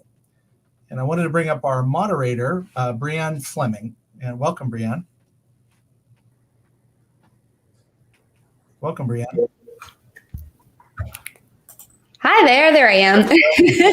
Thanks for having me. I'm so excited for this interview. You're welcome. I'm going to do a little intro of you and mention the panelists, and we'll let you kick it off. So Brianne is a marketing consultant as well as instructor of branding and social media at the University of Florida. Go Gators. On her podcast, Making the Brand, Brianne discusses marketing lessons inspired by pop culture. She's also the host of the popular Twitter chat, #PopChat. Our panelists today are Amanda Getz, founder of House of Wise, cool brand name, Anthony Gant, founder at Addie's Rentals, and Adam Singer, VP of Marketing at Lex Markets. So I'll turn it over to you, Brianne. Thanks. Thank you so much, Justin. I've got to say, between Amanda, Anthony, and Adam, I feel like we're amongst the A team today. So I'm really excited to interview the three of you. So first off, I feel like I know the three of you fairly well just through Twitter and hearing everything about you, but please share it with everyone. We'll start with Amanda. If you could please introduce yourself and tell us more about your company and what you do. Yeah, hey everyone, Amanda Getz here, CEO and founder of House of Wise. We are empowering women to take control of their sleep, sex, stress, and strength. We're a community-based commerce company. And I'm hunkered down in Miami, Florida. So I think we got a good Florida crew here. Yes. You too, Adam, in Florida? I am from Florida originally, and I also am a Florida Gator. So okay. Chomp, chomp. We're in good company. Well, I guess we'll transition to you then, Adam. Tell us more about your company and your background. Sure. So I'm VP Marketing at a startup called Lex Markets. We are letting individuals purchase shares in income-generating commercial real estate properties. We did the first IPO of an individual real estate asset that is not a REIT. You can buy shares in individual income-generating properties in our app. Out of beta very soon, before the end of the year. Anyone can join. And it's a really cool company, basically trying to give the average retail non-accredited investor the same level of access that was previously reserved for rich private equity overlords. So part of the democratization of finance that's happening is very exciting. Wow, very cool, very disruptive. Thank you for sharing that. And what about you, Anthony? Just like the rest of the folks, I'm from Miami, Florida, and went to school at Florida A&M. So we do have a Florida crew today. I'm Anthony Gant, the founder and CEO of Addie's, which is a booking channel for military and government employees who are either relocating or traveling on government orders. And it allows them to use vacation rentals because the government has regulation that prevents you from using booking sites like Airbnb and VRBO.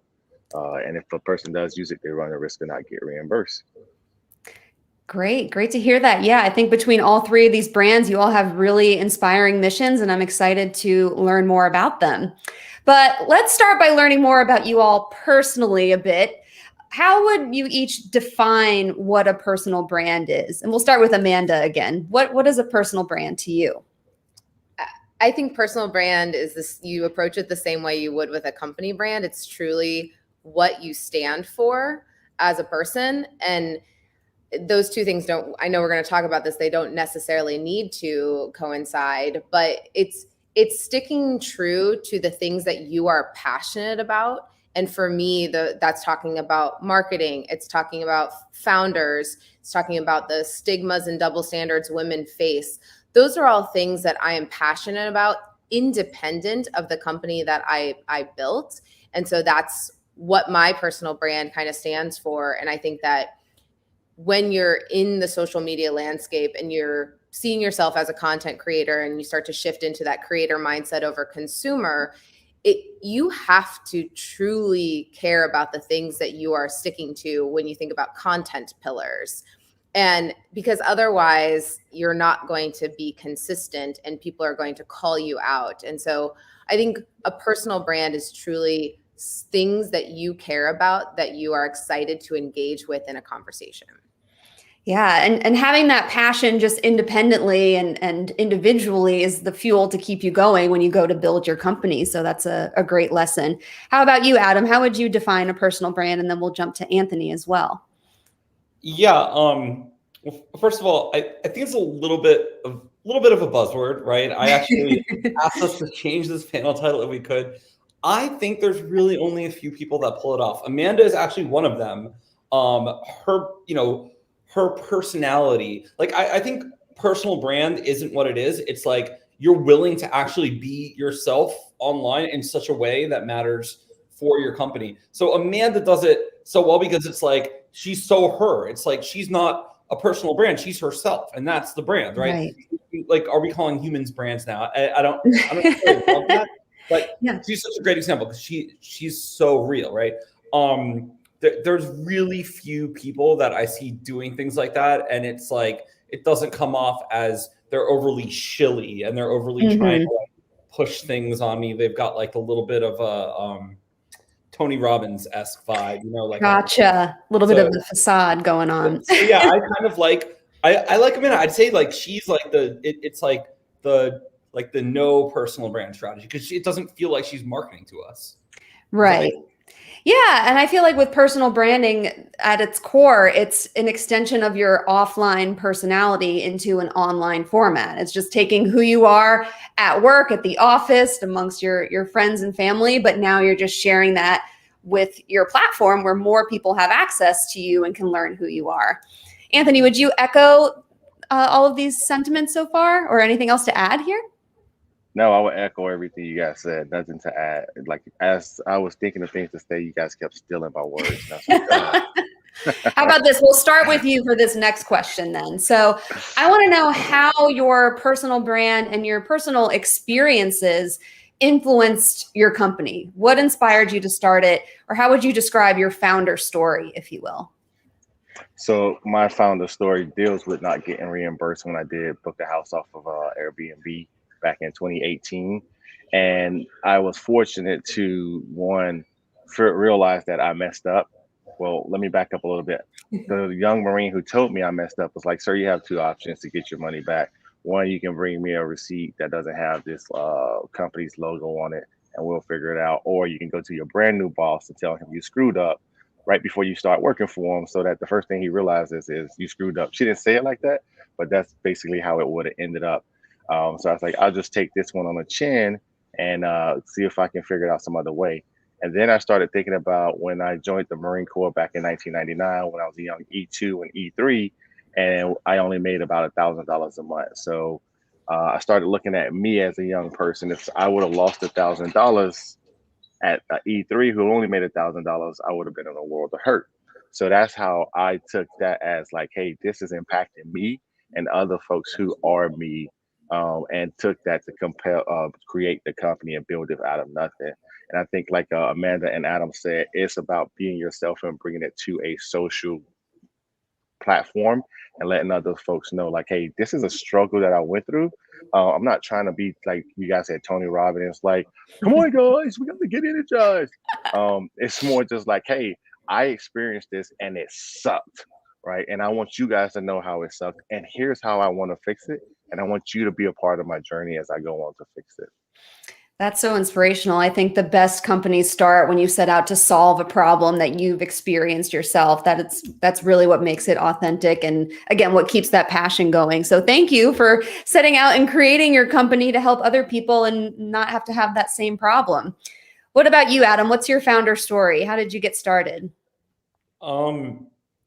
Well, I haven't founded a company, so I don't really have a founder story. But the only reason I have people who even follow me or care what I say online is in like 2008, 2009, I started one of the first digital marketing and PR blogs many years ago. The only reason I started it is because I was at an agency and I noticed like recurring things. A lot of my marketing and PR clients like weren't doing online, and I helped my firm build out a digital practice before most firms had like a digital marketing practice. Brought like Berkshire Hathaway and some large brands into social, like created the first 1 million member Facebook page for a brand, International Dairy Queen. Pretty sure we were the first QSR to 1 million members. And so, yeah, I was writing on a lot of these topics early. And, you know, the reason that I have followers, I like to say online, is because I did a lot of things offline. I used to blog, I used to go to events, I used to, you know, I used to network a lot. I used to like go and like meet different startups and give talks at startups in Bay Area and Minneapolis and New York. So that's really the only reason people even care what I say online. Like, I'm not famous, I'm not important. I just like, you know, put in a lot of work to share ideas. That's it. And I think that's like a great thing for anyone to do in their sector. The internet just sort of lights on fire cool ideas. You don't have to be special. You don't have to be well connected. You just have to have a point of view, and you have to be consistent and like show up. Showing up is underrated, right? So yeah, it's super quick background.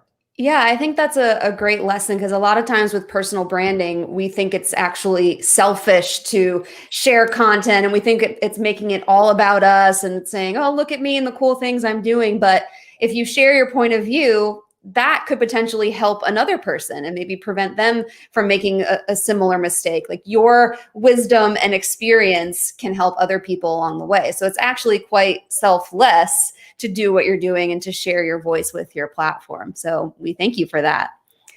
Amanda, what inspired House of Wise? Yeah, so similar to Anthony, it was a personal story. I was kind of at the height of my career leading marketing for The Knot, and I was going through a divorce, and I had 3 kids under the age of 4. So life was stressful, obviously. And like kind of everything in media celebrates kind of mommy wine culture. But what happened was I was stressed for all these other reasons, turning to a glass of wine, and then it was affecting me. And so for the first time in my life, I started researching cannabis and how it can help me. Started using it, but felt shame in doing so because I, you know, was a mom and I was an executive.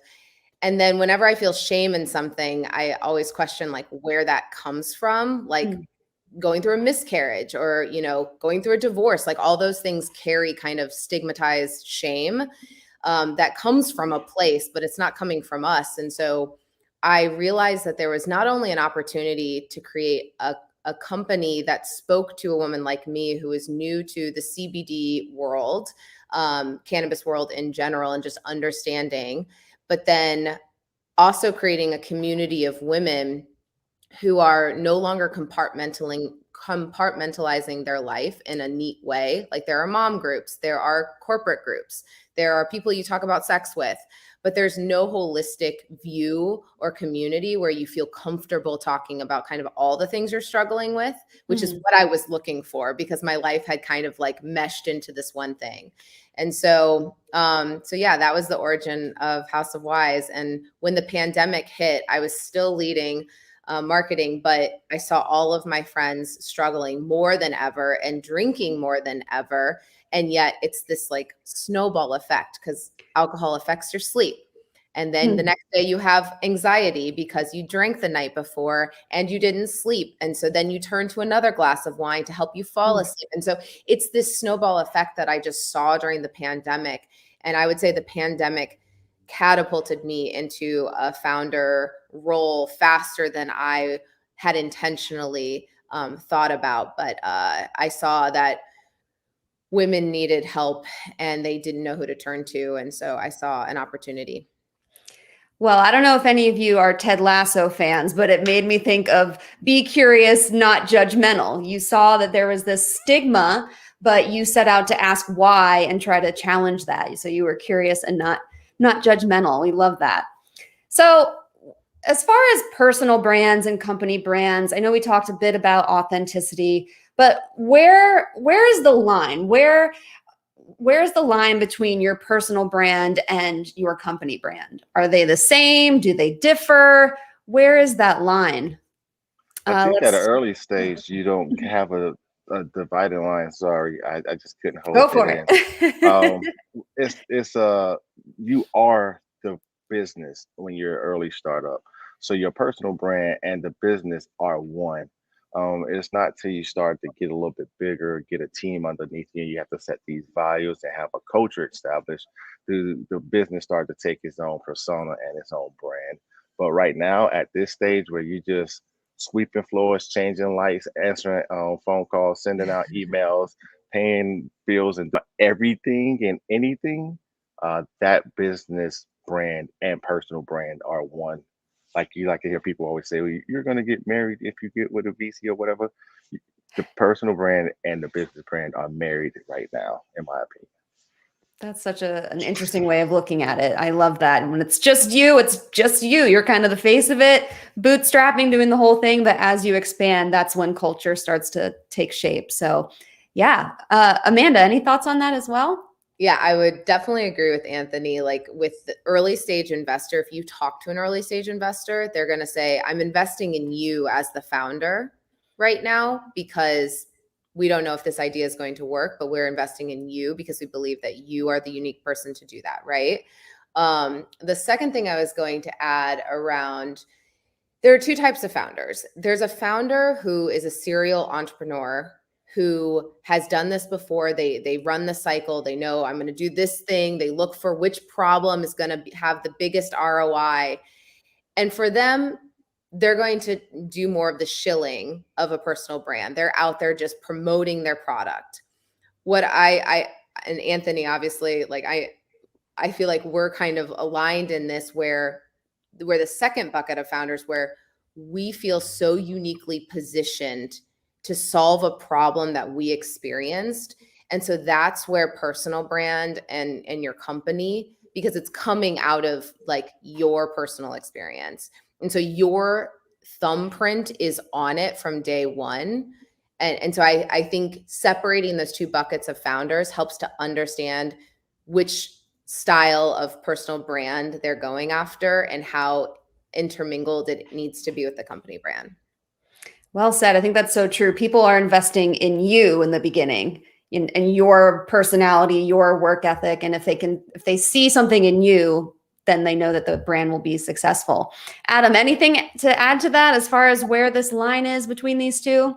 Yeah, I just want to add one thing to what Amanda said. I think one thing that happens still, even in 2021, is a lot of people in corporate America are way too buttoned down from a personal perspective online. And they don't realize that the goalposts have been moved so far by Trump, by Elon Musk, by Brian Armstrong of Coinbase, who's poking the SEC every day, right? Like the goalposts have been moved so far. Like you could be like, I'm not saying to be like your worst self, but like most of these people like on there, like the worst thing they could say wouldn't even be close to what like a Trump or an Elon would say by like the SEC. So obviously you don't want to be a jerk online. No one's saying to do that, but I think like I wouldn't be afraid to be more of your actual personality because I think the world is starved for it. I think we have so many button down executives online who sound like they're just spitting talking points the whole time, or it's been pre-prepared remarks by their PR team, and we all roll our eyes. Media know that it's pre-prepared versus actually being yourself. And I think if you're not going to be yourself, what's the point? Just run a press release, right? Like don't even bother having the channel. So right. Yeah. A little like friendly debate never hurt anyone either, to kind of share your opinions and keep conversation going. And I think that really is the essence of social media, is to have conversations and to see different points of view. So I think that's a great reminder. We'll stick with you for this one, Adam, as well. Does every founder need a public-facing personal brand? And what could be the advantages of this? Or should they ever just be in the background? I think for a startup now, it really depends, right? So I think if you're doing the types of startups that Amanda or Anthony are doing, the personal stories really matter, right? If you are just selling an existing commodity a few cents cheaper, or you have, you're doing a whole startup some people still create like startups that are, SEO based and, intent based, and they don't necessarily need the people to be forward behind it. I don't think that's as important. I still think being findable online is important from like a customer service perspective, or, being able to trust a company nowadays. There's a few recent articles on companies who basically just like curate, different products and are kind of like, you don't even know who you're buying from these days. So Right. even in those cases, maybe it is important to have your executive team behind it. But if you're not going to do it right, and you're going to show up and never respond to someone who sends you a LinkedIn message or sends you an Instagram message or Twitter, whatever it is, then that's not great either. So I would say, yes, show up and try and actually be responsive to people, especially early on. Yeah. I mean, every message, every interaction that makes an impression and reflects potentially on the company. So that's really good to keep in mind. Anthony, what are your thoughts on that? I agree with Adam. It depends on and Amanda said it too. It's two different type of founders. Adam, you said it really well. I'm trying to think of something like that I can add to it in terms of like, can you create one and the other? When should you do it? I think it's because it's so personal to me that I only look at the brand, as I said earlier, that they're intertwined with each other. Yeah. And I heard something that you didn't pull out earlier when we started talking about this, but all of us had a why when we said what we're doing. Like Adam said, I didn't see anybody doing it, and my company was doing this, and this is why I did it. And Amanda said, this is why I did it.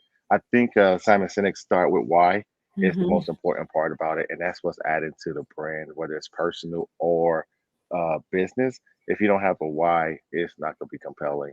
It's just going to be fake, and you're just going to be out there. Look at me, I'm eating some food, and it's like, okay, another one of those people. Right. Yeah. Starting with why. I mean, that advice always holds true. It's a great reminder. Let's stick with you, Anthony, and then we'll jump to Amanda. How do you prioritize your time when it comes to building your personal brand and your company brand? Or does that also kind of blend together? Or are you intentional about, okay, today I'm working on my personal brand, today is the company? Just walk us through kind of your schedule and how you manage your time with this. I don't manage my time at all. I just do it. And what I mean by that is like, because we have cell phones, and just walking around and taking photos and being at different events, whether at the soccer game, hanging out, I'm taking photos of me and the kids, or if I'm at a conference and I'm talking to folks, those photos that I take, I push them to my social platforms, whether it's LinkedIn, Instagram, Facebook. And I had one marketing specialist tell me, like, your company page looks like your personal page. And I said, so what? Right. So I don't prioritize, like, I have to make sure from 8 to 12, I do this, and I just do it. We all do it. We take a lot of photos. It's just, where do you put those photos when you upload them?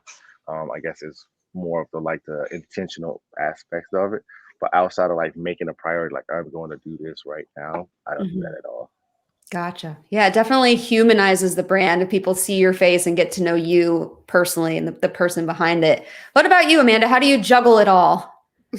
And kids and everything. Your question. Well, I want to touch on the question you said of, does every founder need to have a personal brand? Yeah. I do think that's a good question. And just to add on to what the guys said, I look at everything that I do on level of effort and level of impact and what my goals are at the time. And for me, investing my time in Twitter was a medium to high effort, but it was a high impact on building my company, because I view Twitter, of all the different channels, I view it as, imagine you're standing in a field and every single investor, every single mentor, every single potential customer is standing there, and you literally have access to them. And for me, and being in the less than 3% of VC funding goes to women and underrepresented founders, I think it's important to it was an intentional design of my time to be on Twitter, because that gave me the fastest access that I didn't have to investors and to people who could mentor me through things that I don't know how to do. And then to answer the next question of, do I plan it? No, like anybody that sees my tweets knows that like there's typos in all of them. I'm usually making mac and cheese if you ever see a tweet thread from me, I am usually making mac and cheese because you have to like sit there and stir it. And so I'm like 8 minutes right now. I'm going to thread.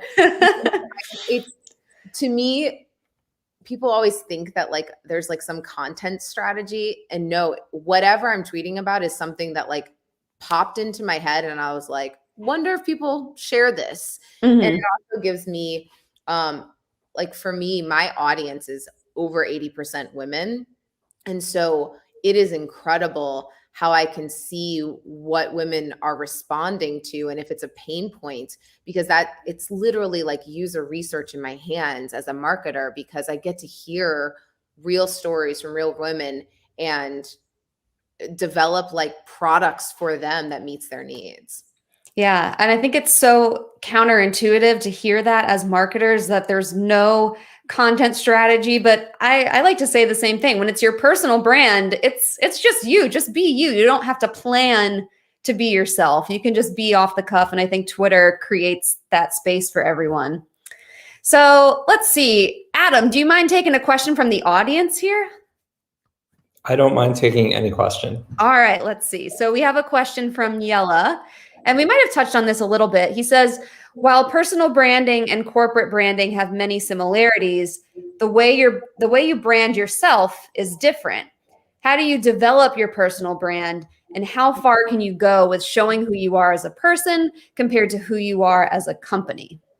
Well, your team like makes up the personality, the totality of your team's personality and interactions with the world are the personality of your company. Like if they don't illustrate and articulate your brand values, then that would be weird, because generally speaking, they're the ones who live and breathe those.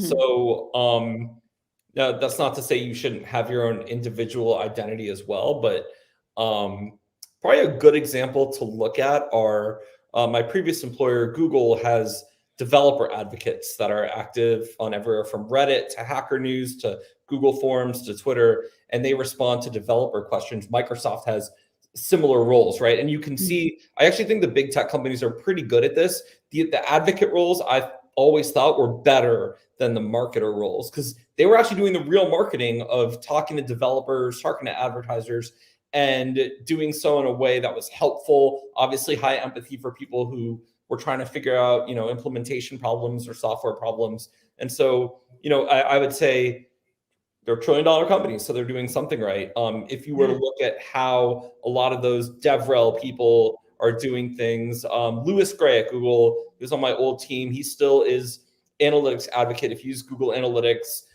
he's basically the voice for Google Analytics at conferences, online. He does their MOOC, their massive open online course, all that stuff. He has my old job. So I think he does even better than I did. He's so awesome. Take a look at how the big tech companies do DevRel, and I think that's a great example, because that whole role is spent talking to users and not it's probably actually instructive for how even C-suite should talk to users. Like I would love to see C-suite be that empathetic with every question that they get online. Yeah. Well, like you said, it sounds like they're doing something right. Now let's pivot a little bit. I won't put anyone on the spot here, maybe the first person who thinks of something, but let's talk about mistakes when it comes to building your brand and your personal brand. What do you think is a common mistake that founders make, or maybe one that you have made and want to help the audience here and not have the same fate? Trying to figure out which mistake is the best one. It's like so many. I'm like Amanda, like you. I hope your brain is smart enough to decipher the message I just text or posted in LinkedIn, because the language won't be English, but it'll have English letters, which means it's going to be misspelled and hacked up a lot. But that's like just I just want to get it out to you because I'm thinking it real quick. I get it from listening to Grant Cardone, where people judge his book. He says, "So what? I wrote a book," but he says it a little more harshly. Can't really criticize. That's a huge accomplishment. You can't criticize when you do it. But one of the mistakes I did make was posting stuff where it seemed like I was a fake company and people thought it was spam. It seemed like that Wow. I was just some person out of Asia, just like boom, boom, boom, boom, boom, boom, Yeah. to where people are like, oh my God, this is a spam. Hey, Anthony, I think somebody hacked your company on social media. And I was like, ugh, let me slow down a little bit. And like Amanda was saying, how she's intentional with Twitter, that's me on LinkedIn. So I had to choose when I want to be on LinkedIn and how much I put on LinkedIn. Gotcha. Good input.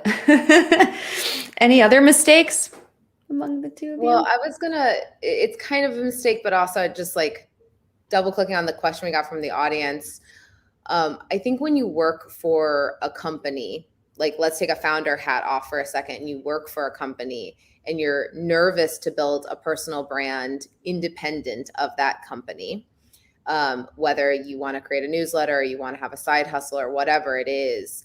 And I think a mistake in general that I see a lot is not having a very clear conversation with your boss about that you are going to be intentional, because right now we still live in an age where there's some generational gaps and some like a difference in understanding of what social media's role is in someone's life and what their intention is.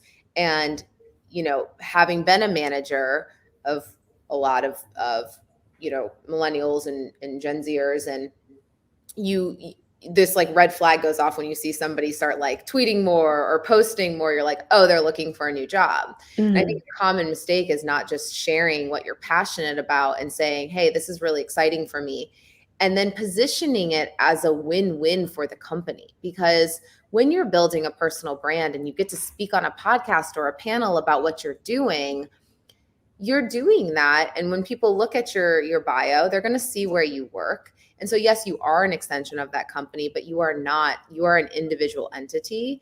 And I think that people conflate those two things, especially on the manager side, that we have to start moving into this era that people are individuals. They are not property of a company, and they get to have their individual brands and they can pursue those things. But a mistake is not getting ahead when you know that is a common kind of blurriness, if you will.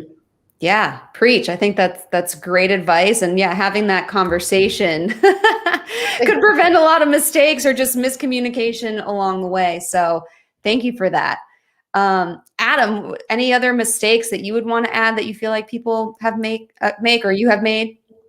I mean, made tons of mistakes. That's part of the awesomeness that every marketer can do right now. Amanda was talking about, you know, hiring people for your team who post a lot online.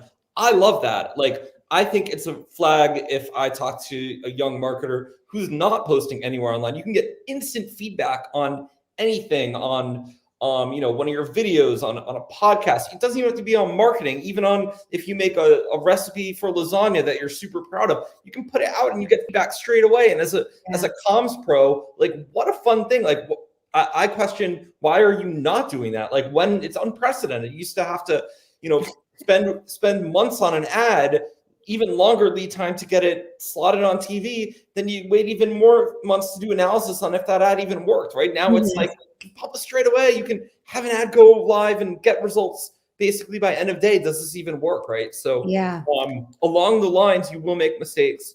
I think that's fine. I actually think that I would rather, from my team that I manage, that they walk up until the line and they figure out where it is and they cross it a little bit, then they never get there, because there's so much noise online that the higher risk is just not being found at all and not pushing the envelope. And I'm not saying to do stupid things like have a tweet go viral because you said something dumb, not like that, but maybe, you know, get a piece of ad creative that got people talking and the audience was like, oh, this is cool, or oh, maybe a little risky. Like, that's okay, right? So I think as marketers, we should know where the line is. We should know when it's okay to walk up to it, across it. And I actually hope we get past a little bit of this sort of cancel culture we're in, where people are less afraid to try things, because the internet should be a safe petri dish, right, for everyone to try things out. So I hope we can get better, and, you know, play nicer together. Yeah. Move forward. Yeah.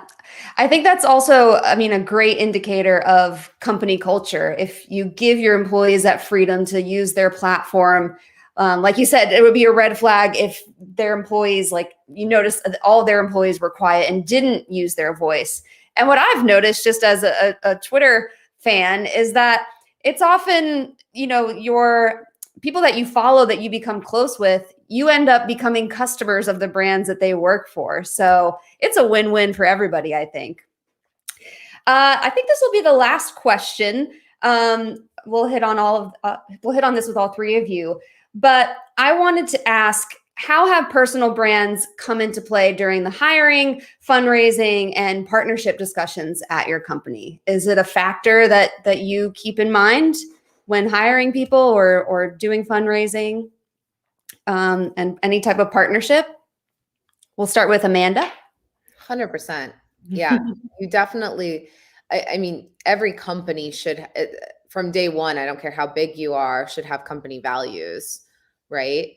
And those values and having those written on, a PowerPoint slide somewhere, seeing if, let's talk with investors, for example, like an investor is basically a marriage. That person is in your house, so to speak, for the next decade, if you will. Mm-hmm. And so if you are not aligned on core values, then that's a huge issue. And then same with hiring. Like I think we go too far on like, are they a cultural fit? Because I think that gets us into a lot of like selective biases and diversity of all types, diversity of thought, everything is important. And having like the aligned value system and then seeing, does that person fit with those values is important, but not necessarily culture. Because I think culture gets too blurry there. And I think it's an easy scapegoat for people. Mm-hmm. Yeah, you want to find people that are aligned and believe in the mission that you're setting out to, share with the world. So yeah, that's definitely a factor. What about you, Anthony? How does personal branding come into play with fundraising or hiring at your company? For fundraising, I think Amanda hit on it earlier on when she said they're betting on you. So I've heard investors tell me, at this stage, I bet on the jockey, not the horse. We'll get the right horse if you're a good jockey. So it's important to like let people know who you are and what you're about. Like, hey, this is me and this is what I'm going to accomplish because I've done this before. In terms of hiring, in a day and age where it's much more difficult to be in front of each other and hang around the break room and have coffee for like 8 hours of the work shift, I think having that presence online allows employers like myself, when I'm looking for people, I'm going to look at what they do, how they act, interact. I'm not going there to be judgy, but I'm just saying I just want to see what this person does and who they are. Because I'm interested in stuff like that. I think that's bred from the military culture, where you have to know your people because your people have to be invested in the mission because they're going to be the ones executing it.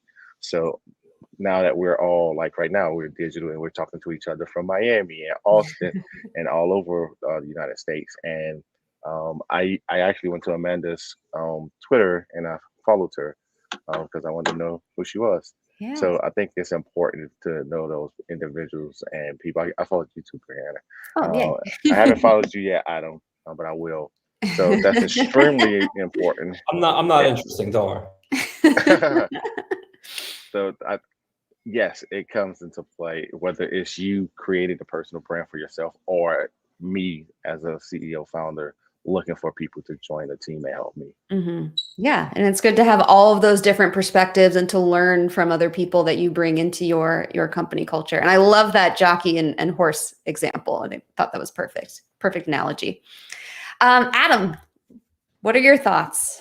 I mean, yeah, I'll echo what everyone else said. I think there's a reason that Shark Tank is so popular, right? It's not necessarily just the money. It's the platform of having Mark Cuban as one of your investors. He's going to go out and he's going to help share the brand. I've bought any number of Shark Tank products that Mark Cuban has shared online. He's funded one of my friend's companies that does a all green, no meat pet food. We got a question though from the audience. Yeah, let's get to this. The question was on showcasing your personal founder life via the internet, and I think that is so awesome. I buy from founders all the time where I see that they're real people. I share pictures of my dog personally online, but I think that's a great question for Amanda really quickly because she does this so amazingly. Yeah, let me just read the question if other people can't see it. Someone's asking, what are each of your thoughts on showcasing your founder life via photos and videos on social media? I've seen different levels of comfort among business owners with dropping that facade. Oh, from Elena. Thank you, Elena. So Amanda, you've been called upon. Yeah, Adam put me in the hot seat, which fun. Yeah. Adam was one of my first DMs that I ever sent. I was like, I got to know you when I first joined Twitter. So it's all coming full circle. So for me, the question I get a lot from female founders is how to put yourself out there in pictures and create a safety or a barrier to being objectified, etc. And I will just say, like, that is not your responsibility, right? Like, if we're going to break these things, we can no longer like hide the fact that we go on dates or that we get dolled up. And there's like that line is so what? Like, oh, I have too much makeup on right now. I can't post this picture because someone could think that I'm being too like whatever. That is no longer our responsibility. What is aligning with people, investors, partners who will not objectify you. And I put all parts of my life out there for the world to see. And what I've gotten, what takes time and practice is learning who can respect those boundaries and barriers.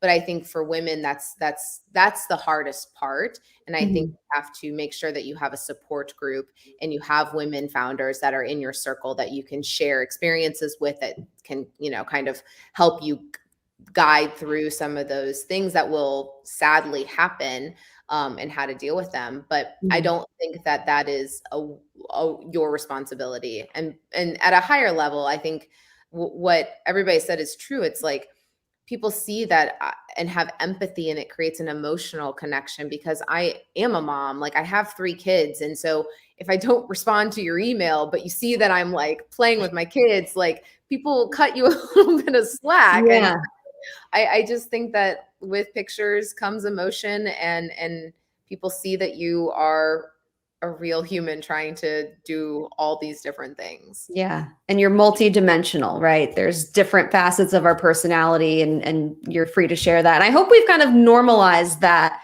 I saw there was an article kind of going somewhat viral on Twitter yesterday about what to do if your boss follows you on social media. I don't know if you saw that, and like how to just create this professional, presence.